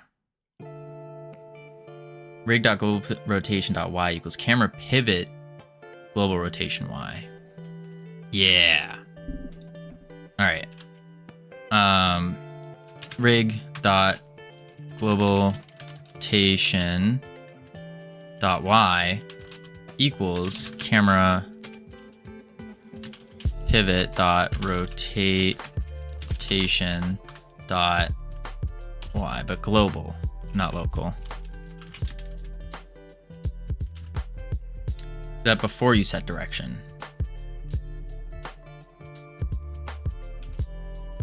Okay. Let's try it. Oh, there we go. So much better. Nice. Now we have WoW controls. Now we have WoW controls. Oh, that's the wrong button. Wrong button. It's 4.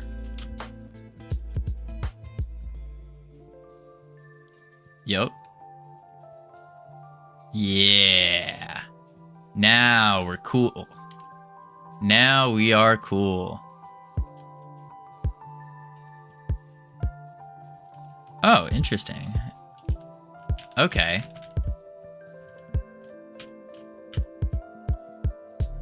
So the next stage is we also still want to get our left and right.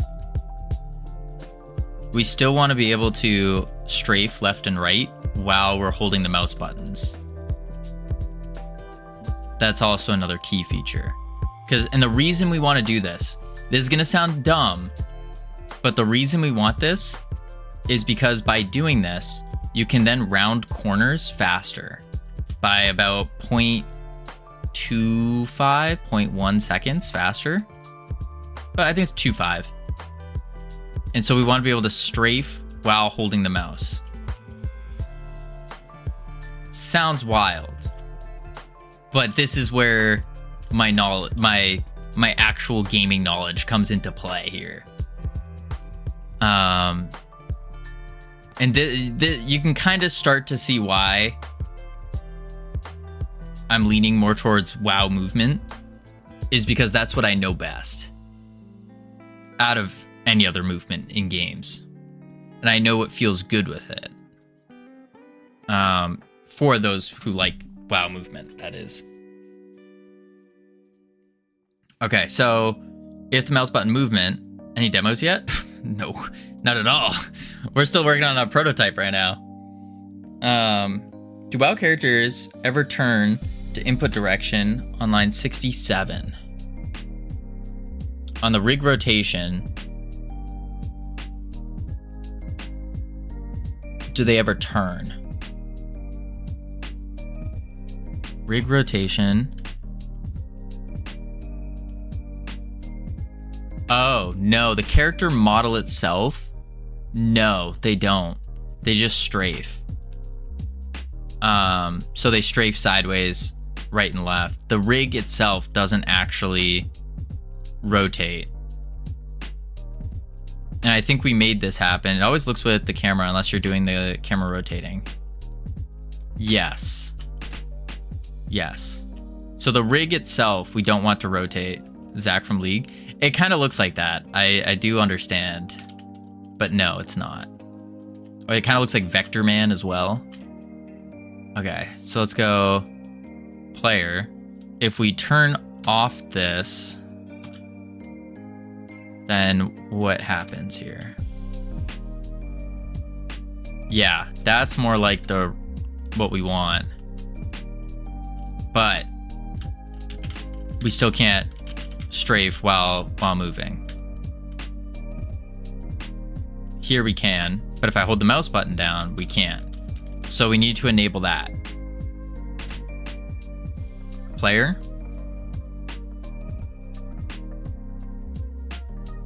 Let's just cut this out. We want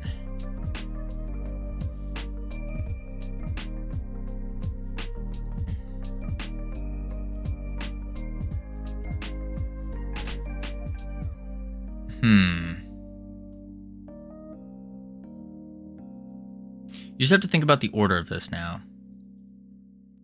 Yes. If things are allowed to override other things. Yeah, we want left and right to be overridden. So our A and D keys, which is left and right. So first direction is WASD. Yes. Well, ADWS. But yeah. Mouse button's held, it's forward. Yeah. Really, it needs to override. It's completely overridden. Right, that's what it's doing right now. So we only want it to override this forward. Well, really, we could do forward and back, but forward's the main one we want it to override.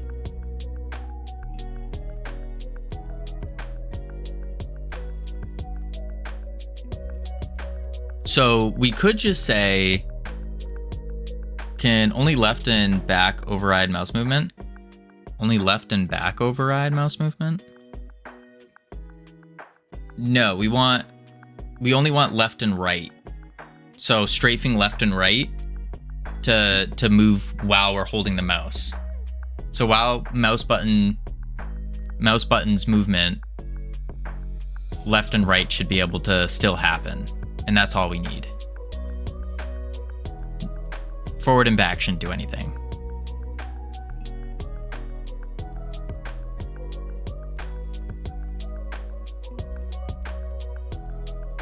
So we need to say direction here. This is our forward. So we should be able to do input. Can we put this into get vector?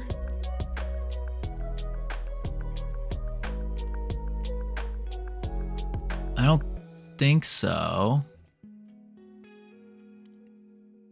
No, it has to be a string name.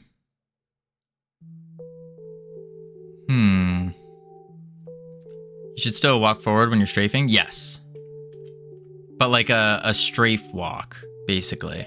So the strafe walk is if I'm holding like W here and then I press A, that's W and A, W and D. See how he's still moving forward, but he's strafing. That's what should be happening. So kind of moving in like a zigzag pattern, but still going forward. Get vector is really just to get axis normalized. Oh. So then we would say get axis normalized.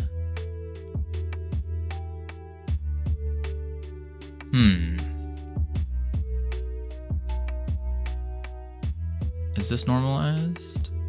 Rotated. So we would do a do we need to, do we make another variable on in between 61 and 62? Or even just 60? And we set a variable for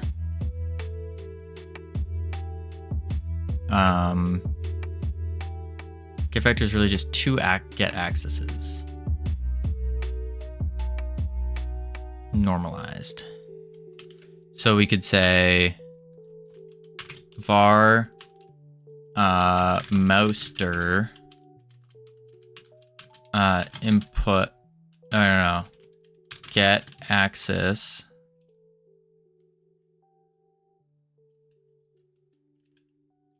no, that's not a thing.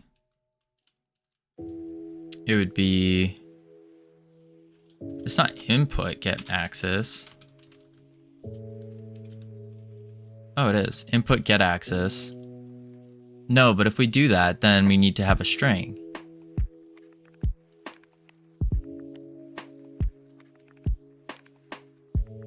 Yeah, we don't want that. So we can't do it that way. No input get axis. It would have to be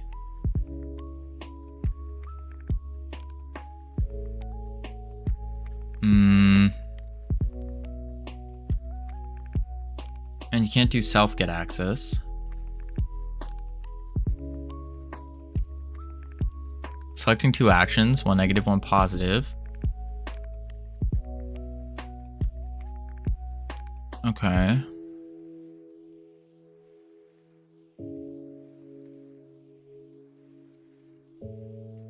Left and right should only be left and right, right? Yes. Oh, so it'd be it would be left,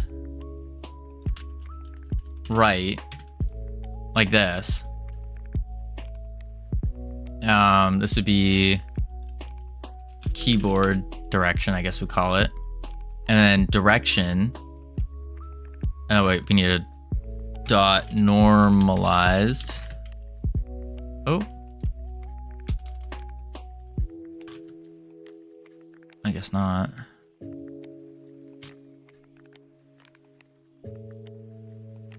And then we do basis. We wouldn't want to multiply it though.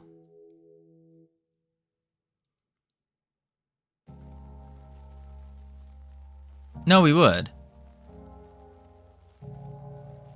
So we would do then times vector 3 keyboard direction dot x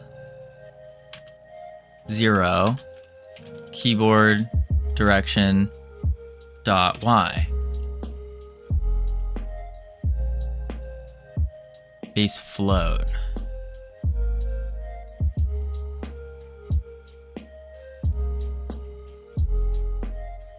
Oh, it's a vector 2 then? No. X and base float. So it's in keyboard direction as a float. Get axis is a float? Oh, it is a float. Okay. So then Can I just do times keyboard direction?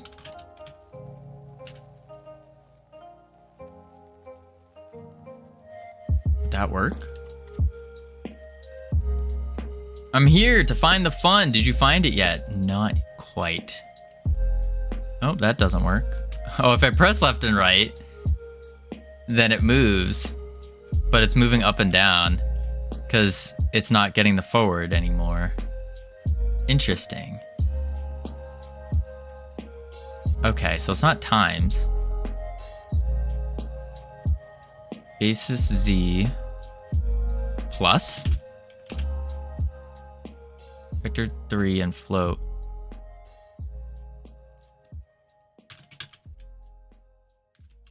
I can't, but it won't take an X.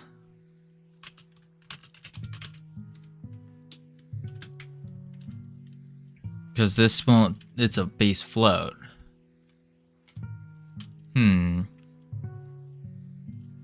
Whoa! Oh, the right works. The left does not. Right works. Left just super speeds. Oh, now left works. Now right doesn't work. Okay. So it needs to be, because it's not normalized, right? That's why it's doing this. Player.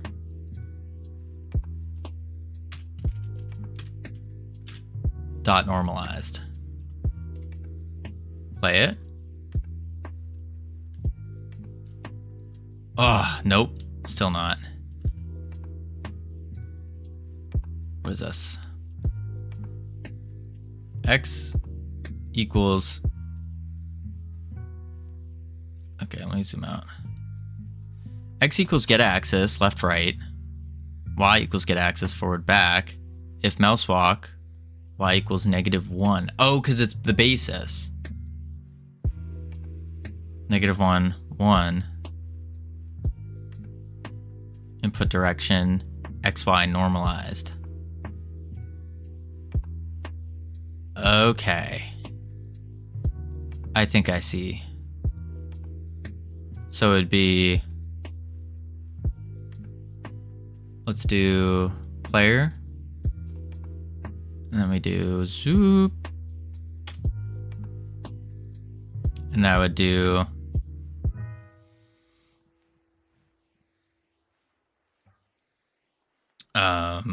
var X, we'll just say. Var Y.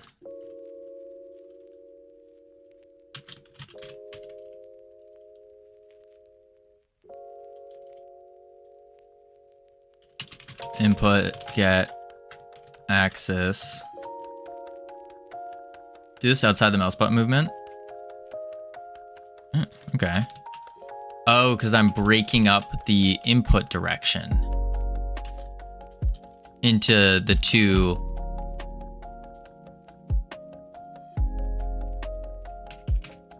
And then here, input direction is now the vector 3, right?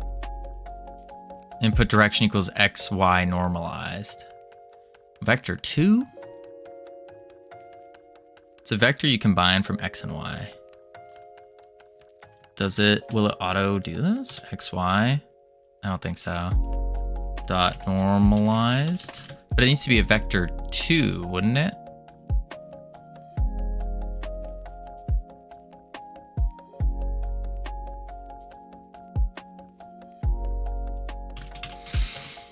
And although it says vector 2, it's still good.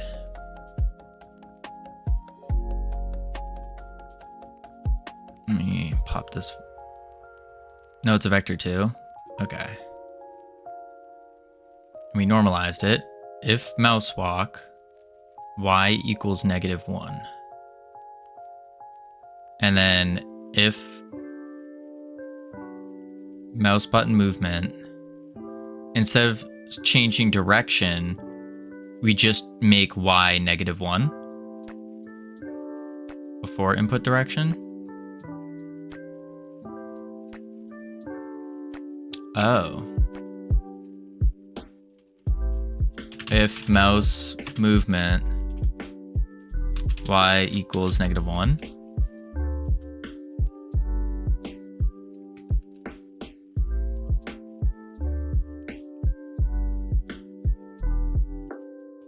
Can I put this whole thing up there though?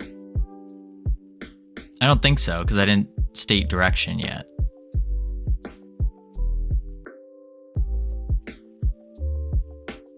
So I think I have to have the two ifs checking the same thing. Don't do line 65 now. Oh, no direction.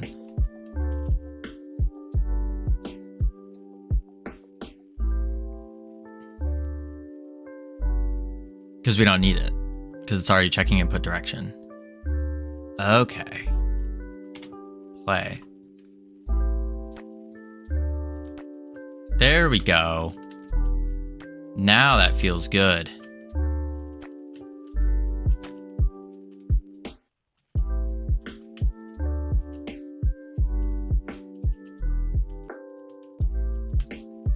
Okay.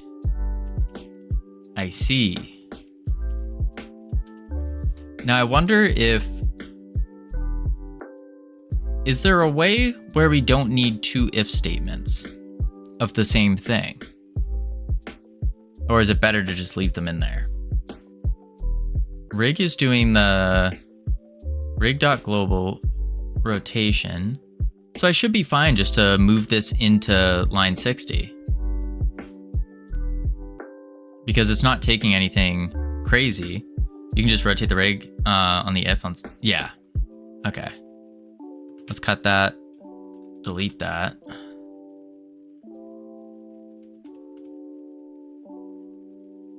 And then...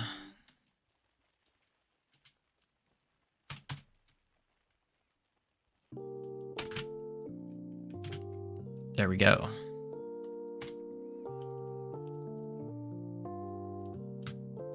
Yeah, there we go. Now we're pro gamers. Yeah, pro gamer. Boom. Cool. Let's commit this and say mouse movement plus strafe. Push. Cool. Now we need to actually dive into making the game good. So we need to do, and it really comes down to the abilities.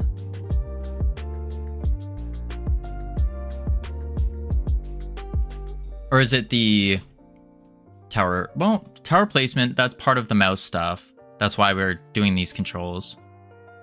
Or part of the reason.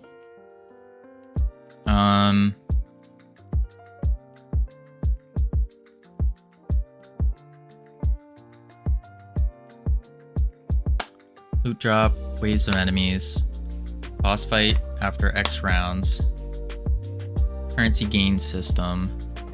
I would say that tower stuff can be thought of as an ability now. Yeah, that's kind of what I was thinking as well. You basically are setting up the towers just like abilities, if anything, and then you just place it down, which that's gonna be a little tough, but if you get abilities to work in a good extendable way, a tower is just an ability, 100%.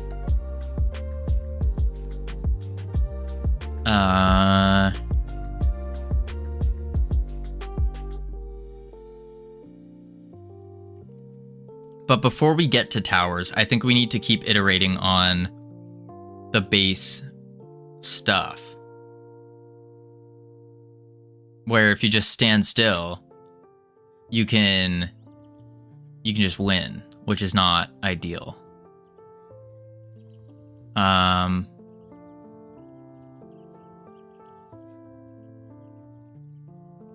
So what I was thinking, so what's the first thing that would help with that? Probably ability cooldowns. Yes. ability cooldowns would be big. If your abilities are on cooldown, you have to run. Right. What I would like to do is implement a GCD, like a global, so you can't just spam a button.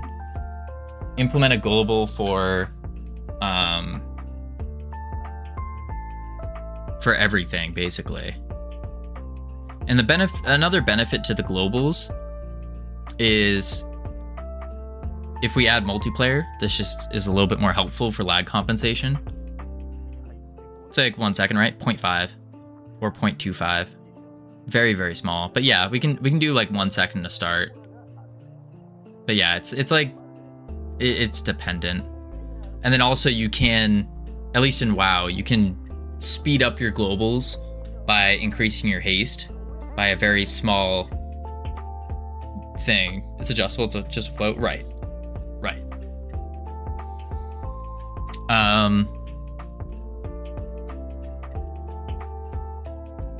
I feel like I should fix the action bar real quick so then we can see these globals being put into play. So we have our little buttons here. Spin, grow. We're actually going to grow button. There we go.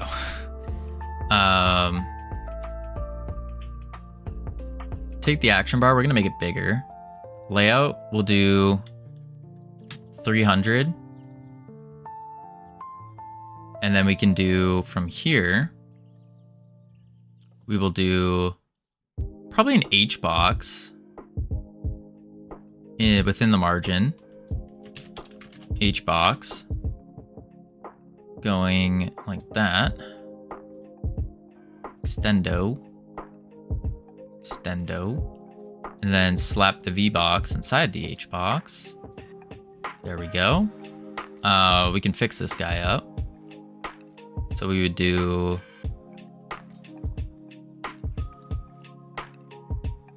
stretch it down.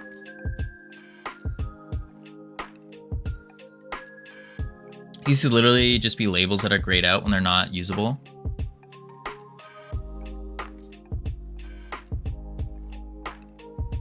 Oh, you're saying instead of being buttons?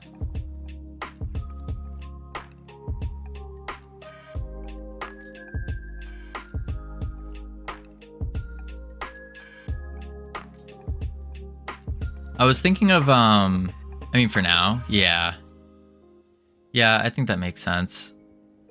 But I'm just gonna fix this one just because we already have it. There we go. 50 by 50. I mean, at the end of the day, we can we'll just copy these V boxes real quick. V box.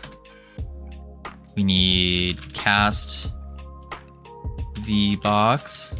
You don't need to get bogged down by UI design, UX stuff, right? I just want to follow what we have right now. Because it's simple. Heck, I could even do this actually. Make it quicker on us. Duplicate. And then duplicate. Cast V box. Disconnect. Disconnect. Cast button.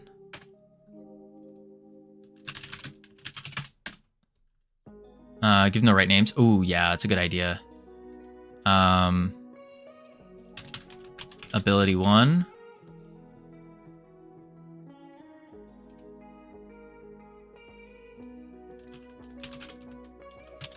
Ability 1 button. Label. Ability 2. That's fine, actually. Ability 2 button. Are you keeping the goo theme or are you going to change it? Probably change it. Probably Probably. I'm not sure. We're not really concerned about the theme so much right now.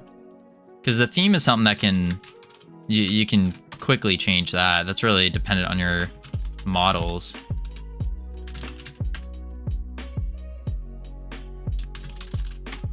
Your models, your artwork, that kind of stuff. And then ability. There are many ways you can make a slime character.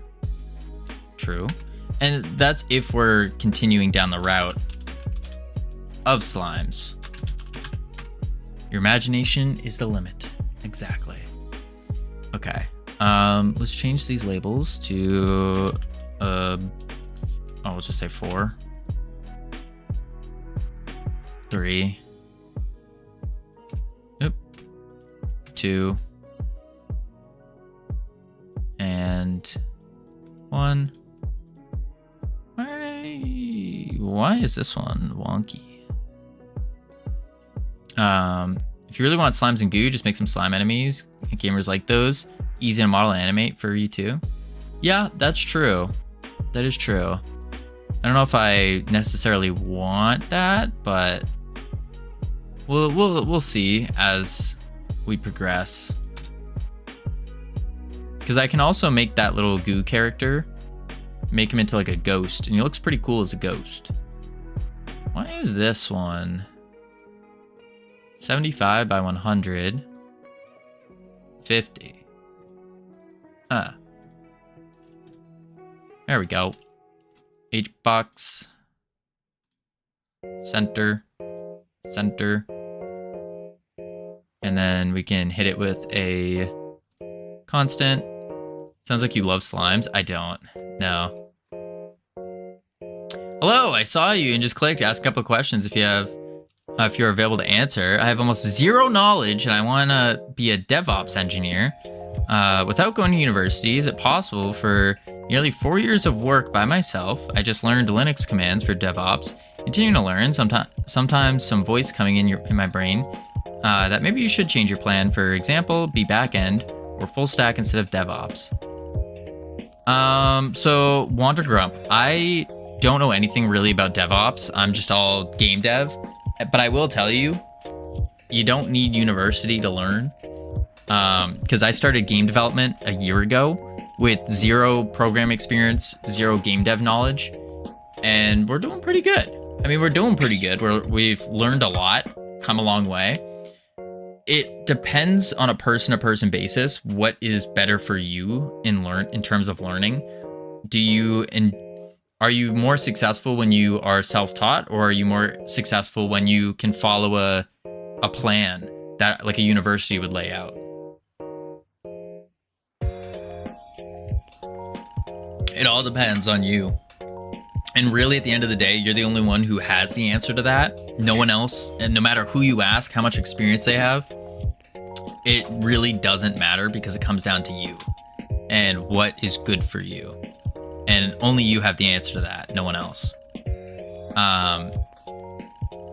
So it is possible. It's very possible. It just depends on you. Yeah, that's about it.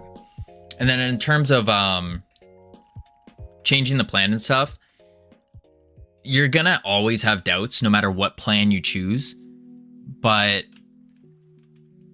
really break down the logic in terms of what makes the most sense, because you're going to be, this is pretty much what's going to happen here. Actually, it's more of an upward curve. You go up and then down and then up and whoop, there we go. So what's going to happen is you get really excited about doing something, and then all of a sudden, as you realize what it takes to do things and how much work is actually involved, you're going to fall into this pit of despair where you're going to be like, oh my God, this sucks. I don't know what to do. Like, this is way more work than I thought.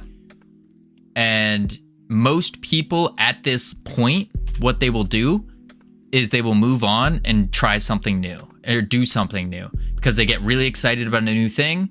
And then the exact same thing happens and they just get caught in this vicious cycle. So as long as you know, no matter what you do, it's going to be difficult and it's going to be hard.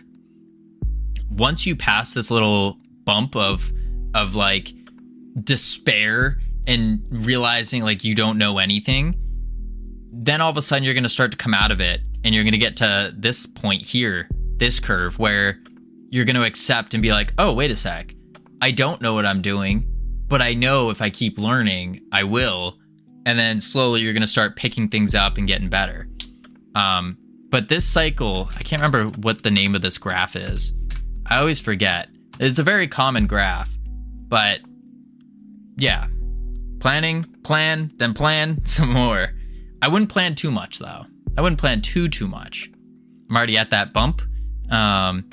Almost got movement done, and bam, bump. I can't get over it. Yeah, it's the valley of despair down here, and this is where most people will give up and move on. But if you just keep trudging through it and trudging through it, then you're gonna start to learn, and then you'll get better. But like it's with everything, like literally any skill set you do, like trudging, like you're going through and like through mud or whatever. Literally any skill set you do will look like this. Every single one. There's not a single one that will not. But yeah. Walking slowly with heavy steps, typically because of exhaustion or harsh conditions. Exactly. Trudging. I recommend you guide your learning based on what the job market asks for that position and apply to many. As soon as you have 1 to 2 years of real experience, you're set and hiring gets easier in the future. Yes, absolutely. Absolutely. You don't need to spend 4 years straight learning. It's also not as realistic because it costs money to live.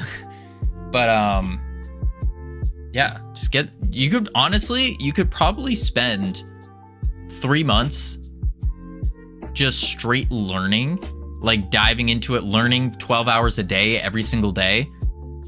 Do that for 3 months and then go apply to a job. And you could probably grab a very entry-level position.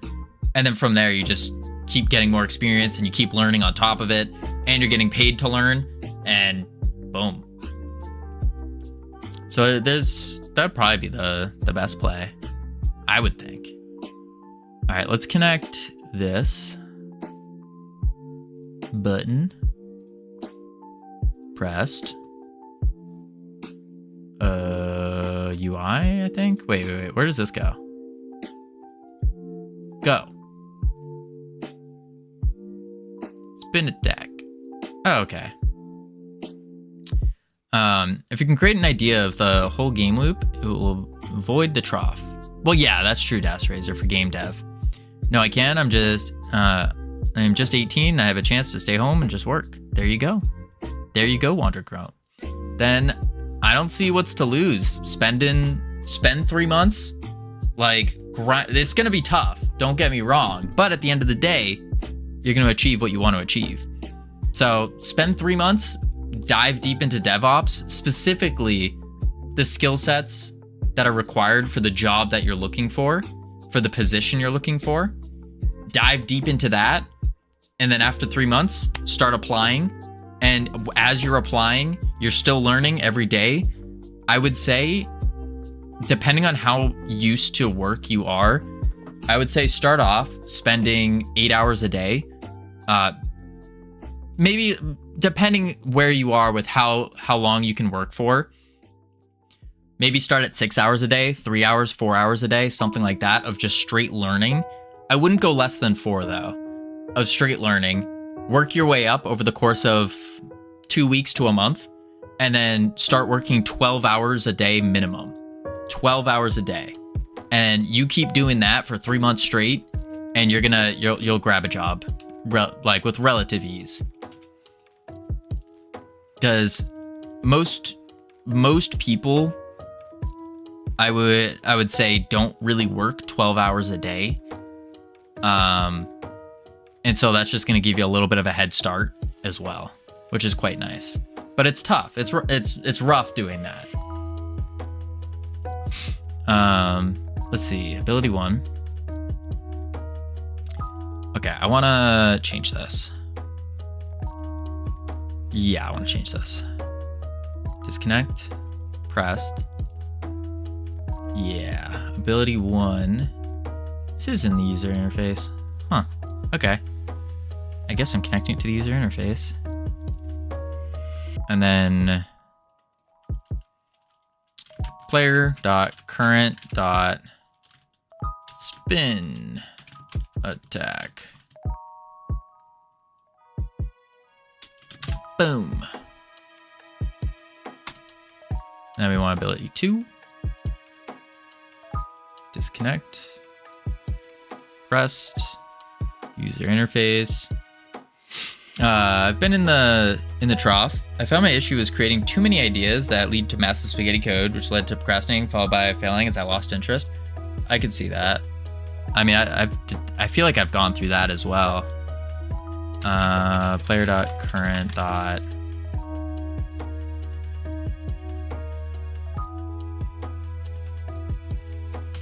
Bro, I see what was going on here. This is unnecessary. Okay. I don't need these buttons, but I'm doing them. Boom. Oops.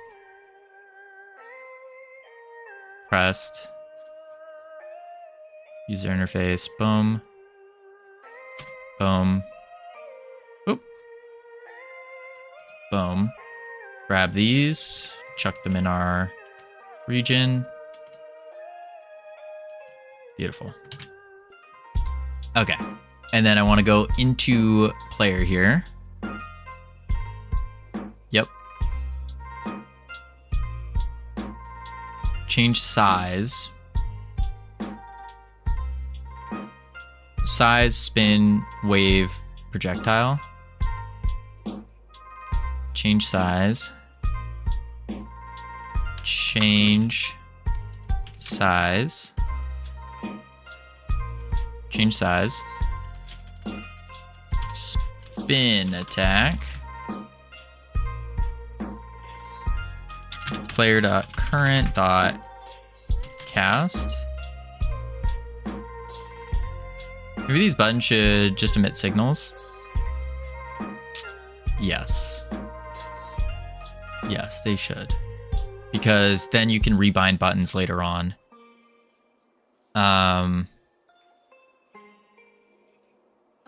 Yeah. Yeah, that's a good idea. I don't think we need to focus on this though right now, do we? It's not super important right now. Yeah, that's what I'm thinking. Emit signals. Let's do to do. Yeah, not super important right now. I do agree. But we got an action bar. The button as the key to a dictionary, press callable as the value. Combine the buttons as the key to a dictionary. Pass callable as a value. Could. I wonder. Yeah, I wonder. Because I would like to make it so you can keybind different things. Like if you don't like pressing 1, 2, 3, 4, you could change it to ERTY or whatever you want it. I think that would be really cool. But we're not there yet. Okay, so now we need to do a global cooldown. So to do the cooldown, where do we store it? I think we would store it in the player, wouldn't we?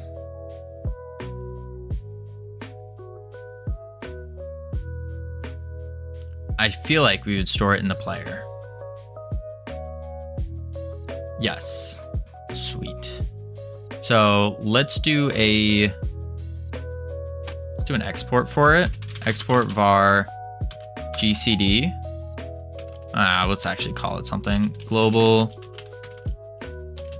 cooldown as a float equal. Let's do 1 second to start. 1 second.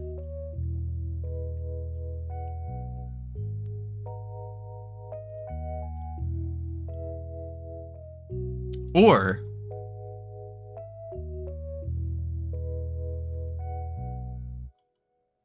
no, that'd be fine. But then we need a Boolean as well, don't we?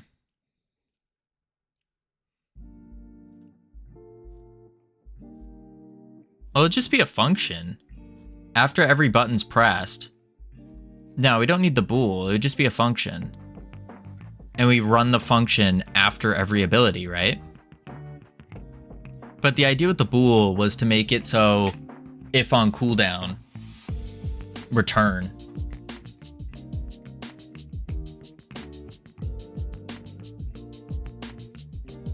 But I could just say if... No, wait, I could do a Boolean. For like a timer.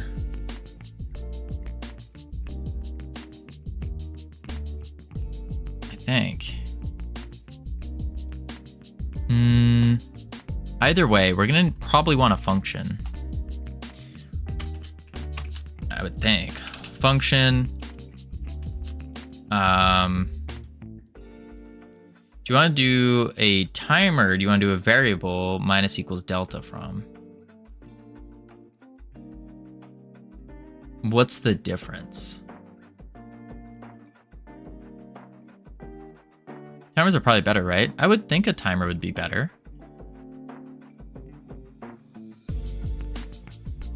Yeah, I would think a timer would be better. It's how much you have to code. Oh, I think a timer's the key. So what I would do is, what? Run GCD.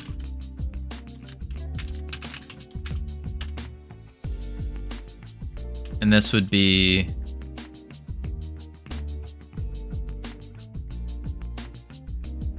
what? Get tree, create timer, global cooldown, dot timeout.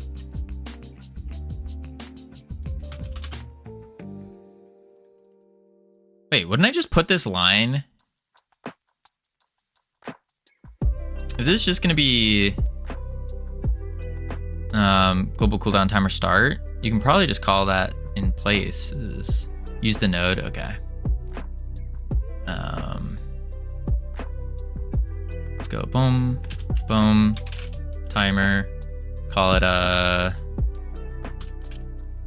global cooldown timer.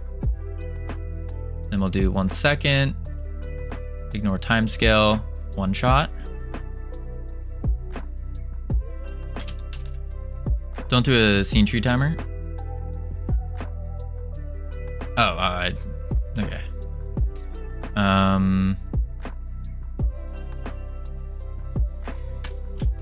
Onready var global cooldown timer Gina goes.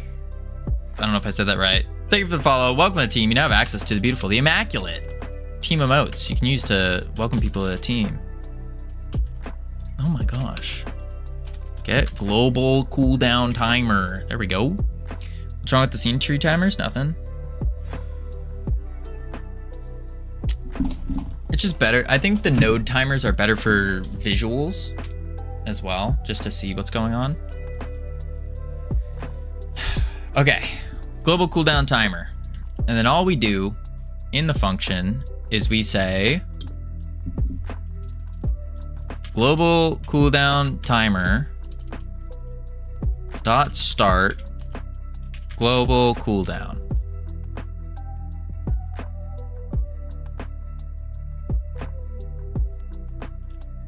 And that starts the timer. But we need to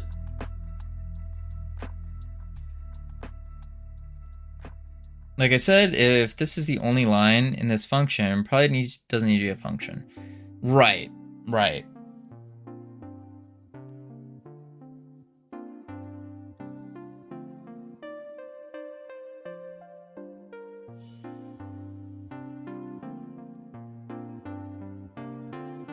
I'm just thinking, okay, we do this. In the ready, global cooldown timer dot wait time equals global cooldown. And then at the end of all of these abilities, actually in the beginning, we say if global cooldown timer dot is stopped, and that will run, boom, like that. And we basically just do the same thing over and over. And then we need to start it at the end as well. So we do global cooldown timer dot start. I'd return if not stopped personally.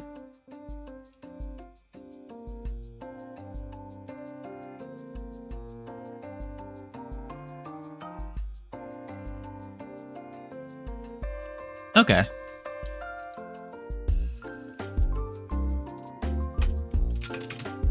What is the... So what would be your reasoning for doing that?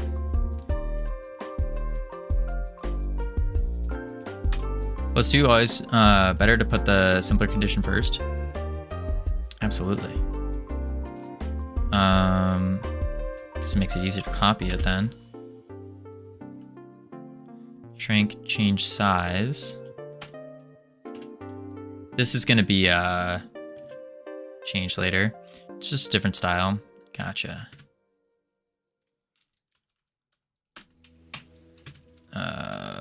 Global timer start. Spin attack.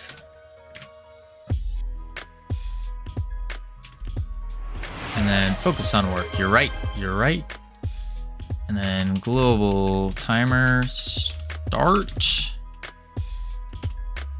So you don't end up with 8 indented if else's. Yeah, that's fair. That's very fair. I like that more. Oop. Global timer start.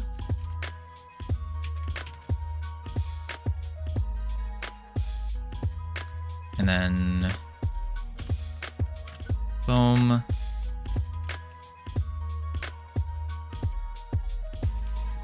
Global timer start. Boom. Yep, beautiful. Impractical NPC. Welcome in. What were you doing? Impractical. Impractical. What were you up to? What were you doing? For those of you who don't know Impractical, Impractical is not practical NPC, just an impractical NPC. Working on, wait, do I have it? There we go. There we go. Memory, coming soon. Coming soon. I'm practical NPC. No, you're impractical NPC. I know you're practical NPC. That's why I pulled up memory. Anywho, working on memory, coming out soon, very, very soon, as in July, if I recall correctly. I'm practical NPC, not That makes sense. I always thought it was impractical. That makes so much more sense. Holy moly. Holy moly. But yes, memory coming out hopefully in July, assuming Steam approves it, which I don't see why they wouldn't. I don't see why. But amazing master precision platforming in memory.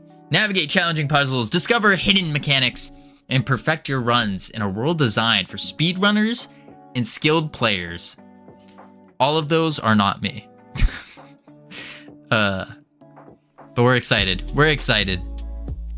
Technical issues. But what we're doing here is we're working on a prototype for our new game. New little game prototype. Trying to figure out what we're doing. We added a global cooldown, but I also... We need a way to show. I guess the way we would show is just... I mean, we don't have to worry about the showing yet. See if it works. First off.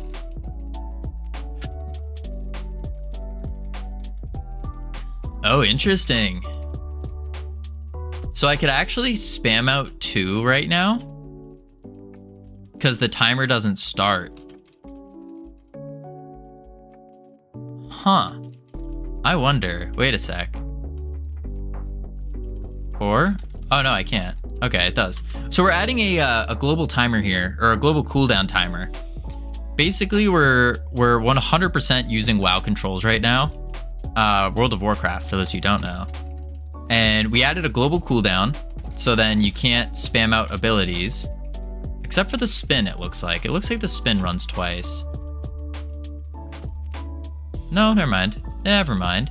But what this does is when we get to multiplayer, it's going to... Ooh, that's good. When we get to multiplayer, it's going to help us with lag compensation. But also, this global cooldown now makes it so we can't just stay in one spot, or else we're going to die. What game is this? Last time I was here, you were working on an incremental game. Yeah. We ended up dropping the clicker game. So we were working on a pirate incremental clicker game. But when we did the playtest, it just wasn't a fun game. It was not good. There was nothing unique about it. Nothing special about it. It was just kind of like, why would you play that as compared to any other clicker incremental game? And so we ended up dropping it, and also just wasn't fun to work on. Wasn't really my type of game. And so we're trying out this new idea. We're just trying out a couple different ideas. This prototype right now is for 3 different game ideas, but they're all similar enough to where we can just slap in a singular, slap them into a singular prototype and then test it out, see how it goes. But yeah, that's kind of what we're doing right now.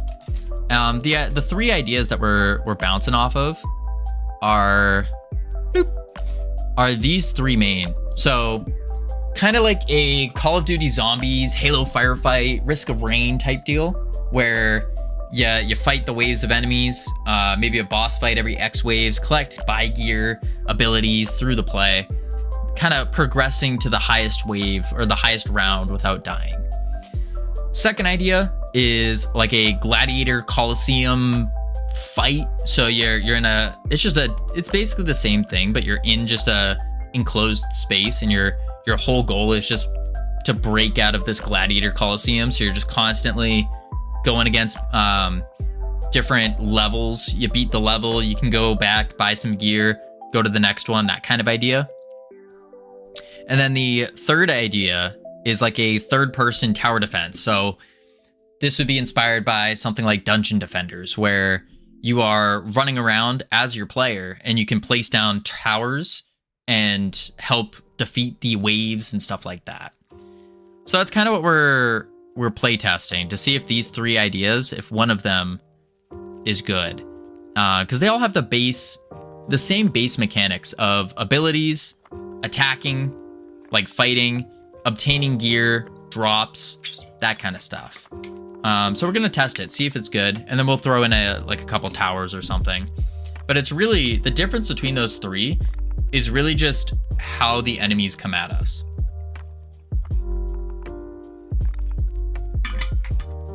Yeah.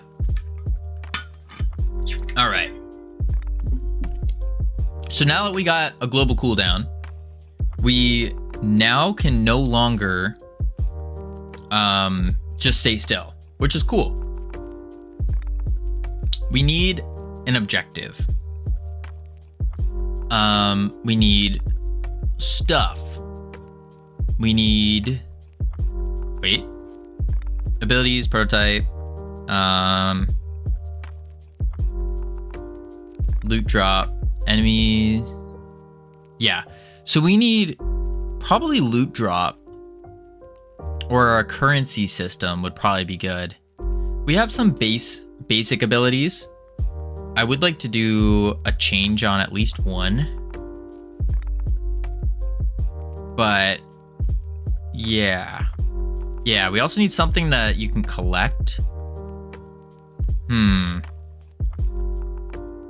Loot drop. Wave of enemies. We got the waves. Got the boss fight. currency gain, tower placements.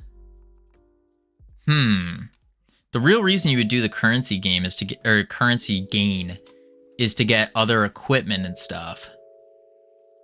But if we're just doing one singular game loop of one level of this game, which brings you to the boss fight, and then you beat the boss, and then that's it. So we would probably have to do next up an idea for the board. The Goominator sent from the future. The Goo 1000's mission to fight the industrial polluters and clean up their goop. Oh my. Yeah, usually games like this have some kind of trader or shop. Right. That might show up. So we could do that show up in the game as compared to outside of the game.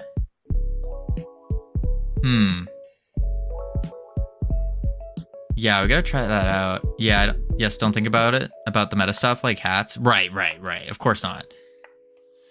Of course not. All right, give me 1 sec. We got ads playing. I will be right back real quick. In-session currency. We could do in-session currency. Let's check on the words. Heading to level 2. Boom, boom. And I'll be right back in about 30 seconds. Boop, boop.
All right, I've returned. Oh my God, Covino's back! I missed you so much. Wow, I thought my life was over without you. Yeah. Boom. Whew. Okay, let's finish out these words, and then we'll get back to figuring out the currency stuff. Because there's 2 different routes I see we can go with this. We could go the route of... Uh-oh, we're gonna lose this. Rive. We go 2 different routes. We could go the route of an in-game session currency, in-session currency. But what I was really looking at was I would like some kind of out-of-session thing. I feel like that's more of a something more fun. So you do like instead of it being like roguelite, I guess, where am I using that right? Roguelite? Roguelite. Incorporates elements of roguelike genre. Procedural generation, permadeath, with added features like meta progression. Yeah, that's what it would be. You can have both. That's true. Wait, that's kind of good. You can have both. It's a staple. Roguelite. So it would have both.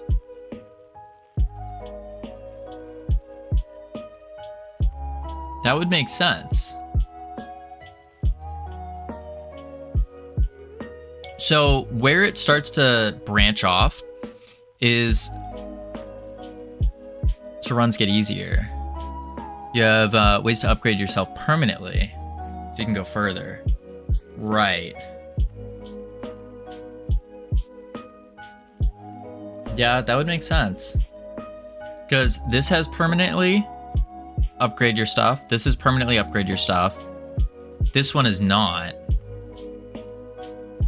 But it could. I guess Risk of Rain you do, don't you? I haven't played it, so I don't know. And then the non-permanent. This, I didn't think it would have it. This one has the non-permanent.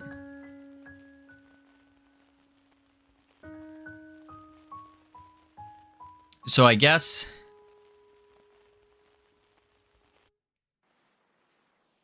Risk of Rain, there are a couple permanent keys and coins you get. Oh, okay, gotcha.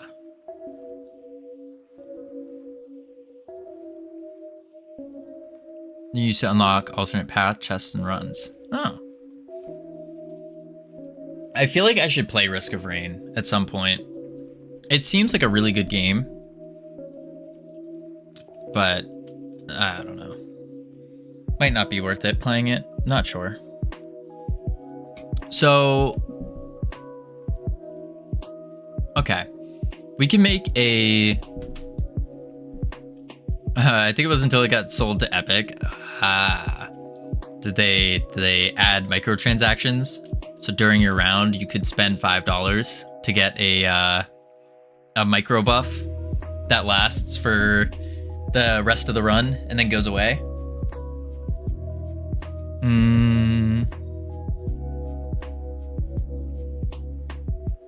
Yeah, so let's add some kind of in-game currency, I guess.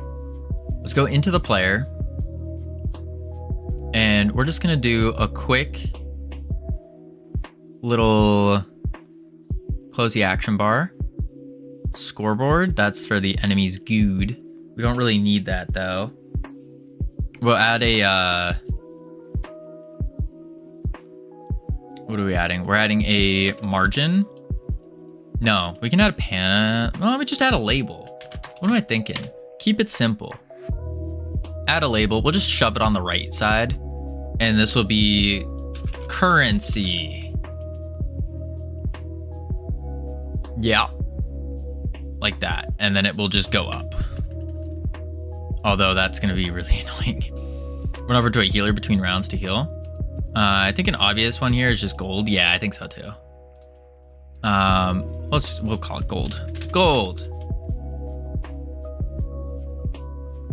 And then gold label. And then we can do center. Label settings. Do like 21. Cool. Actually, let's do a V-box. Nothing too crazy. Just to the right and centered. And then we shove this in there. And then we shove another label in there called gold value label. And then we call this currency V-box. Boom. In the user interface, we want that on ready var currency. Howdy, Camilos. How you doing? Actually, gold value label. Get gold value. Okay. Error label. Between help.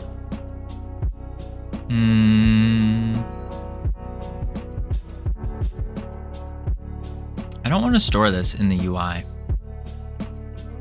I don't think UI is meant to store that. So we'll do it in the player.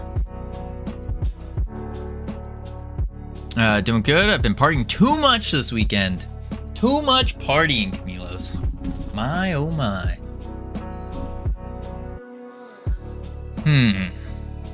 So what I think is going to happen with this prototype is we're going to build it from the ground up. Let's take the assumption that this prototype comes out good. I think we just have to build it from the ground up, completely new project, ground up, instead of trying to build it as if we're gonna release it. Because what I would do here at this point is I would make a dictionary for player data and put the gold into that. But I don't think that's necessary. Yeah, I don't think so.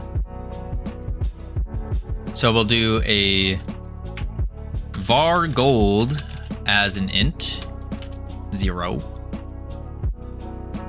And that's in our player. Player is a static. And then we need to update label. Function update label. Update gold label. Void. And then we just say gold value label dot text equals as a string player current gold. And then we just do this and say value gold value and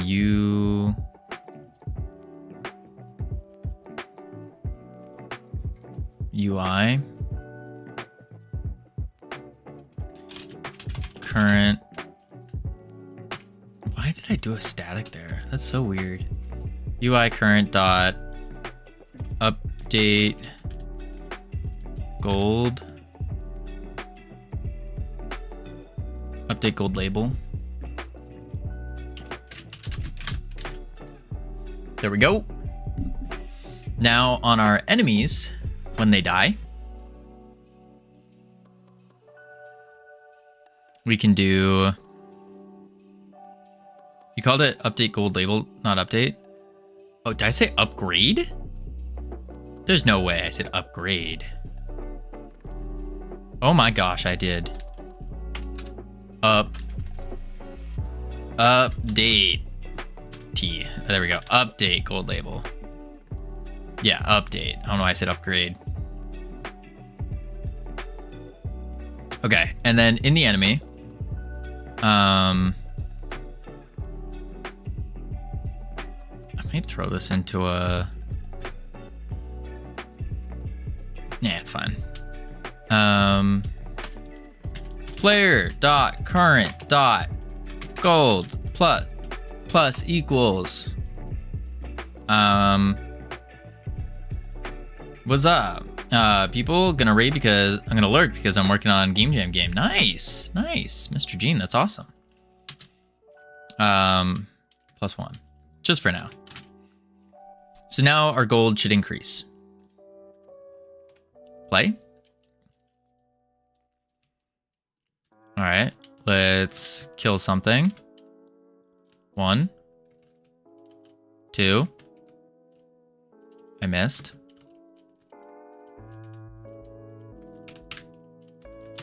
Okay. My damage is really high right now. Boom. Okay. There we go.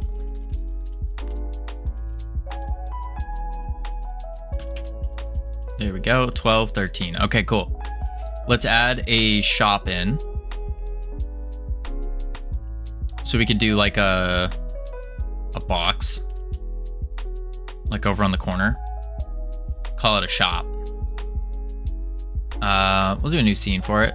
And we'll do a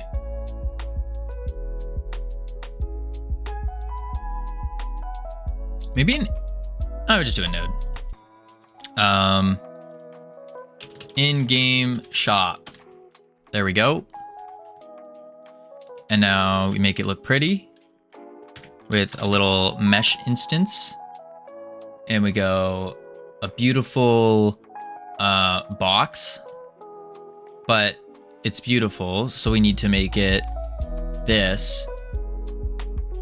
And then with an albedo of green, because it's a blue, different blue. Yep, there we go. Sure. Yep, that looks good. Next pass, we do a shader, quick load, boom. It's a box, but we need to do the parameter down.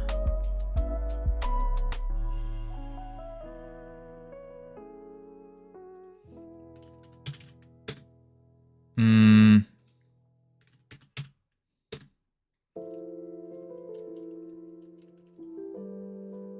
0.02.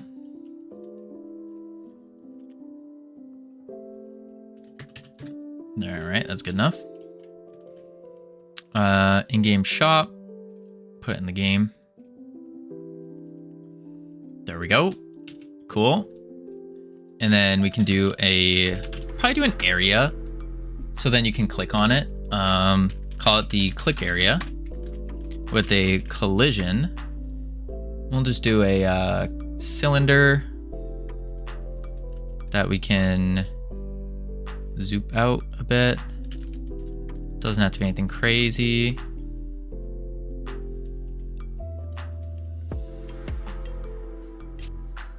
And then we need a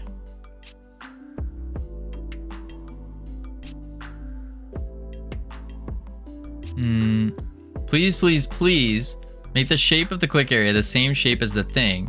I hate when you do this. Don't be insane. All right, we're gonna do a box. Can I make it a little bit bigger? Just slightly, like 1.025. No, okay. Slightly bigger is good. That's what I was thinking. So you don't have to be exact. It's not crazy. I was thinking like 1.25. Like that.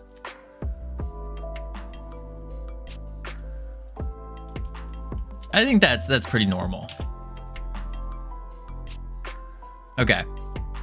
And then we need to do collisions.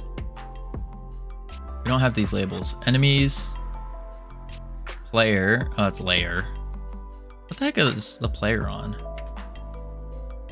Layer 3? Is layer 3 the player?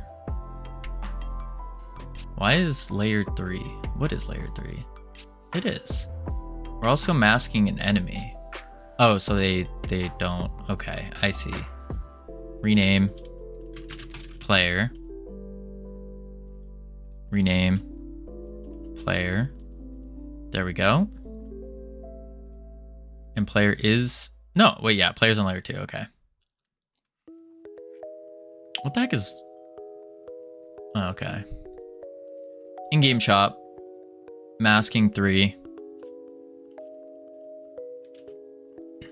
And then we need to do a script. Create. Delete. Class name in-game shop. Just so we know what's going on. And then...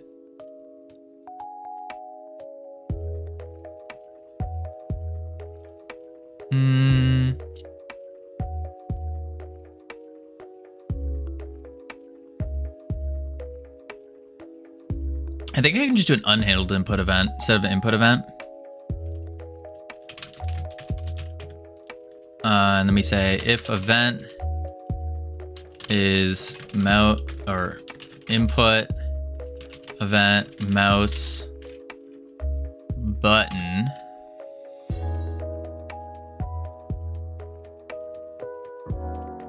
Say event dot index 1 and event is pressed, then open shop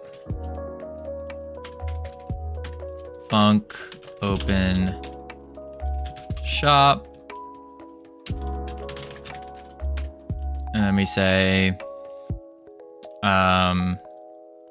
oh, hang on, I remember this, get tree paused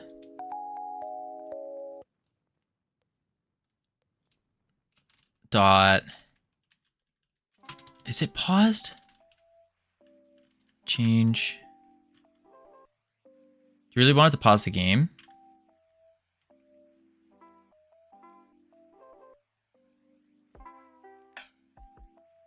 That's a good point. Maybe not, actually. Yeah, no, we don't. No. You're right. We don't want it to pause the game. Good catch.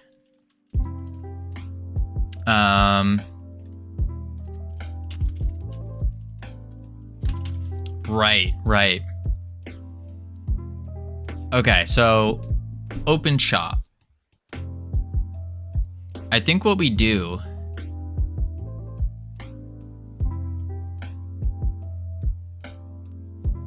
is I think we call it from the games interface. But that would open it for, I mean, it's single player right now. But if we were to do, unless I could just have a canvas layer on the shop. What are you supposed to buy here? That's a great question.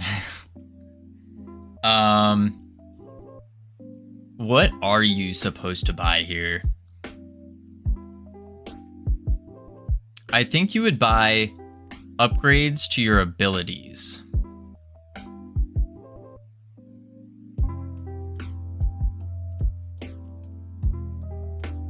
I think that would be cool. With gold? Yeah.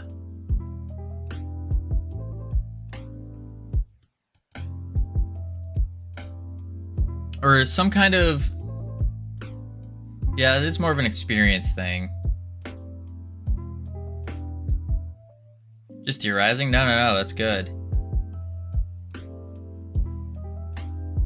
You would buy...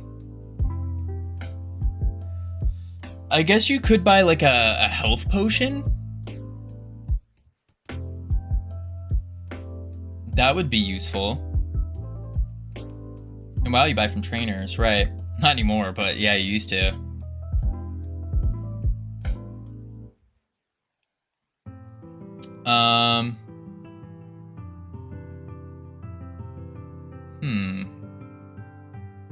We don't want to make a one-to-one copy, correct? What I was thinking for this, which I don't know if we would put that in the prototype. Maybe we would, but I was thinking having 3 different classes, if you will. So you'd have 1, 2, 3, and we would have like a ranged melee support, something like that, and then people can spec into what they want using like in the out of session thing. Really? I think that would be cool. Your slime guys can have classes. I mean, I think so. I would think so. And I don't think it's just going to be the slime guy. I think we would make 2 more.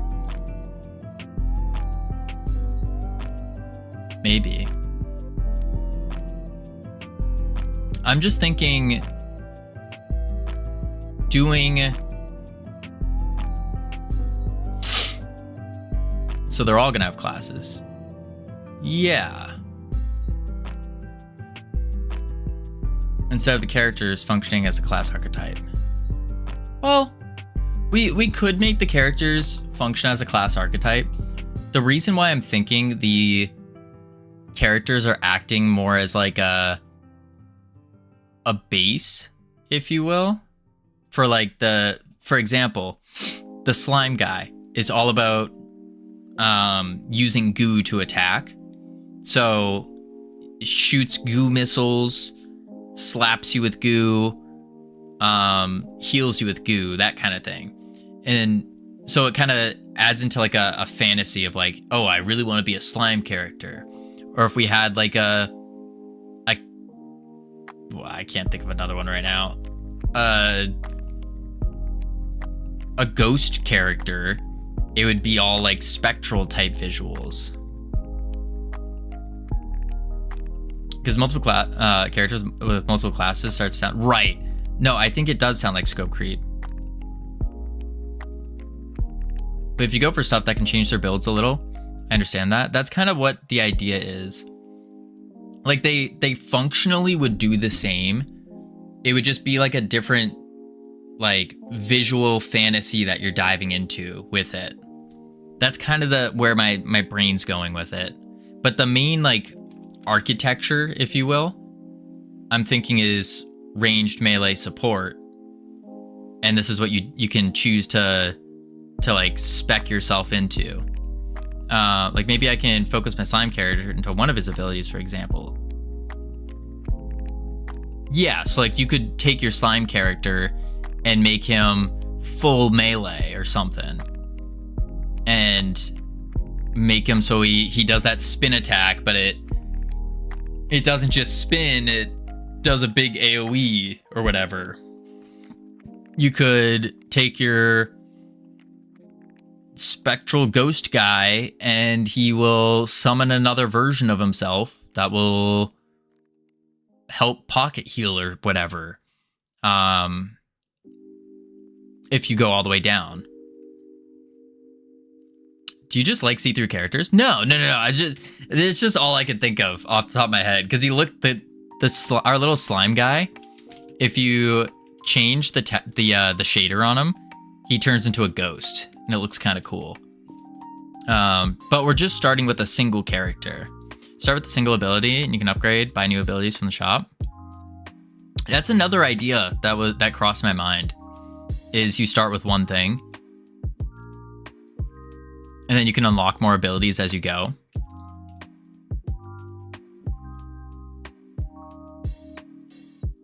So we have goo, ectoplasm. What's a different slime? Goo, ectoplasm, mud. No, I don't think we're going that route. I don't think so. I just thought this character looks cool.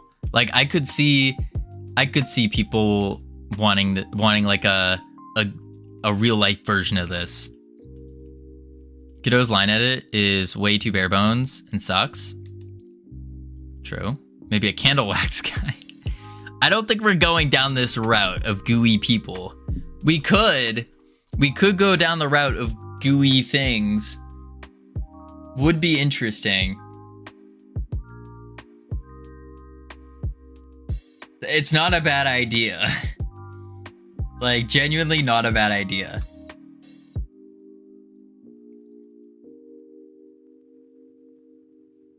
We're not going down the goo route. The product just hinges completely on goo mascot guy. Got it. Well, it's not that it hinges around him. I just think this is a really cool model. And it's the best model I've ever made. So, I want to use them, of course.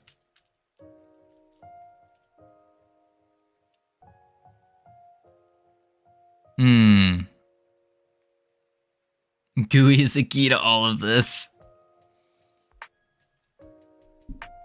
We can worry about the theme and stuff later. You're becoming George Lucas? What? How so? Another goo is Dia?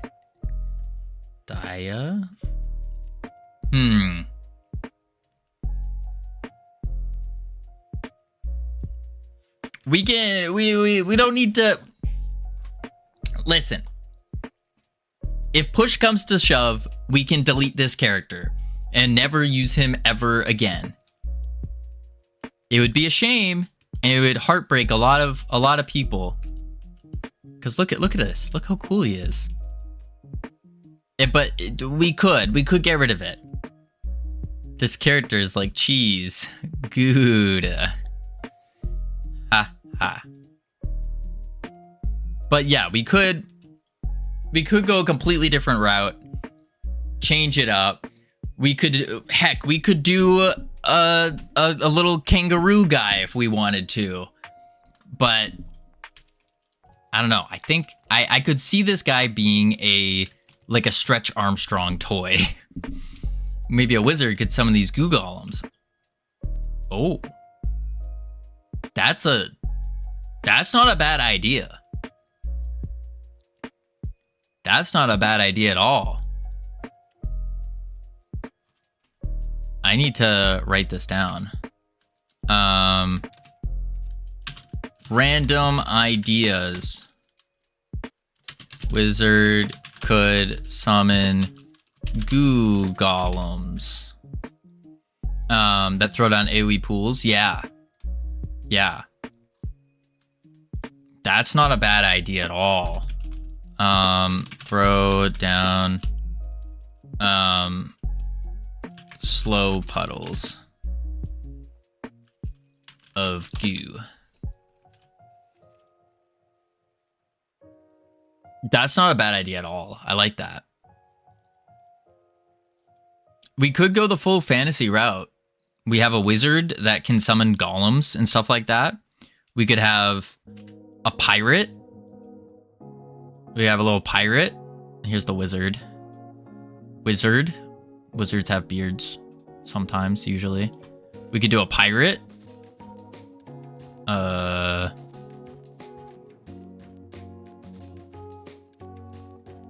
We could do... You can have two builds there. Controller summoning focus. Right. And we could have like... I don't know, something else. I don't know what else the other one would be. It was something else. Question mark.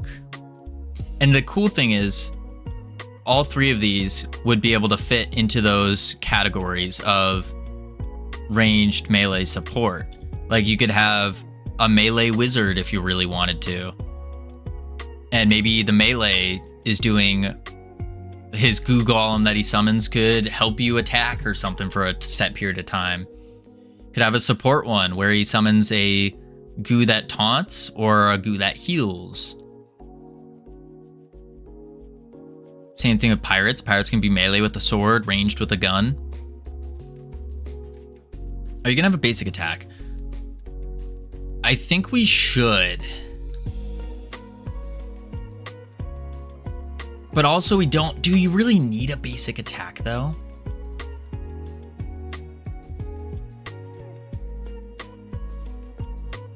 I don't. Because that's the tough part. I know you keep saying melee and range. Yeah, I meant like the abilities. Abilities wise.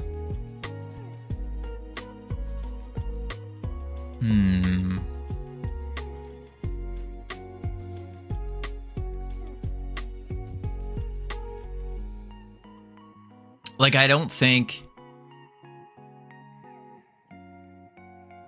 So a class on a character is going to replace abilities. That's kind of where I'm going with it. And the character is more of the thematic flavor to it.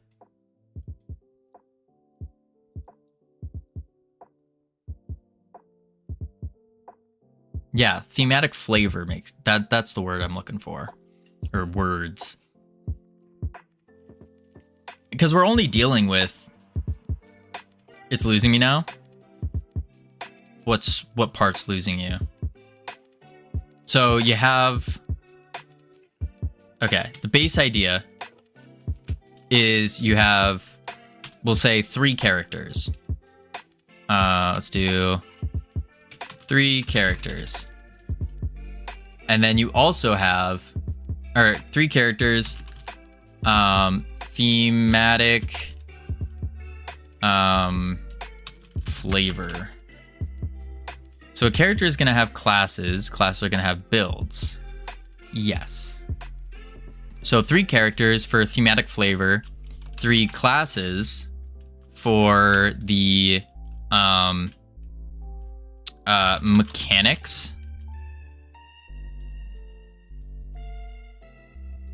/ build. And then combining these 2 equals your full thing. Like your full build, I guess you would call it.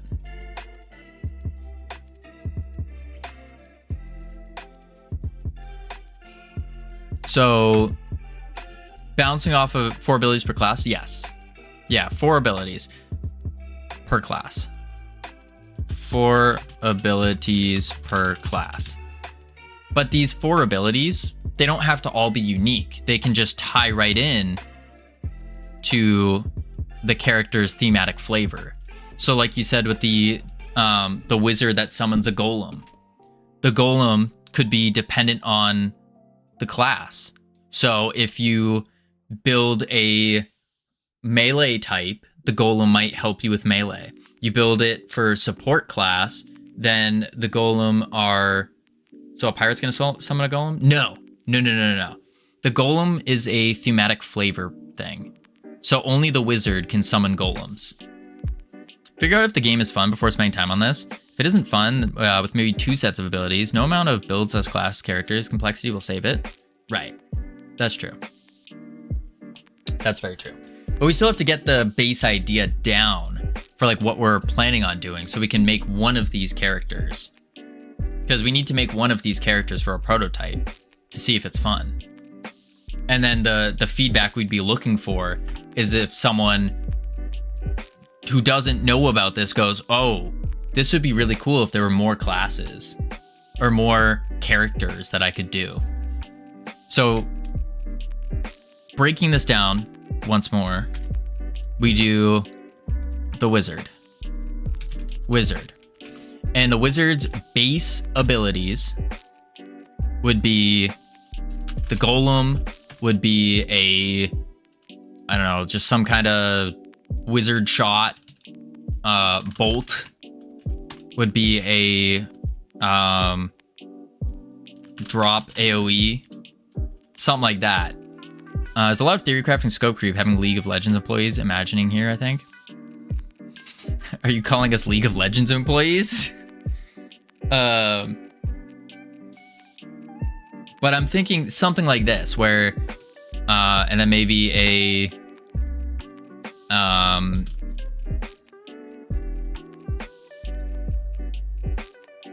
imagine having League of Legends employees scope creeping.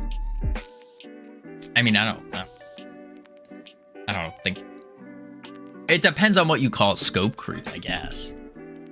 Theory crafting, maybe.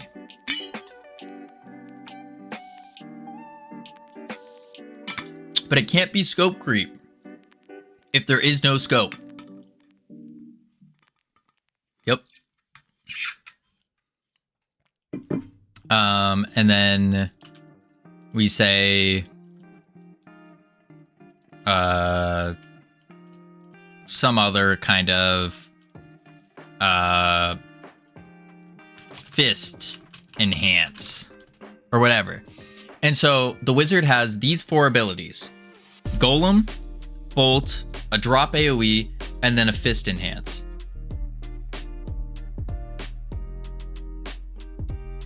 To 12. Kind of, but not fully. We've gone from 4 abilities on a character to like a modification on all 4. So for example, you have the golem and you pick a wizard and then you say, okay, I want melee. So if this is a melee wizard, let's say melee, then your golem could be enhanced to do melee things. So maybe it taunts, or maybe it just smacks, it just runs up and hits people, punches people. The spell bolt might, instead of being a bolt, maybe you throw a bolt and then it pulls you towards the enemy. The drop AoE, maybe it's a stun. The fist enhance, that's probably your bread and butter for if you're a melee type. So kind of like that. And then the pirate, for example, would be something a little different, where it would be pirate would have a, let's think, it would have a sword attack. It would have a flintlock shot. It would have maybe a tidal wave and some other thingy. And then the same thing, if it's a support, maybe instead of the tidal wave pushing enemies back and doing damage, maybe it's a tidal wave of healing and it heals your allies. Or the thingy. This is insane scope creep. Is this scope creep?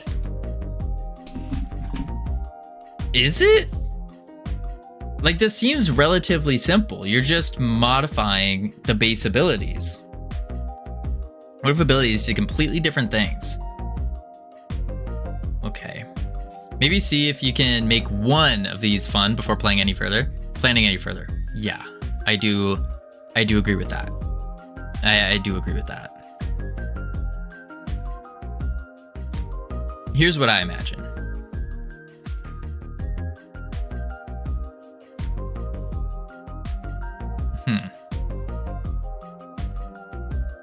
I pick a character that plays the way I like playing.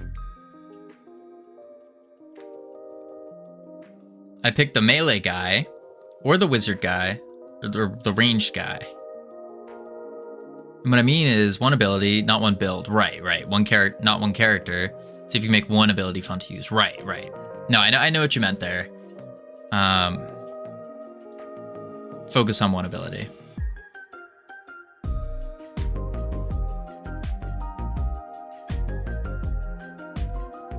My thought process here with the picking the melee guy, picking the wizard guy, picking the ranged guy. What if you don't like the way they look? Depending on what happens in the game, maybe what stuff drops, some light RNG stuff, I can pivot my build into something that's a little different from last time I played.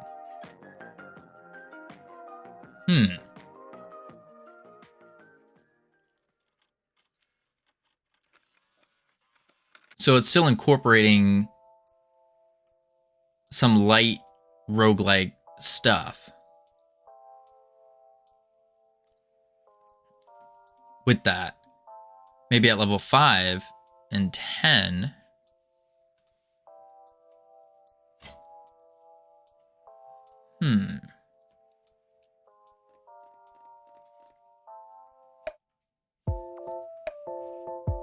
I get the big build landmark level up.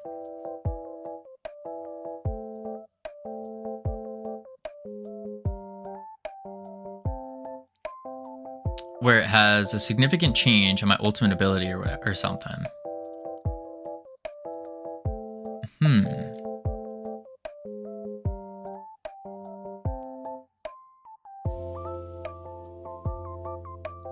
Maybe my wizard goo AoE starts also heals allies in it. Okay, I see what you're saying now. So instead of, basically it's similar, but the modification comes from the build here that you go down and then you would unlock if there's three of these.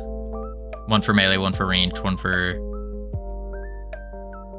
Instead of locking myself into a build at the start of the game, I summon 2 golems, I have to pick one. And having to pick a character and then a class.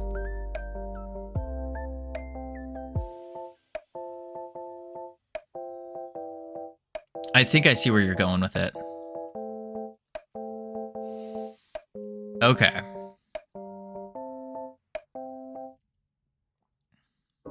That's probably a little bit lighter than this.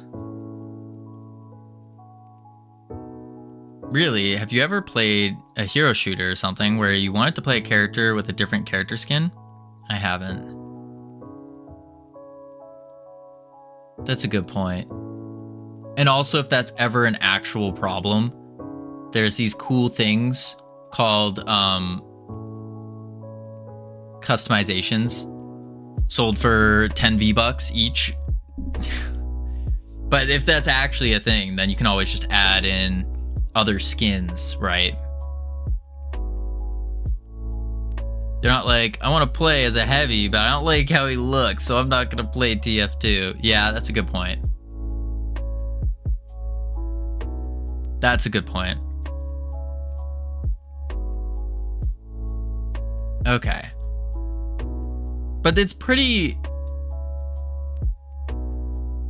But so just to clarify what you're saying, if we do, there's, in what you're saying, each character has 4 abilities. So each character, 4 abilities. And then we have the 3 classes, or whatever we want to call them, which should be ranged, melee, support. And then within these, there are whatever choices up until a big one, however we want to lay it out. Oh, whoops, let's do one more box. So it'd be like this. And then this is like your like ultimate, if you will, or something that modifies your base ability. One of your base abilities. Is that kind of what you're saying? So in like here, if you go down the support route or whatever, then your goo golem might heal as well. Sure. Okay.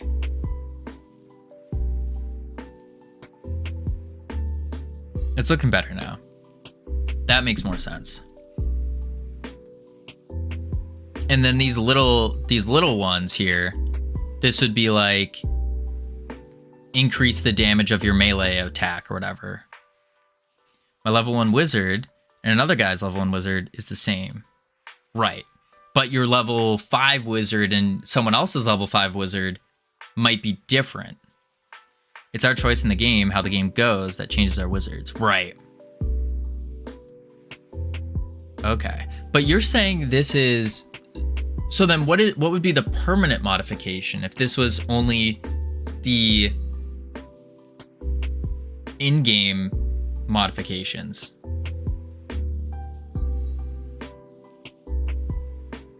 What would be the permanence?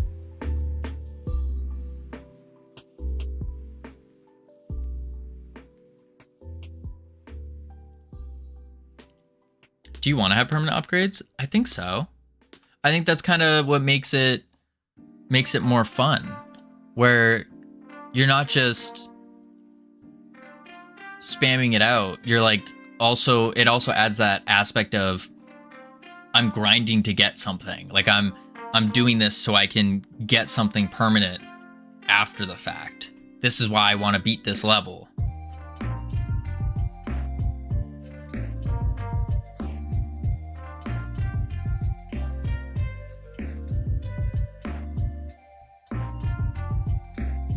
Or like that moment when you queue into another group with someone and you're like, whoa, this guy has this. This is so cool. I wish I had that. I'm going to grind to get it. That kind of thought process. If you have permanent upgrades, then the game needs to kill you. What do you mean?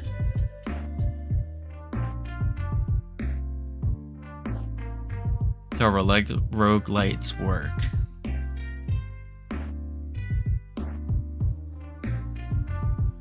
Are you saying you don't beat a roguelite the first playthrough? Because it's nearly impossible without permanent upgrades. Right. I don't think there's ever a scenario where you don't die in this.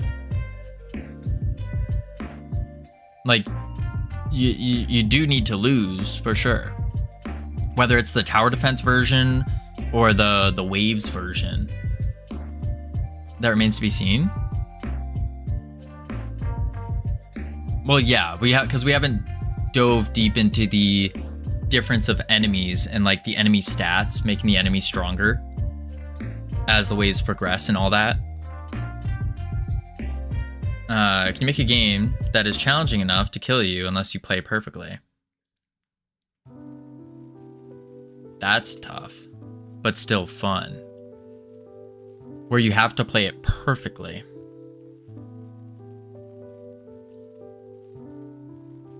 When does a permanent upgrade happen?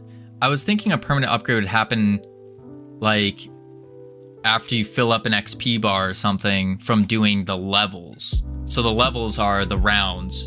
Once you beat all like 5 rounds or whatever, then you pass the level. You beat the boss, you pass the level. And you can move on to the next level.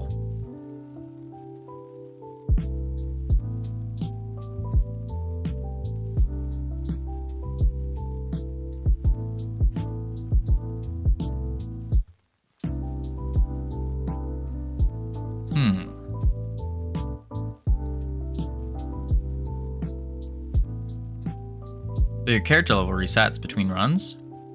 I wasn't thinking that.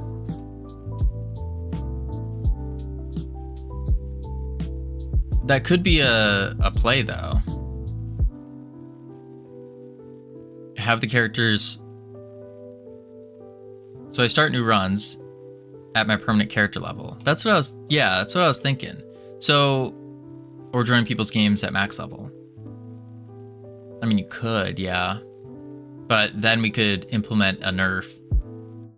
That doesn't sound right to me.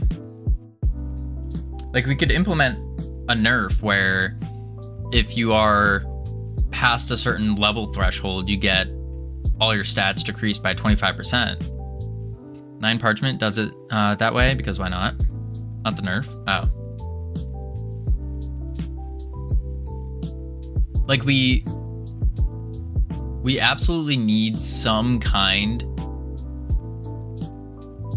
of permanent buffs, because that's what gets players to, like, you know, keep pushing. So I start a new run at level 5. What is the point? You're grinding for some kind of permanent buff or permanent upgrade, piece of gear, whatever we decide to go with. I'm literally just wasting time until I get to the round that's challenging.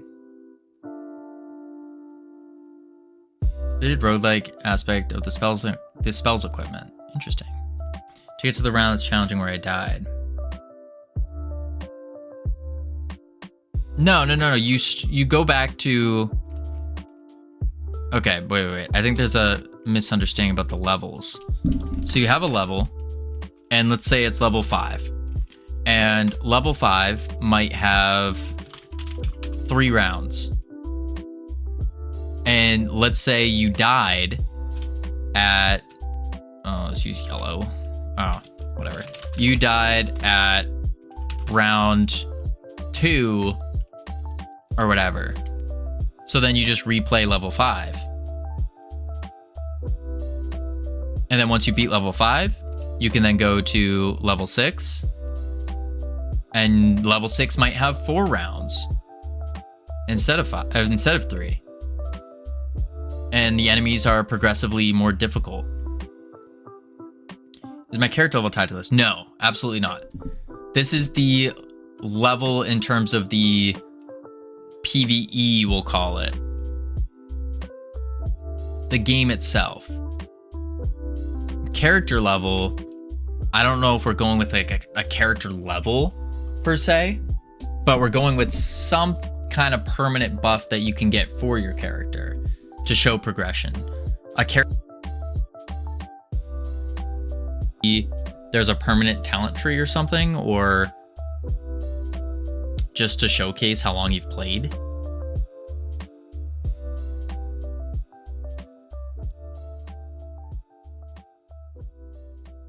Yeah. But your character level is not tied to this. This is your the difficulty, I guess. So what happens to my build when I die or go to the next level? That's kind of what we're talking about. Is do we keep your build as like a permanent thing that you can change, of course, like outside of the in-game thing? Or do we make it roguelite where you can select you can go down a new talent tree every level?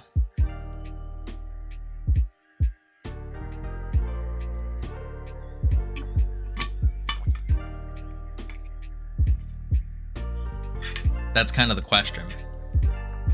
And I could see both ways being fun, but I could also see if you're progressing on, this is kind of why I was leaning towards permanent buffs, where if you progress from 5 to 6, losing that whole talent tree thing that we were talking about, that would be kind of annoying, having to rebuild it. And you're like, I just want the exact same things anyways. It's like, I really liked this ability and I need it. So I feel like that'd be really annoying if you're losing it all the time, for every level you beat. So that's why I was thinking like this would be a permanent thing, and this would be tied to your character level,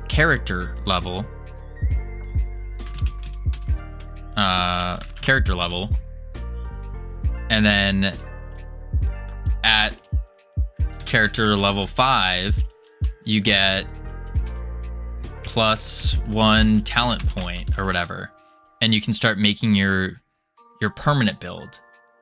And then we have, in the game itself, we could have like some kind of minor buffs that you end up getting that will help your build, or could potentially push you in a different direction. If like your build is, if you're heavy melee, but based on the enemies, you need a little bit more ranged power, maybe you use the in-game currency to buy some more ranged kind of buffs of some sort. That could be a route.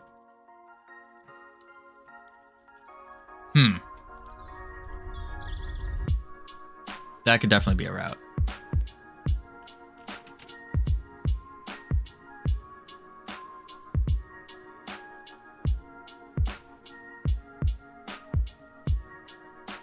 I think so.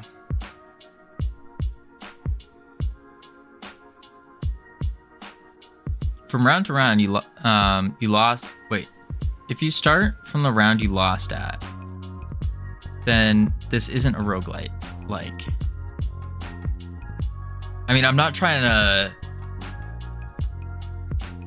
You start from the level you lost at, not the round. So if you lose at round, let's say you lose at round 2 on level 5, 2 out of 4, then you start back. This is very confusing. I am so sorry. You have a lot of layers here. It's a very layered idea. So you're on level 5 and you died on round 2 out of 4 on 5. You died on round 2. None of these layers sound fun? You don't think so? Levels have rounds and waves. Characters have classes and levels. Very sleepy. What are you talking about, Gamian? I'm not sleepy. Some characters shoot waves. Okay. You die on round 2 of level 5. You die. You can then go back and you start at level 5, round 1. You start there. those layers of quality of life are quality of life, since the real one you will reset from the beginning.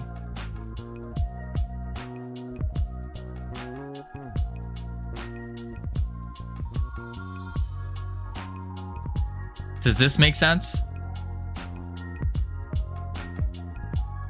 Okay, it's not a roguelite in the slightest then.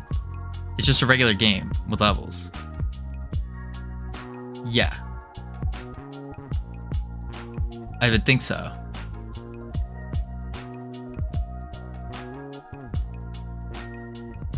Or we could make it a roguelite, where you do just reset at level 1.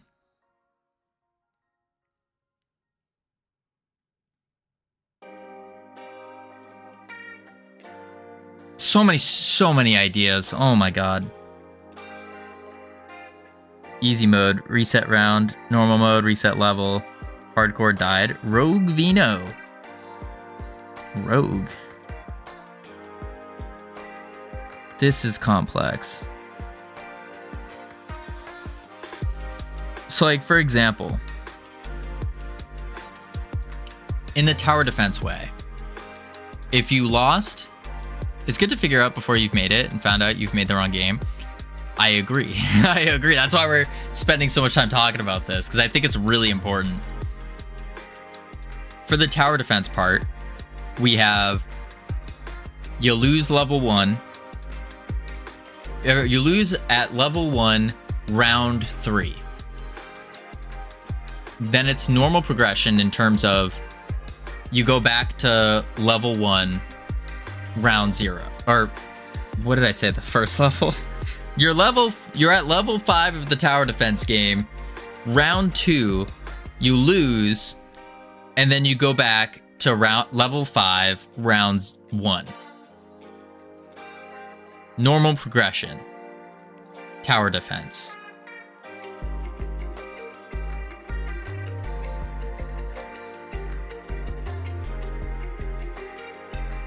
Call of Duty Zombies, Halo Firefight, Risk of Rain is more roguelite in a way, where you lose on round 10, you start back at you lose on level 10, you start back at level 1. Gladiator Coliseum, you lose, it's more progression, standard progression. You lose on level 5, round 2, you go back to level 5, round 1. Right. Is the game stage-based or run-based?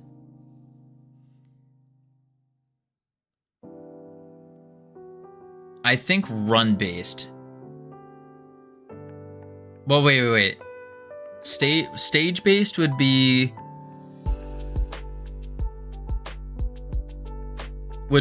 normal progression. Run-based is you try to go as long as possible. If I start from stage I lost at, I don't have a run. Okay.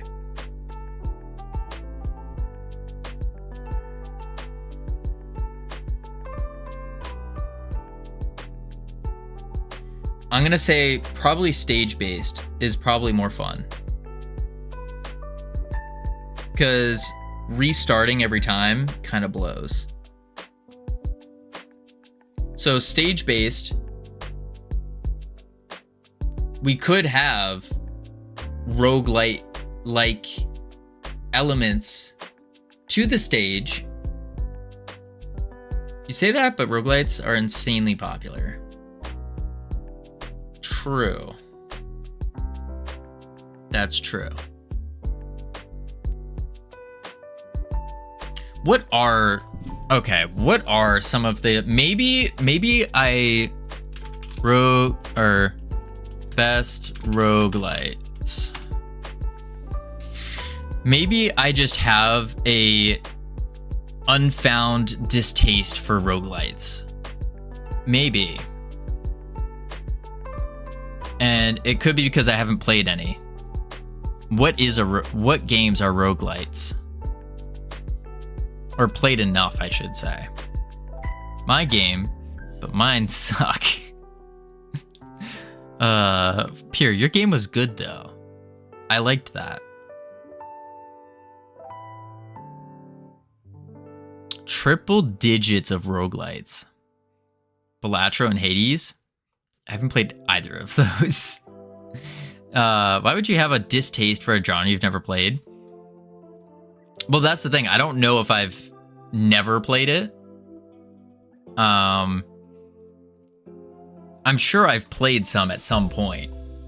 I'm sure I have. I just don't remember as much. Because you got to remember, I've only played a few games here and there. But the games I've played to such a deep level that it's like borderline obsession absurd. The roguelike's progression need to be more than just plus numbers or percentage number upgrades, since those are boring. I do know about that.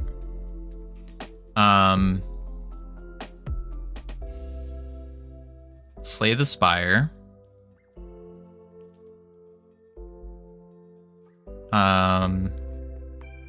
Ancient Legacy, Gloom, Go Mecha Ball, Nightmare. I don't understand any of these. Roguelite. Let's go to Steam.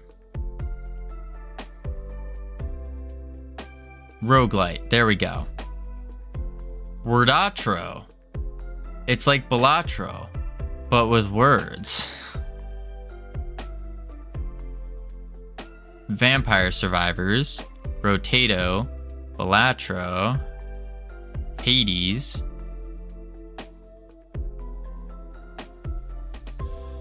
Dave the Diver. Blueprints. Risk of Rain 2. Hades 2.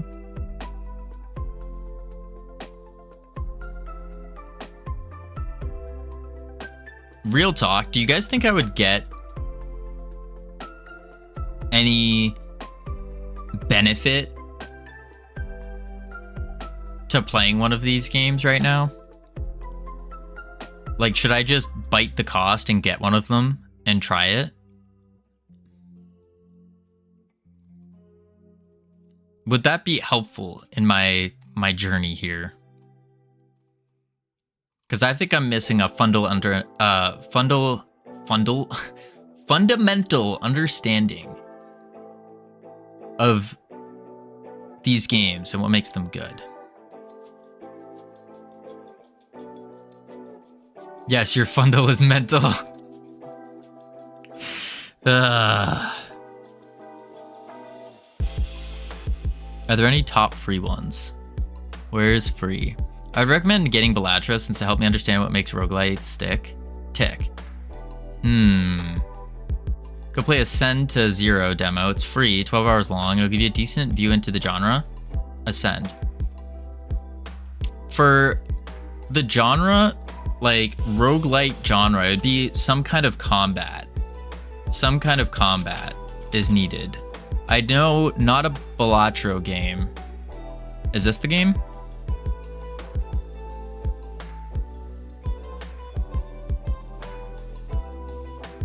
Yeah, I think a roguelite that has combat would be beneficial.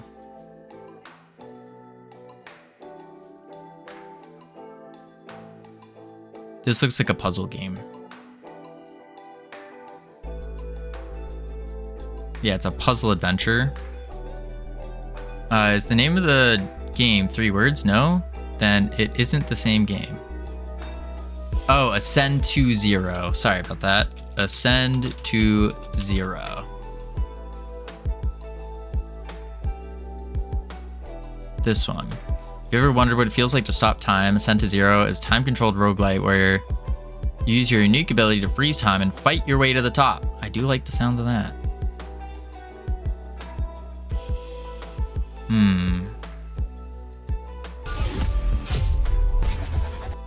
Roguelites come in a lot of different genres.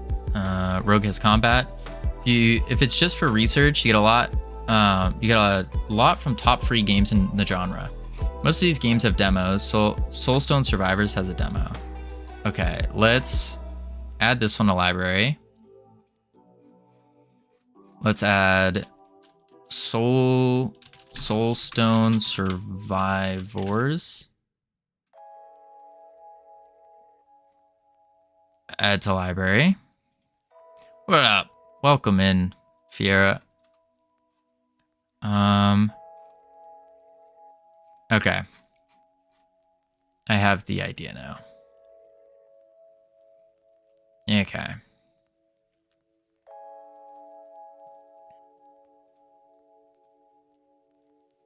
I like the visuals of this one. This one I don't mind the visuals of. What was the? I already forgot the other one. Ascend. Oh, I can just look at my. No, whatever. Okay. Aren't demos great? They are. They are pretty good. They are pretty good. I mean, I gotta try them out. I gotta try them out. That's what I gotta do. We'll try out some demos. Wow, did you see that? See what?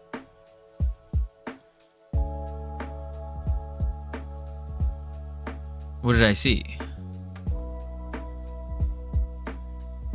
Civilization? Summer sale? Discounts? Oh! Oh, it's because your wish list. Oh, it's your wish list. Got excited. Wait a second. Look at this game. Sea of Thieves, $13. Deep Rock Galactic. I heard that was good. I gotta not look at this though. I'm not trying to spend money on games right now. Noita's good. I heard that. I did hear that. Top sellers? Where is it? Weird.